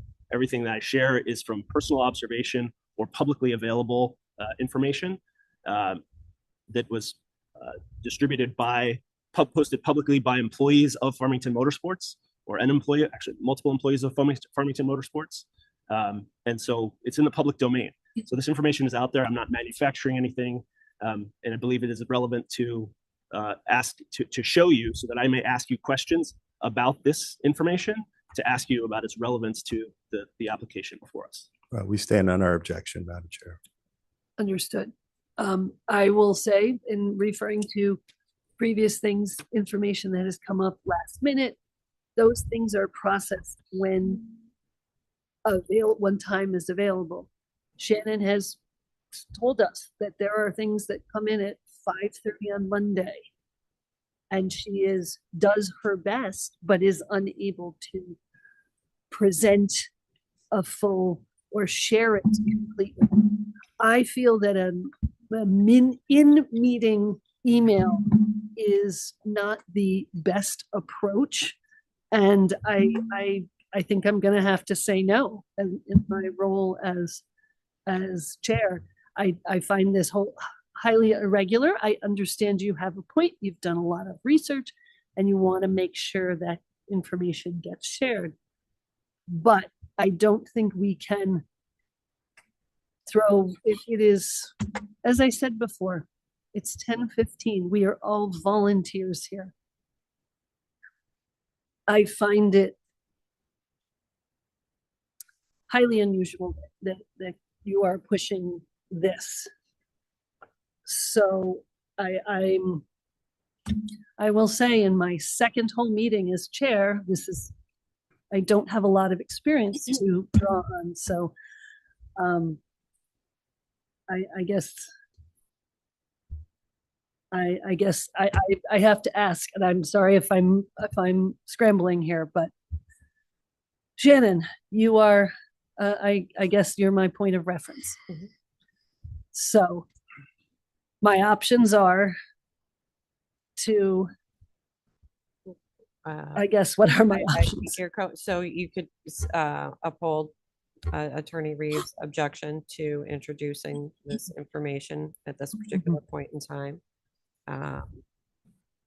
I believe Commissioner Zarella, I'm assuming the section he referenced had to do with a Robert's Rule section. It's from our bylaws. It's from our bylaws. Article Okay. 11, Section 7. Thank you. Okay, thank you. So I either or both of those are at your disposal for moving ahead. Okay, I have my bylaws right here. Madam Chair, while you're looking that up, can I just make a statement? If you're looking for a second, I will totally second that. We came into the meeting at 7 o'clock and we're sending emails about something that we knew was on the agenda at 9:24. I'm sorry, that's highly disrespectful of our time and the public's time. If you knew you were going to present it, you present it beforehand, before we even come into the meeting at 7, not at 9:24 during the meeting. So, Madam Chair, I'd like to respond to that if I can. Yes. So the things that I'd like to present were things that I came upon relatively recently, not at 9:24 this evening. I had the expectation that I would be able to share my screen and did not expect that there was any reason why I would be expected to have provided that information in advance. I am not allowed, as you know, commissioners, to speak to any of you in advance about this. We are not allowed to talk. We have not spoken about this. I cannot share any of this information in advance. I am not required to share things with the planner prior to this discussion, prior to this hearing. There's no requirement, there's no legal obligation to do so. Again, that is the purpose of the public hearing, so all evidence can be shared. The belief that I was somehow disrespectful to anyone by emailing it was the email was the backup to the not being allowed to share the screen, which I was unaware was a capability that was not permitted. And so I would say all of the things that I have, again, are in the public domain and will come out. And, you know, I think they're relevant. There's a very simple solution if people are concerned about the timing of this, which we can get to at some point, which is the potential to continue this hearing to another meeting, at which time there's plenty of time for everybody to talk about whatever they want to talk about and see what they want to see. That's an option, obviously, that people can just decide what to do or not later. But the evidence, I believe, is incredibly relevant to the activities that are occurring at Farmington Motorsports and relevant to the applicant's claims tonight. And I believe we have the obligation to share that information with them and request their response to that to validate or refute it. Okay. Thank you. Thank you for your consideration. So speaking here as chair, I will say that this is untimely presentation or evidence, so I'm going to refuse to accept it at this point. It is customary, I don't think it's in any rules or regulations, to use Shannon and the planning office as a conduit to share information. Shannon is a resource to answer questions, and she could have given you some advice on those sort of things. So at this point, we're not going to accept that evidence. If the commission as a whole determines we have more questions and we need to continue this hearing, then we will not close the public hearing. We'll keep the public hearing open, and this evidence can be presented at a later date. Am I within my rights, as I said, Shannon? I believe so, yes, Madam Chair. Okay. So I'm upholding your rejection. I'm denying your, I'm not accepting that. May I at this point. continue with my questions? Yes, you may. Okay. Mhm. Okay, so I guess I will make one more point on the special permit, which is this meeting, as I understand it, on the agenda is notice for a site plan approval, not a special permit.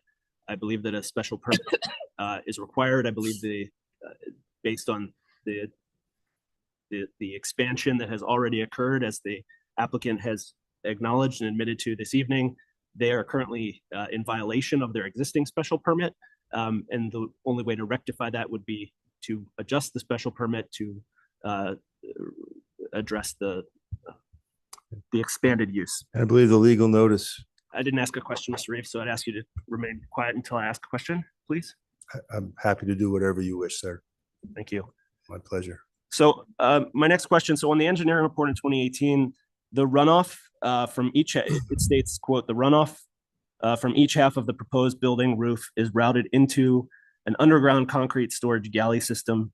Each system is sized to contain a 100-year storm event. The systems are located about 15 feet away from the building along the north and south sides of the proposed building under the proposed storage area. So again, this is on the 2018 site plan and in the engineering report. In the current application, these structures do not appear on the current conditions. Do those structures exist? Were they ever built? No, Okay. Can you explain why they were not built per the? why they weren't built, because we didn't have the funding and we're still continuing to do construction on the building. So, Some but, of the stuff hasn't been completed yet. so you're operating on the site without meeting the conditions of the site plan that was approved. That's what you're stating. It's a work That's in what progress. you're stating. Well, You're not going to cross-examine it. I asked him a question. That Commission is, not gonna okay, cross-examine. exactly. Your job as a commissioner is to ask questions and respectfully listen to the answers that are presented. We are not on Law and Order. We are not going to get into a back and forth and a gotcha situation. It is not a cross-examination, and this is not a court. So, if I'm going to be chairwoman, I would like this to be a respectful and kind hearing, public hearing.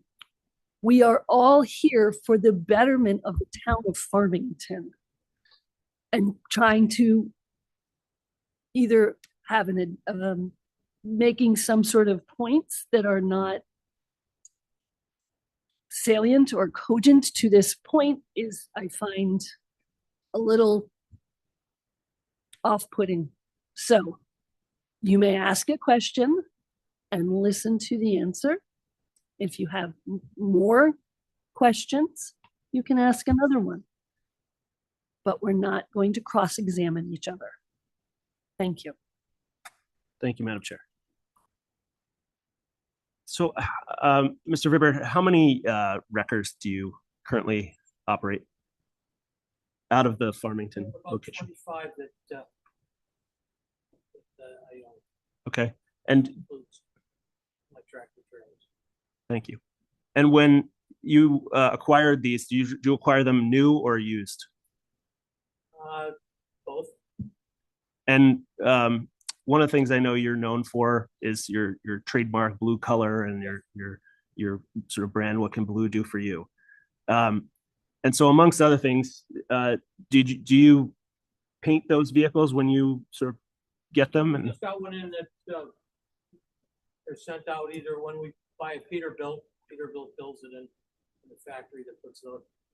We just had one done. Turnpike Motors just painted one for us. So. okay, and do you ever do other customizations or changes to the bodies, the lifting mechanisms, the cabling, the hydraulics, etc.? So you don't. They're a Miller product, which is the product that we buy. They're out of Tennessee. And they come. Modify that now. And you have never modified any of those wreckers on the property at 148 Brickyard Road? Thank you. And in the application in 2018, the heating mechanism for the building at 148 was listed as natural gas, I believe, in one place, and in another it was natural gas and propane. Are those the heat? What is the current heating source of? Propane tanks. Okay. Propane. And is that the exclusive heating source in the building? Are there any other sources of heat? There is a waste oil heater in there. So Recycled waste oil. can you tell me about the waste oil heater? waste oil generated at 146. The waste oil has a tank on it and a heater on it. So, how big is the tank on the waste oil heater? 275. Probably 275, yeah. A typical home heating oil tank. So you're storing up to 275 gallons of used motor oil. Is that what this is in a tank in that building? Similar to heating oil. Okay, There's no floor drains in that. I understand. And is Mr. Reeves, is it your understanding that motor oil is a hazardous material under Farmington's? It's what it is, what it is. So is that a yes? It's not a yes or a no. It is what it is. Okay. I'm not gonna cross-examine you either. I don't understand the difference between cross-examination and a question. I'm just asking a question. I'm asking you your understanding.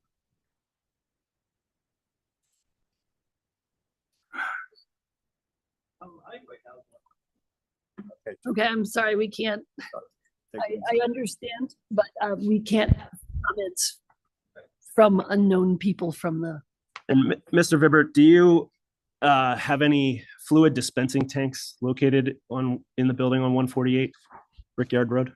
Fluid dispensing? Yeah, so you have a storage tank that has the ability to dispense a liquid out of tanks? We have a DEF fluid tank. Okay. And can you explain what a DEF fluid tank is? Well, the newer vehicles have fluid for the emissions. There's a tank that dispenses that. And you use that to then fill your trucks with this fluid as needed We put DEF fluid in our trucks, yes. in that building? Not in the truck, but Sure. And do you have other liquids in drums, like 55-gallon drums or something similar located in that building? extra washer fluid. We have the small containers of motor oil that have to be added a quarter at a time. So do you put that motor oil into any vehicle in that building? Generally not. We have a bay at 146 Brickyard Road that we service our vehicles. So generally not. So you have done that in the past? Yes. Okay. And have you ever disassembled a truck in that building? I'm gonna, Mr. Where are Vibert, we sorry, going with I'm gonna have this? to ask you to come up to the microphone. Mr. Saint Germain has indicated he can't hear your replies. I apologize. Have we ever disassembled the truck? Yeah. No, we did that at 146 Brickyard Road. Okay. That was a 1986 Bro that we disassembled. Okay.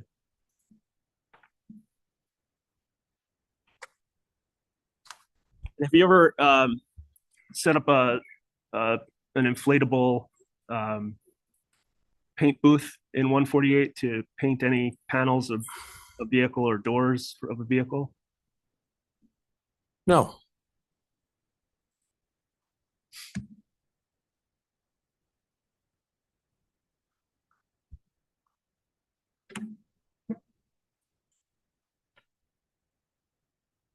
And Mr. Vibert, your vehicles work hard. I'm sure they get dirty. Where do you wash the vehicles? 146 has a wash bay that has a oil separator in it. Those get done. The big trucks go to Milford to a car wash, truck wash down in Milford. Okay. And so you never wash vehicles outside? We wash vehicles outside at 146 Brickyard Road. So you do wash vehicles outside? Yes, we do. Not on the site question. 146 Brickyard Road has that inspection restriction. It's predated adoption of the regulations. So it's going on 146.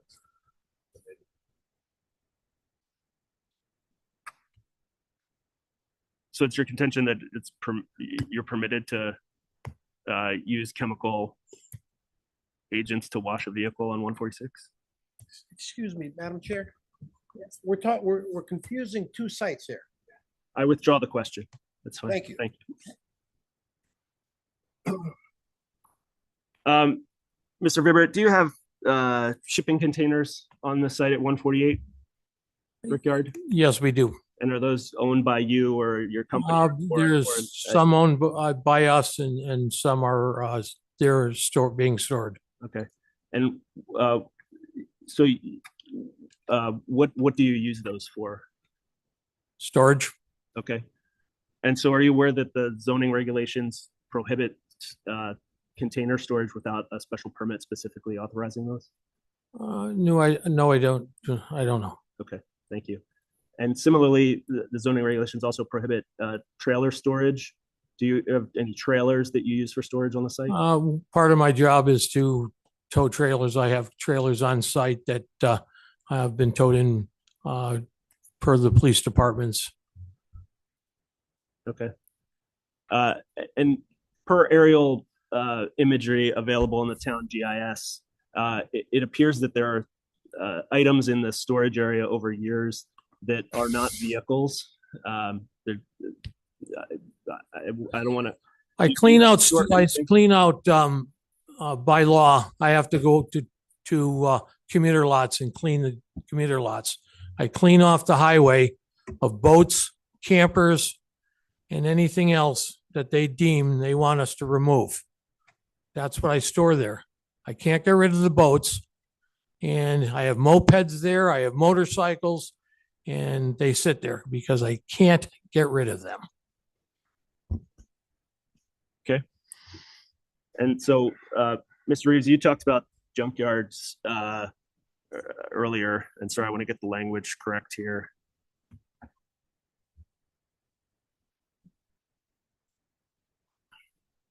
So in Farmington zoning regulation, section 9 definitions, junkyard, I quote, more than 50 square feet of space used for the accumulation or storage of paper, rags, scrap, metal, or discarded or used materials of any kind.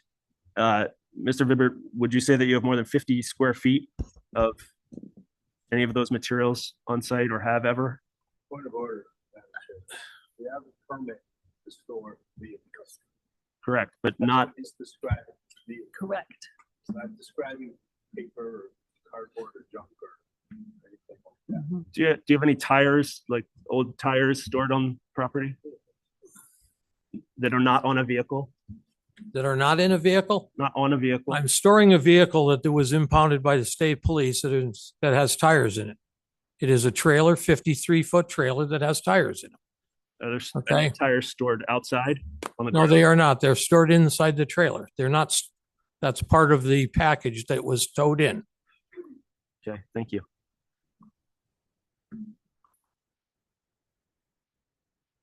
Have you ever taken in waste oil from other parties to use in your waste oil heater? Yes, our waste oil at 146. We do accept waste oil from some of our customers. And can you describe are those customers? We get We're not here to talk about 146. Right. So I was referring to the heater at 146. No. So you have, you said you brought oil from 146 to 148. So that oil comes from where? comes from the customer's cars. Okay.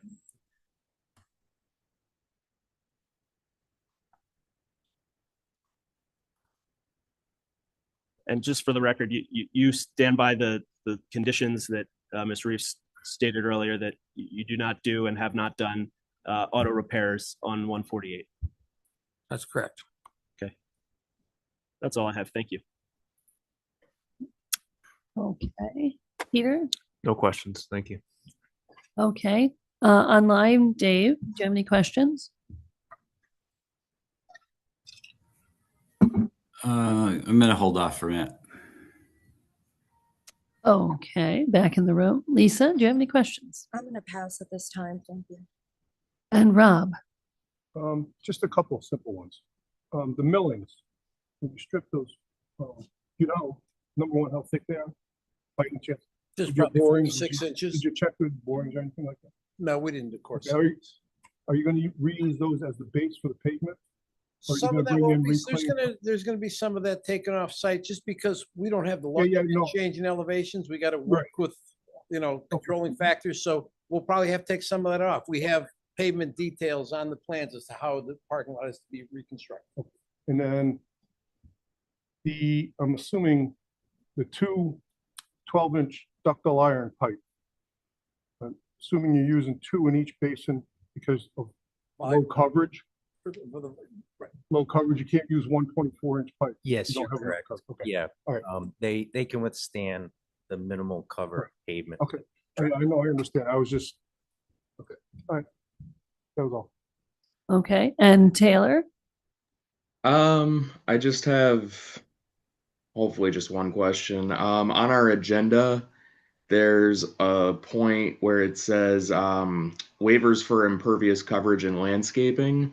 That hasn't been touched on, and I was just curious what that meant and what you were seeking in that regard. If I may, Madam Chair. So over 40% coverage, it requires a 5/6 vote by the commission. I don't believe it's a special request to do that. It's a procedure in your regulations. Correct, right. If your application is requesting that much, then it would have to be passed by a 5/6 vote. Correct. With regard to the landscape, I think Shannon touched on that in her comments, and that a 5/6 vote is not required for any of the landscaping. There was a question about that at one time, but I think it's been resolved, and we agree with her interpretation. Okay, and that was determined the amount of buffer space and. Correct. It had to do with the plant quantity and the width of the buffer. And so I walked through that in the agenda review. It's on page 8 of the agenda review for this week. Okay. And anything else, Taylor? I guess just, just a statement of it is concerning that this site has been expanded without oversight for a while. I will give my fellow commissioner that. But more to it, just like if they are going to be doing this, it is important that we do it the right way. But yeah, that was everything. Thank you. Okay, thank you. A comment of mine about that. I'm glad to see you were pulling out all the invasive bittersweet. That's beautiful, but an annoyance. So get rid of it. That's great. My question is snow removal. Do you have an area where you're going to park it? Since we have, sorry, Bob, you got to go first. And I know. You left me. There are areas shown on the plan in between the parking lot and the basin. Okay. We have snow storage areas there. One of the things that staff had asked about last time we met with them, providing some sort of barrier so we don't go over that. We don't want to fence it because that's where they're going to dump the snow. We're going to put a row of boulders there. Okay. And, if you want to put that as a condition of approval, we're happy to, add that to the plan. I was just curious with the detention ponds and everything. And We got that into the north side of the parking lot. We're going to take some of that yard back. okay. Snow storage. Okay. I guess that is it. So I'm gonna head back to Bob and see if there were All right. anything that came up. You took my easy one. Actually, they're all pretty easy. So thank you for entertaining us. I know it's been a long night. I just have a couple quick ones. This lot is going to be, as you stated, for storage, towed vehicles, impound, all that good stuff. So it is going to be fenced, I'm assuming. It is not. It's not It is fenced. not fenced. It is not fenced now. It's kind of out of sight, out of mind. People don't really know that it's there. It's a good location for I'm it. impressed. Okay. I'm impressed. And there's, the owner doesn't feel there's a need to fence it in. Okay. No, if it works for you, that's great. And then so I understand what Commissioner Carrera was saying. If you have your employees parking in that parking lot, is it too dark where you have to worry about them falling and tripping, or are you gonna need lights out there? Is basically what I'm getting to. I'd rather have everybody safe. I understand you want to keep things No, dark and stuff, but The lights over the doors with the full cutoff fixtures or shields are adequate. We're not looking to put up light poles and things. We don't think that they're needed here. okay, In the evenings, when the guys, the crews that work overnight, they will park in the other parking lot in the neighborhood building as well. all right. And then I understand from experience and prior life and all that good stuff. I understand the need you have for the space because DMV is not making it easy for you to get rid of all these vehicles that the state is now putting on your shoulders to store for them. And a lot of people are just leaving them there. I get that. And you refresh my memory, you said they're staying there roughly 90 days. Correct. Okay, so after 90 days, you're basically going through the process. You're calling Copart or whoever to get them out of there and see you later and just making more room for more. Yes, and the process starts at 30 days and we submit the first paperwork to the DMV. owners and lien holders. And then it goes into DMV. And depending on the vehicle, we have out-of-state vehicles that we have to go back to the state that registers those to get the information. So some of those are even 120 days. So it just depends on how fast DMV. Now, they could get them done and we could get rid of them in 45 days if they got the tails in motion, but I understand. that's pretty much what we're seeing here. Okay, and then now my last question is partially curiosity, partially just checking out logistics. So electric vehicles now, electric vehicles, from what I've heard, and correct me if I'm wrong, electric vehicles take a lot of water to put out because they burn very, very hot. And there is the worry of them flaring up again. So commonly, from what I've understood, is you park them either separated from other vehicles or inside storage containers to kind of offset the fire spreading to other vehicles. Yeah, and we belong to a service that we send pictures and to the service about the electric vehicles. One of the things about electric vehicles is that you don't put water on them. The people that are putting water on them are creating a hazard or environmental hazard.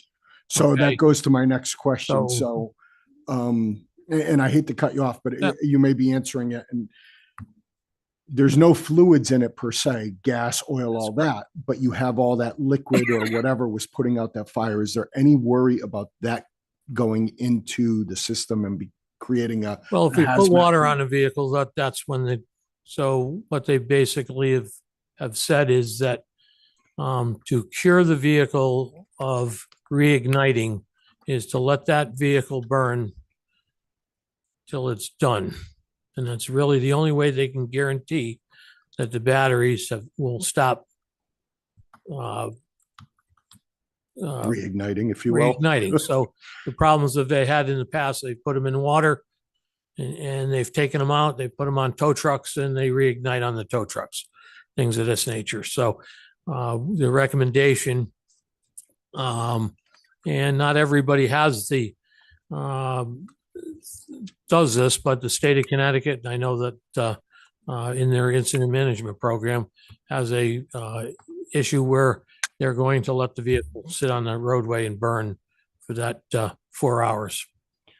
Okay, so by the time it gets to you, we don't have to worry about any type of hazardous chemicals falling off into There is no really hazard. Tesla has 7,000 little batteries in it. That's what I wanted to know. Okay, I'm good. Thank you. Okay, commissioners, anyone else? Did anything come up for you? I or- have a curiosity question. Sure, ask a curiosity. No, this is Just for my own understanding, is there a protocol for logging leaks and leaks that are occurring, or when you recover a vehicle, is it mandated by the state? Well, generally, when we get to the scene, a good portion of the fluids have been discarded on the roadway. And the protocol is, depending on the amount of fluid that has leaked out of there, generally the fire departments look at it about 5 gallons. They're going to call DEP or DEEP, and they're going to tell them what they've done. Is there a storm drain involved? Something to that effect. Yes, there are some drippings. When we have a car that drips, sometimes they're put inside, put a mat underneath it that just takes the drippings. Or if they're put outside the 146, there's a mat that's put under there if that's the case. By the time it gets to us, the vehicle's been leaking for an hour, and the fluids are generally sopped up by speedy dry is what we call it, and then it's put in bags and put in the car. I didn't think about the volume, but thank you for answering. Yes. Okay, any other questions? Okay, now this is a excuse me, a public hearing, so it's time to hear from the public. If anyone is in the audience and would like to come up and speak, please feel free. Come on up to the podium, state your name and address and your comment.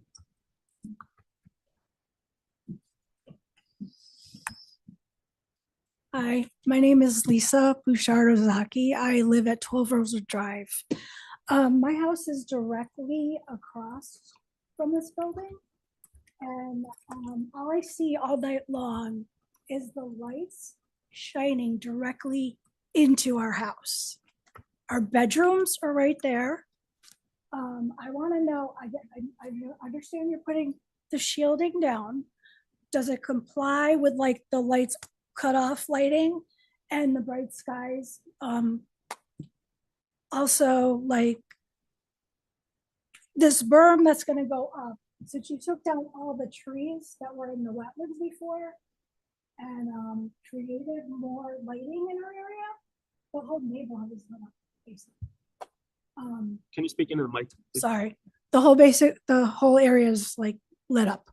We have to put room darkening blinds on our windows, blackout curtains. My sleep gets interrupted. But I appreciate all of you. I understand because I work for the town of Canton, taking your time and effort and doing all this. This is what I do all day long. Trust me, I know. I appreciate all your efforts because my dad was in the fire department, and I get you pick up all these cars and vehicles and everything.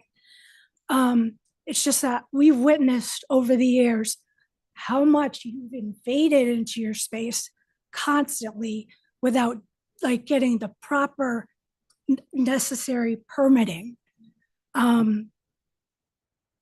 It's just, we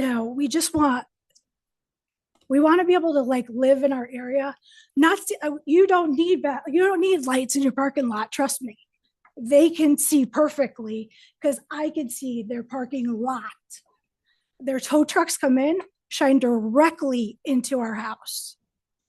And I appreciate all your tow trucks. Trust me, I use them. I use you. You're who I call. But I'm just saying, please do something about this. It's just interrupting a lot of things and our neighborhood is not happy. So that's really all I want to say. And thank you.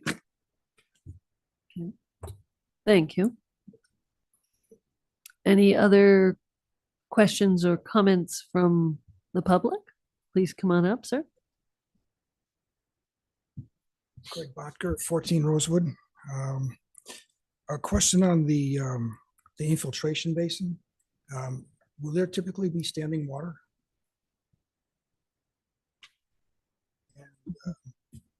Is that your only question, or Well, I do, guess, why don't you ask all your questions and then we'll get them answered? And then with the paving work, will the I'm sorry, I can't hear a word you're saying. vehicles, whatever is there now be moved or removed, or, I think maybe graveyard was the word you were looking for. But I guess I'll stop there. Okay, thank you. Thank you. Thank you for those comments. And yes, Peg, I know that we had a night there that I saw pictures and you're quite correct. And I apologize. We looked at that and Shannon sent me some pictures of one night that we do have had those spotlights put that were on there. And I saw the pictures and no doubt about it, there was a problem. The lights were immediately taken out of service. I would tell you, and this is no lie, is that those it's on a 15-minute timer and the fire department was training that night after hours. We do that. They put their lights up. We put our lights on when they go to pick up. It was a foresight. We stopped that practice as far as them using our lights for that, but it was definitely the lighting that we have today, that we have on the building is simply a down lighting that goes right down to the ground. It doesn't reflect out. The 146 has the same type of lighting. It has no spotlights at all. Yes, we can try and do something with the tow trucks as far as getting them to turn the spotlights off in the back so that when they unload, that we can certainly look at. I appreciate the comment. But I would tell you that our lighting, again, we've taken that step in there. I saw the pictures and it was quite correct. It was blinding and we've again addressed that. I'm sorry. Okay. They're lighting it downward. The spotlights that the complaint was that night was definitely spotlights. You could see it. It reflected out there. We did look into it, and that's what we found.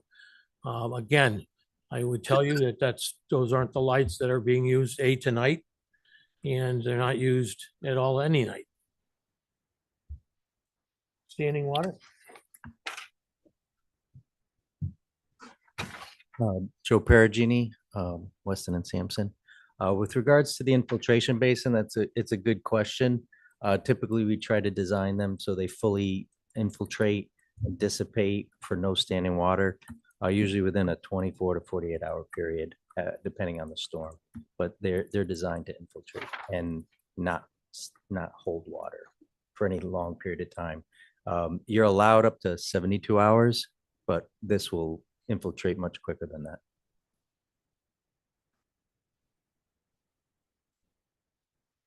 A couple other comments, just want to address the paving.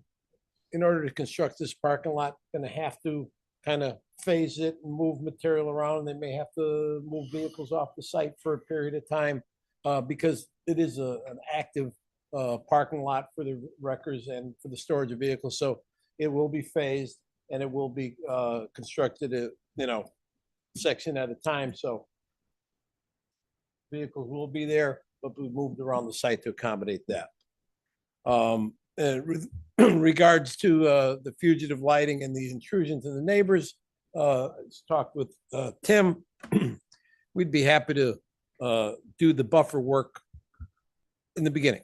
So, if this is approved tonight, we'd be in there in the spring when it melts, when the snow melts and the frost comes out, we build the berm, we plant the trees. Thank you. Okay. Any other comments in the room? Oh, come on up.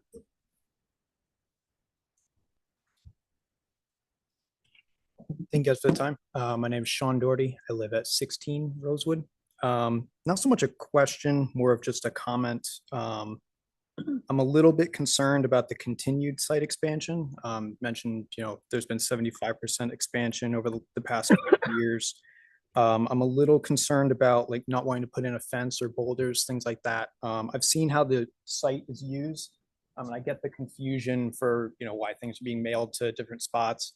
It's one large lot that seems like they move in between the different lots. I am a bit concerned about the expansion, from using this new parking lot and then expanding over into the other lot, and I think there's been as shown, kind of a past negligence to like past rulings, not adhering, getting for the special permits that are needed. So, I'd like to see if this is approved, there's at least something to contain them, within the spots that they're supposed to be utilizing on their lot. So that's all. Thank you.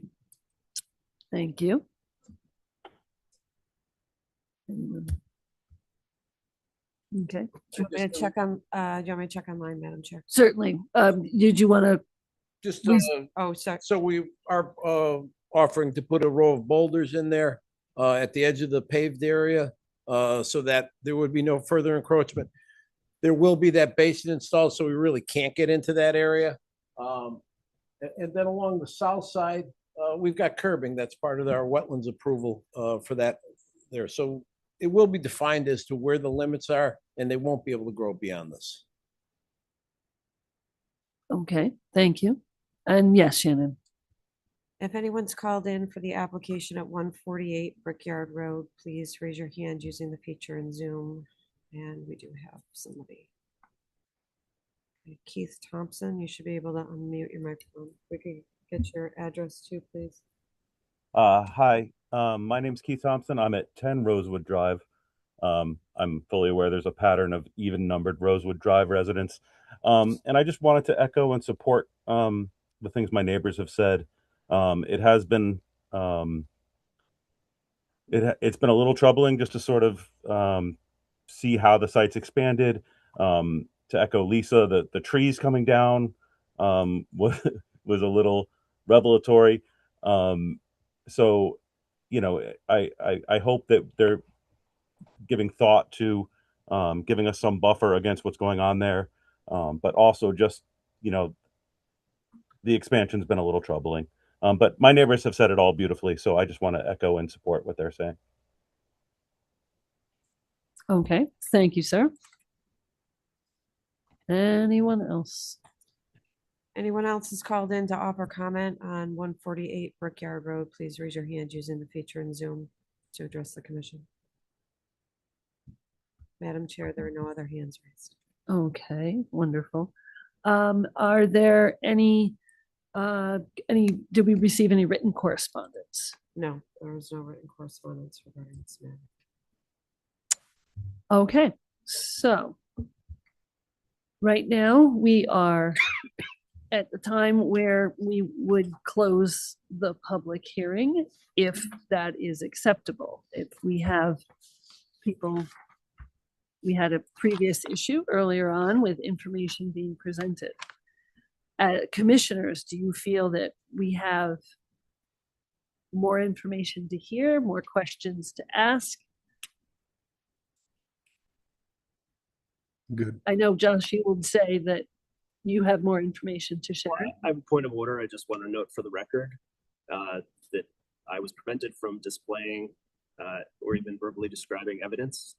I object to the ruling that you made, Madam Chair, respectfully.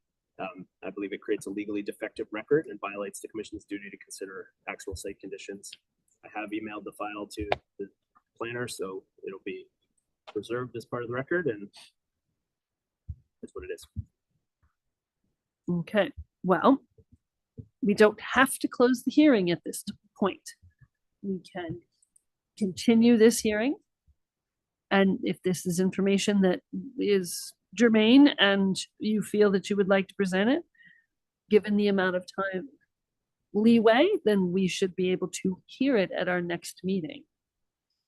If it is available and acceptable, and we can present it successfully. I'm just thinking of formatting and things like that. But yes, so I'm hearing that you do not want the hearing closed. I do not. Okay. I believe that evidence that I have refutes some of the applicant's statements. And okay, so then anyone feel that we need to move on, close this, or should we continue? We have some that are shaking their head feeling that it's time to move on. Others, I personally don't see what it's going to change based on the application we have in front of us. Yes, they made some mistakes in the past. Yes, they encroached. We've also had other people come in front of us that have put in fill in their backyards, and we didn't make them pull it all out because they didn't do it without a permit, you know? I'm of the opinion that we go up based on the permit we have in front of us now. Are we going to approve it or deny it? And what do we want? What do we think of it? So I'm of the feeling that we have enough information. We've seen the application. We know what they're going to do in the future. We know what they're planning on doing. We vote yes or no on that. Yeah, the question in front of us is, do we approve or deny this application? But everything else is separate. Correct. Okay. I believe there is an option to continue. There is. So, to clarify, we can vote. We can choose to vote and or continue. I'm new at this, so I'm just going to throw this out.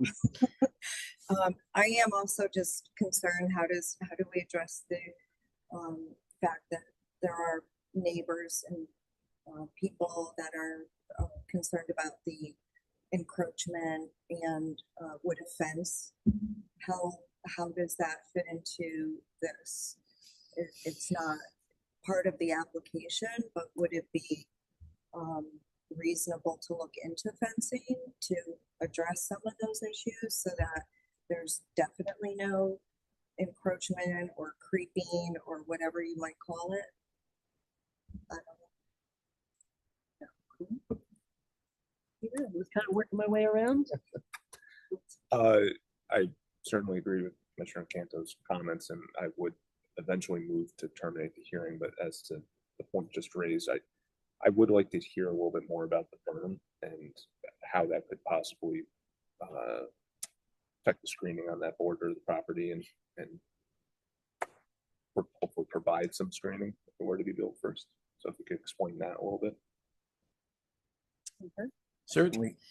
Again, for the record, Alan Bongiovanni. So our berm is 3 foot, 4 foot along the back where yeah, that works.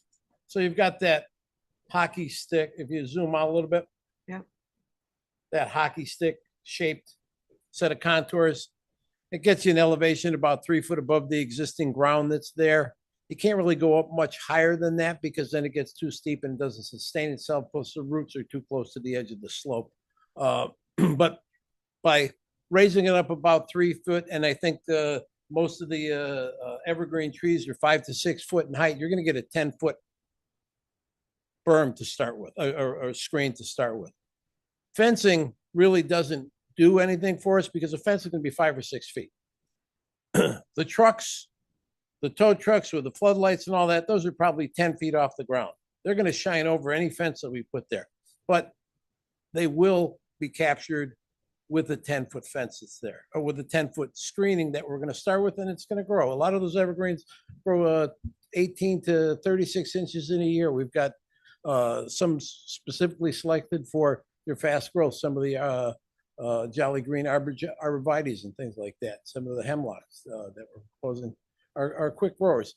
We're not going to be able to plant an instant screen, but if we can plant it in the spring and give it the growing season, in the next year or two, it's going to be an issue that people forgot about.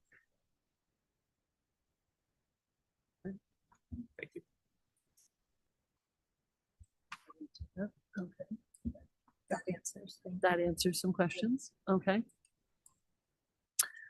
Dave and Taylor, I haven't heard from you online. Do you guys have? Is there more I'm gonna say more questions out there.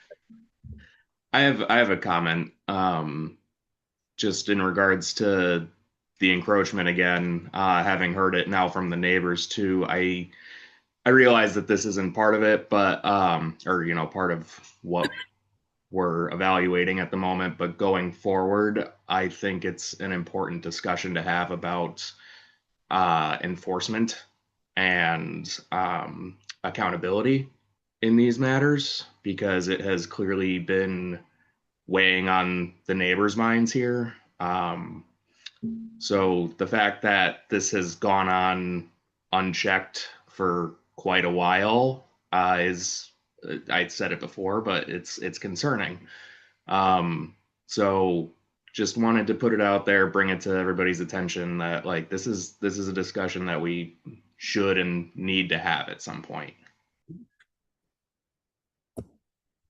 Okay, thanks. Dave, any comments, questions? Yeah, I guess I would agree with that, but at the same time, we do rely on the community to help us out by reporting things that they see that, that may impact us. We really, Shannon can't be driving around trying to look and enforce every little piece. So like I said, we rely on our community people to say, we're having a concern here. If there's a lighting issue, first trying to address it with the property owners, try to do it a neighborly way. And if that doesn't work out, then, then taking the next step and going to town, the town planner.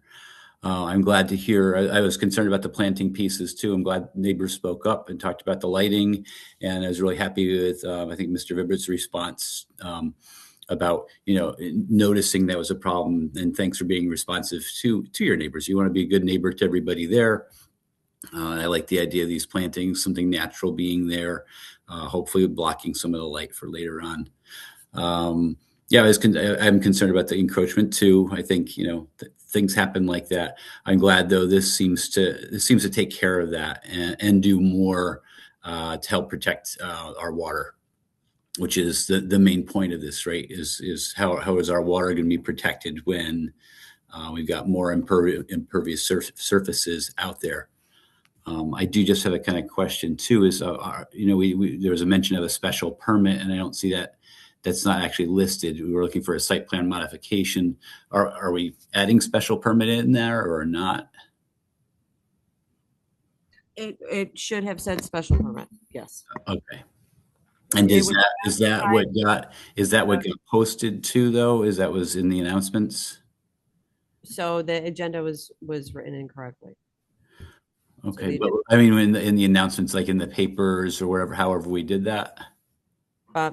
Bob's saying in the legal. I believe the legal notice would have been for a special permit because that's what triggers the notice to the applicant to send out for the public hearing. The public hearing notices and the yeah, I'd have to go back through and check. So I'm sure the record would reflect. As I said earlier, Shannon, with our permission, modified the application to make it a special permit application as well because she felt that it did have not just a minor impact because of the extent of the expansion, which is, could have been a question for the commission, but we agree with Shannon's interpretation. You know what? I'm just gonna the legal notice. Present it that way. I could have. No, the legal notice was wrong too, Bob. Was. Yep. Legal notices for a site plan for site plan modification. So we did it. Yep. Okay, we're planning to modify our site plan. Okay, so how does it impact? What was the special permit piece? So the special permit, it was already. So I looked at it from a special permit. The use had already been granted, right? So Washington modifies and issues special permits based on use. And the use hasn't changed. The exterior storage hadn't changed. The use of the exterior storage hadn't changed. And the building had not changed. The building isn't changing. That's the interior storage. Mm-hmm. They were looking to expand the exterior storage, which is a site plan element. It's not a change in use. Mm-hmm. So the site plan element is a site plan modification. However, under Article 4, Section 12, there are degrees of whether it's a minor or a major site plan modification, given the enormity, the size of the expansion of the basically doubling of the exterior storage that we felt, and we knew that there were neighbors that had complained about light and had complained about the tree cutting, that we felt a public hearing was warranted. And so it was noticed as such. But from a special permit standpoint, there are no changes in use. We're not adding or changing a use to the lot. So I guess my only concern is about the technicality of this, right? So I just want to make sure that that we have advertised this correctly, that we've posted it correctly, so people who are supposed to be aware were aware. I know letters have been sent out, but no, did everyone know what they needed to know for this to register their opinion about this? Is my question.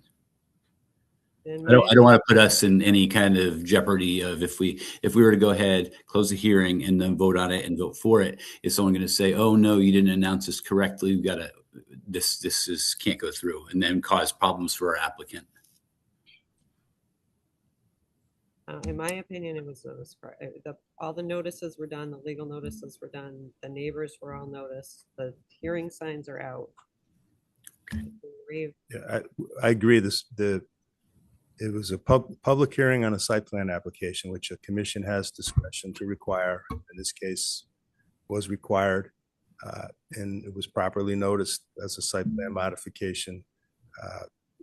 As Shannon said, we did not need to modify our special permit because we were not changing any of the use. The use was previously approved. So from the applicant standpoint, we don't have a concern that there's any problem with the way the application was processed, and we'll accept the risk of any technical difficulties. If anyone decides to appeal your decision, we can deal with that in another place. So we're comfortable with the way staff handled it. Thank you. That's all I have. Okay, thanks, Dave. I think we have a couple of things going on here at the same time. We have a plan in front of us. That's what we're being asked to consider, take into account, go with what has been presented. We also have some past history, and it's the old, are you asking permission or seeking forgiveness? This is over our aquifer, so we need to be very careful. The idea of getting more consistent and effective and modern stormwater runoff control is very appealing. I really find that very appealing, and it's nice to have those upgrades to this facility. But I also, we can't go back and rewrite history. It is what it is. Here we are now. So, okay, that was just my comments. So we still have not closed the hearing. We got to do that first if we are going to, or if we are going to continue. Madam Chair, if you'll indulge, I know normally we simply make the decision to close the hearing. You can take a vote to close the hearing to see if there's a consensus on closing the hearing, and then you could proceed from there if you so chose. Okay. I think I will do that. I think. Madam Chair, point of order, just is this the only deliberation time we have now? So if we close the hearing, any deliberations or discussion we have is also over, or can that continue past the public hearing? Sorry.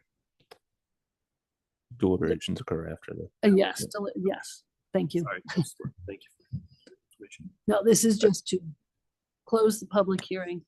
That then we're done asking questions, and those nice gentlemen can go sit down on a much more comfortable seat, I'm sure. And so I would like to call a vote on whether if we are going to vote in the affirmative to close the public hearing. Everyone understands what we're voting on?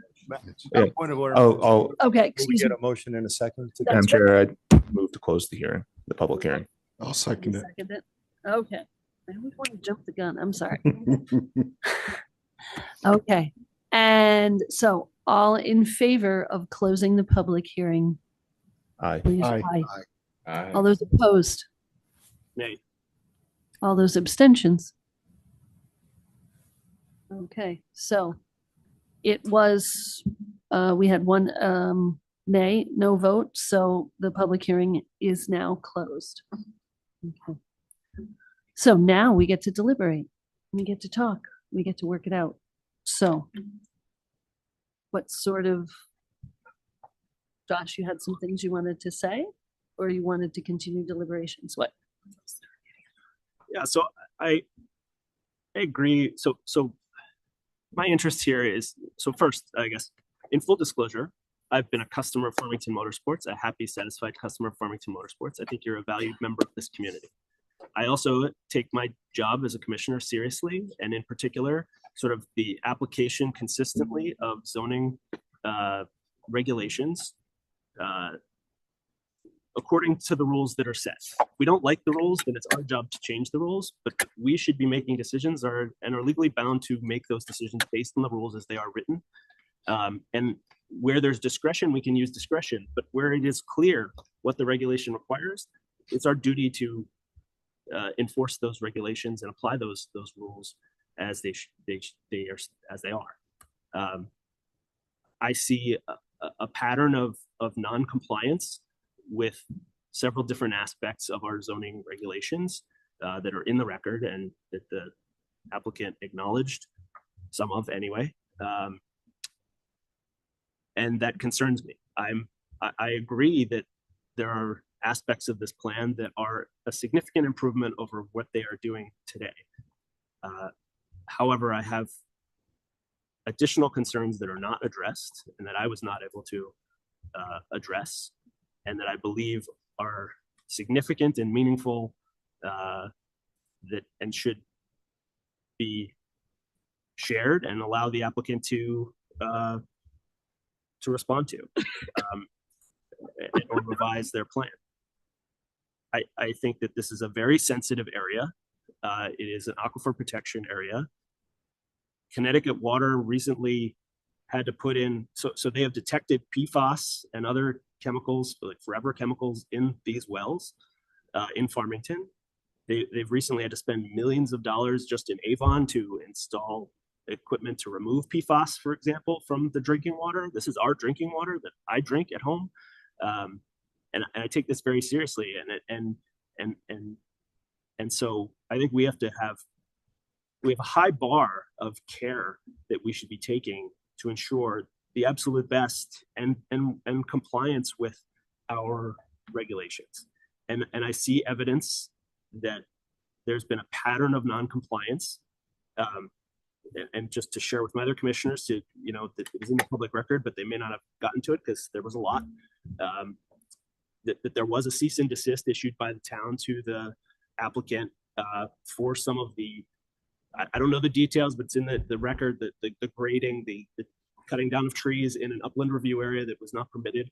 It certainly has changed, I think, the neighbors' experience and what they can now see of the area. It also, in my personal experience, I can say it's changed the experience of the Farmington Canal Trail there. You used to not be able to see much at all, and it's all laid bare now.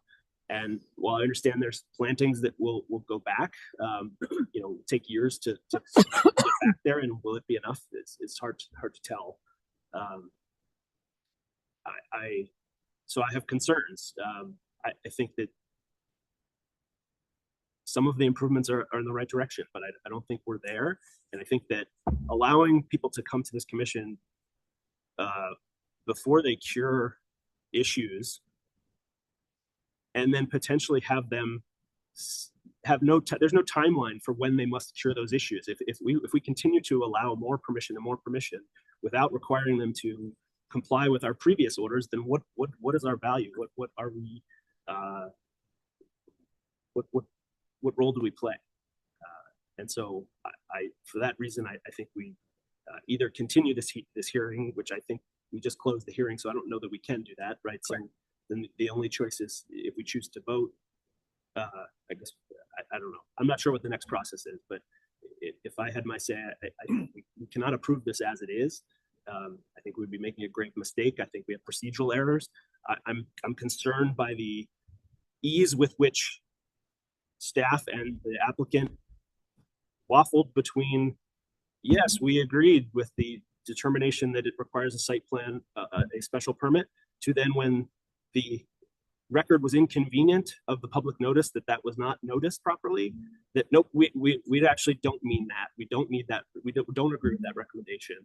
And that fluidity is concerning. And I think that we should be doing things properly and not going for expediency for people's convenience. Those are all valid points. Thank We do have one alternative. It's not just a yes or no vote. Okay. We can include conditions on an acceptance, on an approval. We could, if you chose to, you could add a motion, and we could, or if as a board, we could decide to add conditions that. But since I'm not exactly sure what you were referring to. Sure, yeah. I appreciate that. That is I guess if we have conditions of approval, I guess my understanding is, the applicant talked about, just as an example, the concrete drainage basins that were on the plans for the prior application, which were never built. And so I don't know, like, how is a condition of approval any different that will actually require those things to happen versus things that didn't happen in the past? I don't know if there's a technical difference as to why one was allowed to not happen and these would actually be required to happen, the conditions I'm suggesting. okay. Well, I'm going to ask Shannon a question in that department. Now, I know their final, before CO can be granted, things have to be completed. But would that pertain to this situation? Yes, an as-built survey would be done typically, and I don't believe one was done for this particular facility at that particular time, is my understanding. And Okay. so we would require an as-built survey. I have a recollection that the system changed. Unfortunately, Mr. Sear had to drop off the call. I thought it was a surface basin. Regardless, the underground infiltration is no longer required, or is no longer an acceptable practice with a facility that is in an aquifer. So, and it may be that came up after the final set of plans, and so it was switched to an at-grade basin. And I'd have to go through and pull up the 2018 plans and walk myself through, but regardless, an infiltration system, an underground infiltration system, pipe system is not what is approved for use in an aquifer anymore. They wanted an at-grade system like you see here, so that if there is a spill, there's the opportunity, one, it'll off-gas, so some of it'll just off-gas, but it's more readily contained as opposed to hitting a basin and being directly infiltrated into the ground. So there's more opportunity for containment and cleanup if needed. So, and I don't have an answer further than that, but yes, we would require an as-built as part of the final review process, which was never completed previously. Okay. Okay. Is that?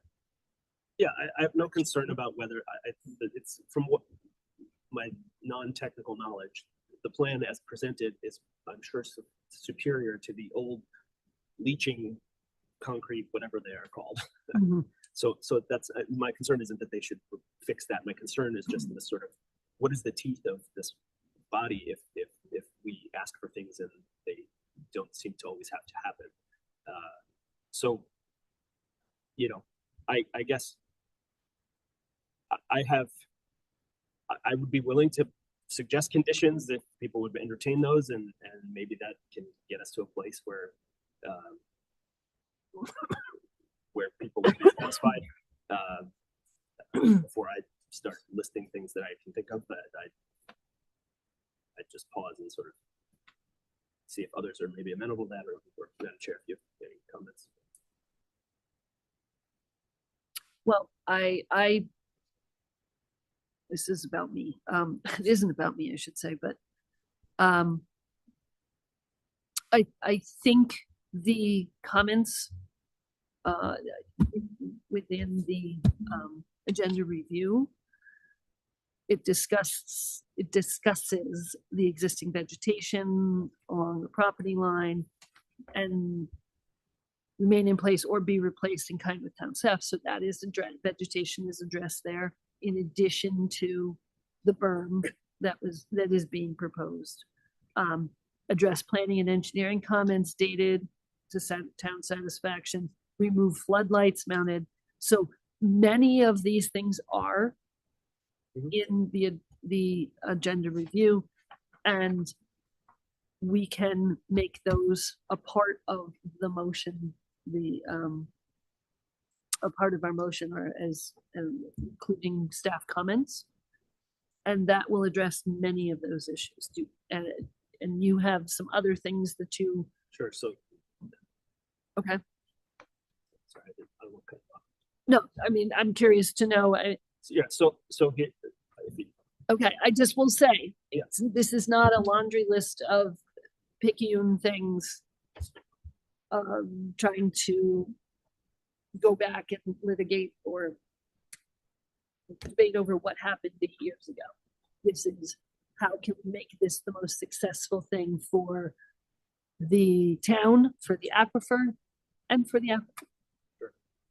So my suggestions would be, it appears on the current site plan that the evergreen plantings on the berm on the eastern edge of the property, which I don't think we've discussed today, were never planted. While today that property in front is vacant, which provides additional screening. That property, I believe, was approved for development and may at some point actually get developed. I would like to see that screening there. And then there is actually terms in our zoning regulations as a requirement for motor vehicle repair facilities to screen any commercial vehicle from view from the street, and that they should be set back 100 feet from the street as well. And there are regularly commercial vehicles less than 100 feet from the street and visible on this parcel along the strip that would be known as sort of the right of way that is on 148. And so I would want that to be rectified and met to meet the zoning regulations. So I don't believe these are picayune things, picking about things in the past. It's current state and consistent with our regulations. And additionally, that on both the current state and the future state, that area where vehicles are parked on the eastern right of way is not shown as actually having any activity on it, and it's not shown as being paved in the future, but there are many vehicles parked there all the time, like continually. And if you drive by right now, they're parked there. Either pave it if that's consistent with the, all the other zoning regulations, setbacks and whatnot, or stop parking vehicles there.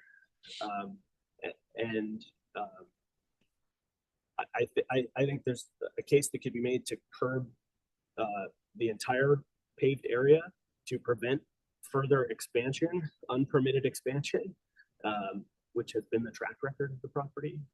I know there's the inland wetlands asked for a curb on the southern edge, but we may want to consider the curbing. I guess the boulders on the west side seems like that solves the problem there.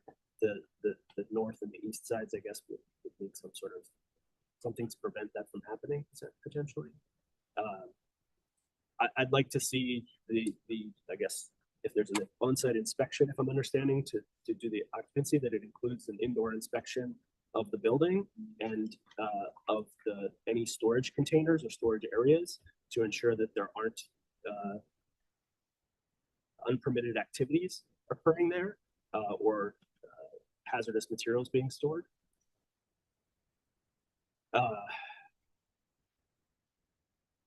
I will just say, the building is an already built structure.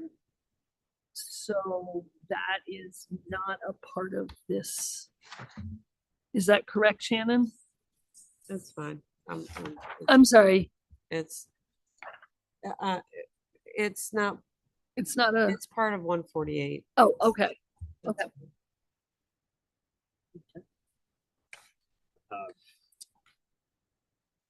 I also, my understanding again is that the shipping containers and the trailers that are being used for storing materials were not permitted previously. This is not a site plan, but a special permit, so we are not changing the use to allow those things. And by the zoning regulations, those are explicitly prohibited on any commercial CR zone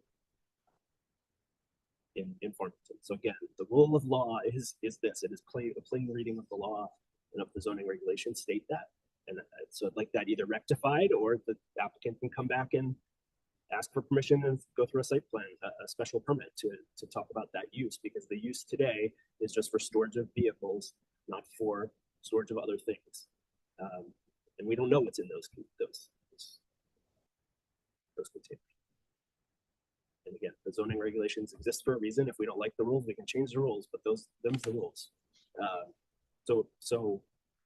And then there's also a section of aquifer protection zone regulations within the zoning regulations, not within aquifer protection. There's an AP zone regulation.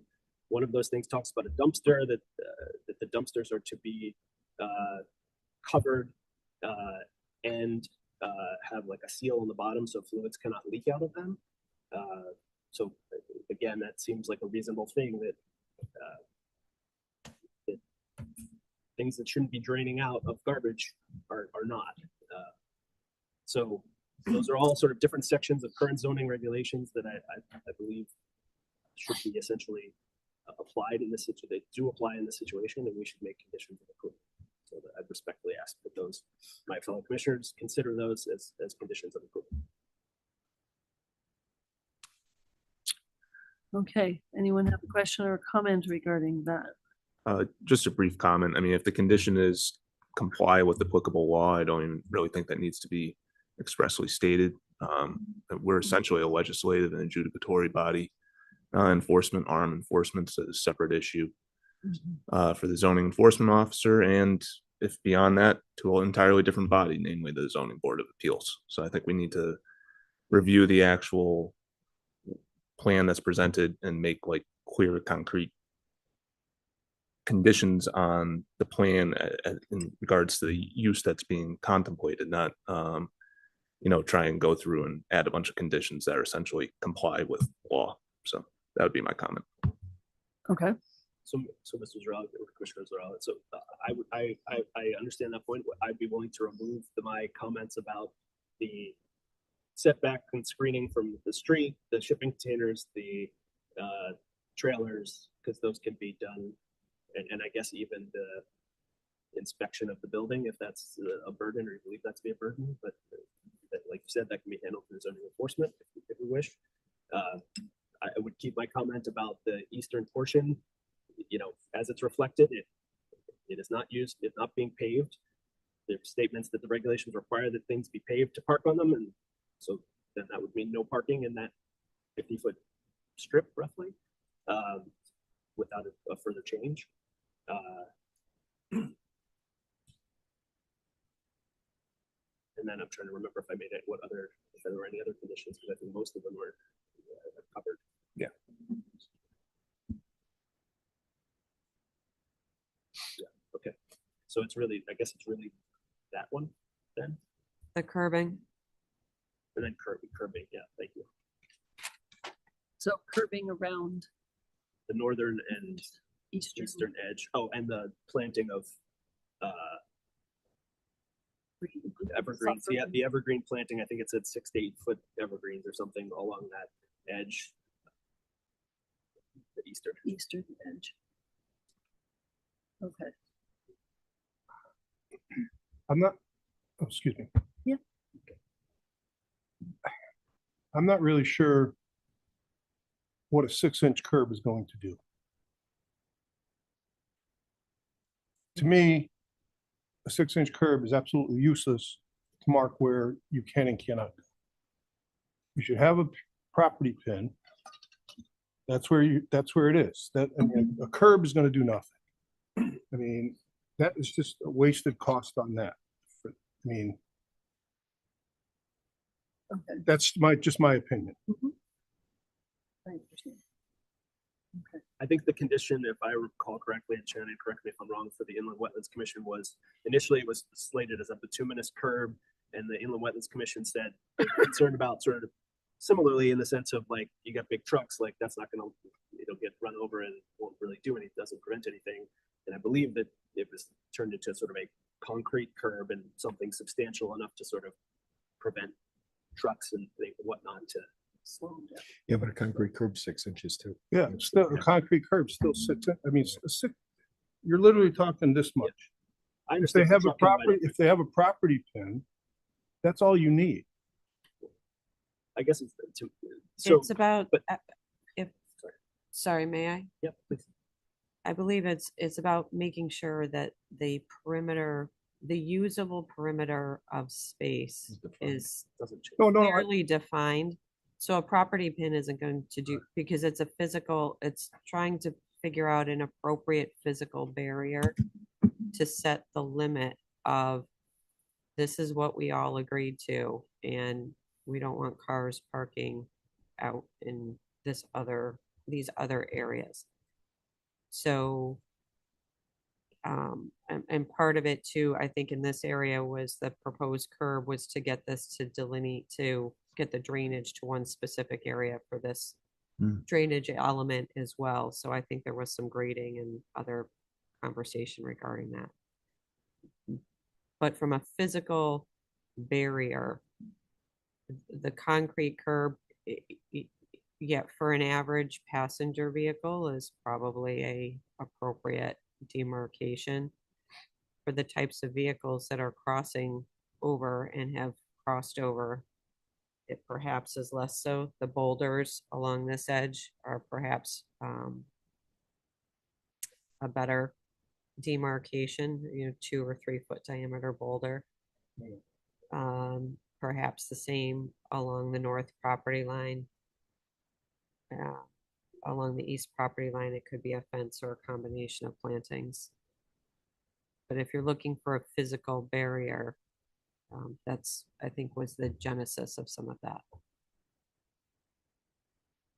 I'd have to go through and reread the minutes, specifically the introduction of the curb at this location. I think it had to do with making sure that it just, everything wasn't plowed and didn't sheet flow directly into the wetland. It forced it either into the catch basins or into the sediment trap. So stormwater management. Okay. Yes, ma'am.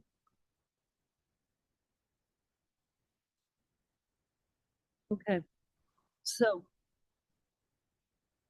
we have some proposed or thought of conditions, and I'm gonna try and kind of wrestle it all together.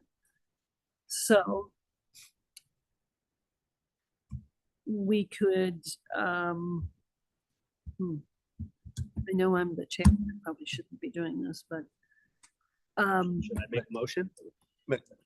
Madam Chair, may I suggest that we make a motion to approve the site plan modification application with the conditions stated in the agenda review, and then we can go through the amendment process to add in other conditions that any commissioner might be interested in doing, and that way we have a clear record of what we've done. I think that is a very good strategy. Thank you.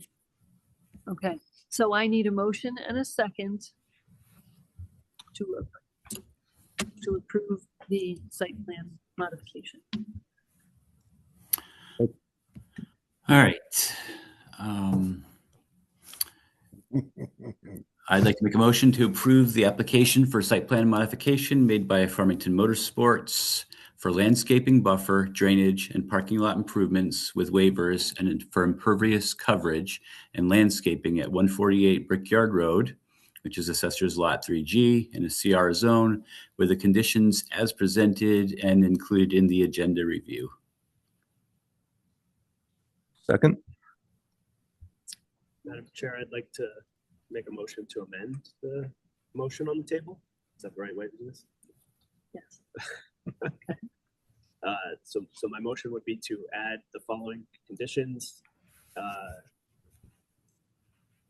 Add the evergreen landscaping screening on the eastern berm, the berm on the eastern edge of the property per the approval, the 2018 approval requirements.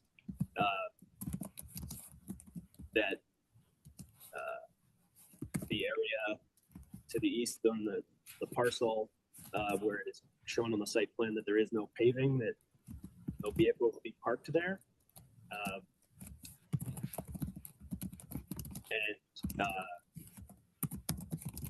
I lost where we were on the curbing, honestly, but maybe I just on the curb. Maybe it's just those two. I think if I could, Yeah, if you're gonna please, put, sure. if you're gonna put plantings there, I think the curbing is kind of a moot point because they're not gonna go through plantings. You know what I mean? So it's gonna kind of do the Yeah, same that's true. thing. On the eastern, On the eastern side, you're right. you know yeah. what I mean? And If there's- they there's plant some probably not trees much- there. there's not a whole lot of room on the northern side before they fall Correct. into a ditch. so, Exactly, um, right. Yeah, so I won't say anything about curb. So it's just the plantings, and that it be made clear in the record that per the applicant and the site plan, that there is to be no vehicle parking on the right of way area to the eastern part of the parcel. So those are like two points of amendment that I propose. So that is there, I think there ought to be a second to my Amendment, amendment correct. suggestion, my amendment motion. So do I have a second?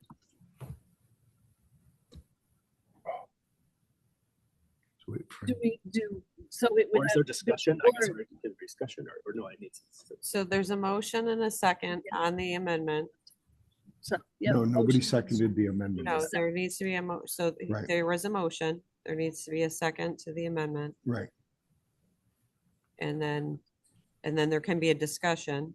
Mhm. And then you technically have to vote on the amendment then to add it Add to it the to- original right. motion. Right. Yes, we can do this. We can do this. So we need a second. Second. I'll second so we can get a vote on the Okay. amendment. Great. Okay, so we are voting on the amendments. Voting on the amendment with two additional conditions. One is the evergreen on the east side for the 2018 approval, which is in this vicinity behind the building. And the second is no vehicles parked on the eastern edge right-of-way portion, which I believe is the tail coming out to Brickyard Road. I don't know. So there's a motion and a second. So I will call for a vote. All those in favor of those two amendments, say aye. Aye. All those opposed? Abstentions? Okay, so the amendments have been approved. So they're added into the main motion that David and I believe Philip seconded. Do I have that right? I seconded it. Oh, Peter. Peter seconded. seconded. I'm sorry. So Peter. Dave made and Peter seconded. I'm trying to keep everybody's voices. I didn't Right. catch it. I might have to make a note for that. Everybody, I'm sorry. Thank you. Okay. Any more discussion or are we ready to vote? Hang on, just wait, one point of order. Do we need the 5-6 vote? The For the 5-6 impervious? vote for the impervious coverage. Right? Okay. So do we need to make that into? It doesn't need a, it doesn't, It doesn't. well, Okay. no, it either is correct. Okay, so I just wanted to make sure we didn't need a second, It doesn't need a separate vote. separate vote. Okay. So everyone knows what we're voting on? Motion as amended. Motion as Motion- amended. motion as amended, Okay. yep. All those in favor of approving the motion as amended, say aye. Aye. All those opposed? Nay. Any abstentions? Okay, so the motion is passed. Yes. Okay, there we go. Thank you for bearing with us. Democracy in action. So, okay, thank you, gentlemen. Thank you for your time. Have a good evening. Okay, so now we've got some quick things on the planner's report.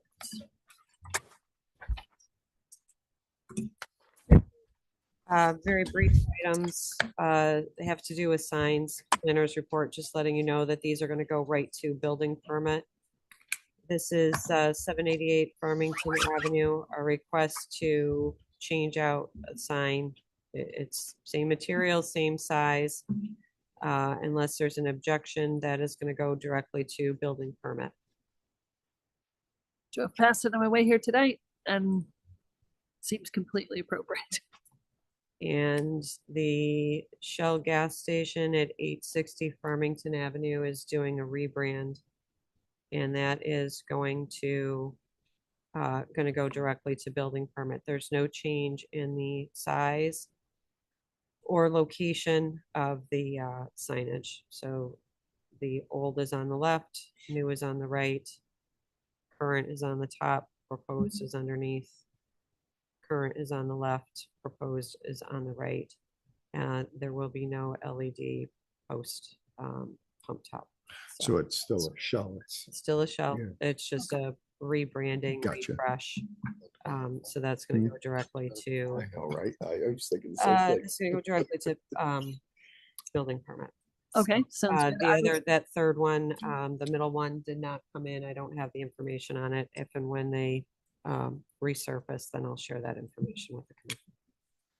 Okay, I don't have anything else this evening. that's it. Okay, so all we have left is to approve the minutes of the January 26, 2026 Town Planning Zoning. I need a motion and a second, please. I move that we approve the minutes of the January 26th, 2026 Town Plan and Zoning Commission meeting. Second. Bob, all in favor? Aye. Opposed? And abstentions. Okay, thank you very much. Have a good evening, everyone.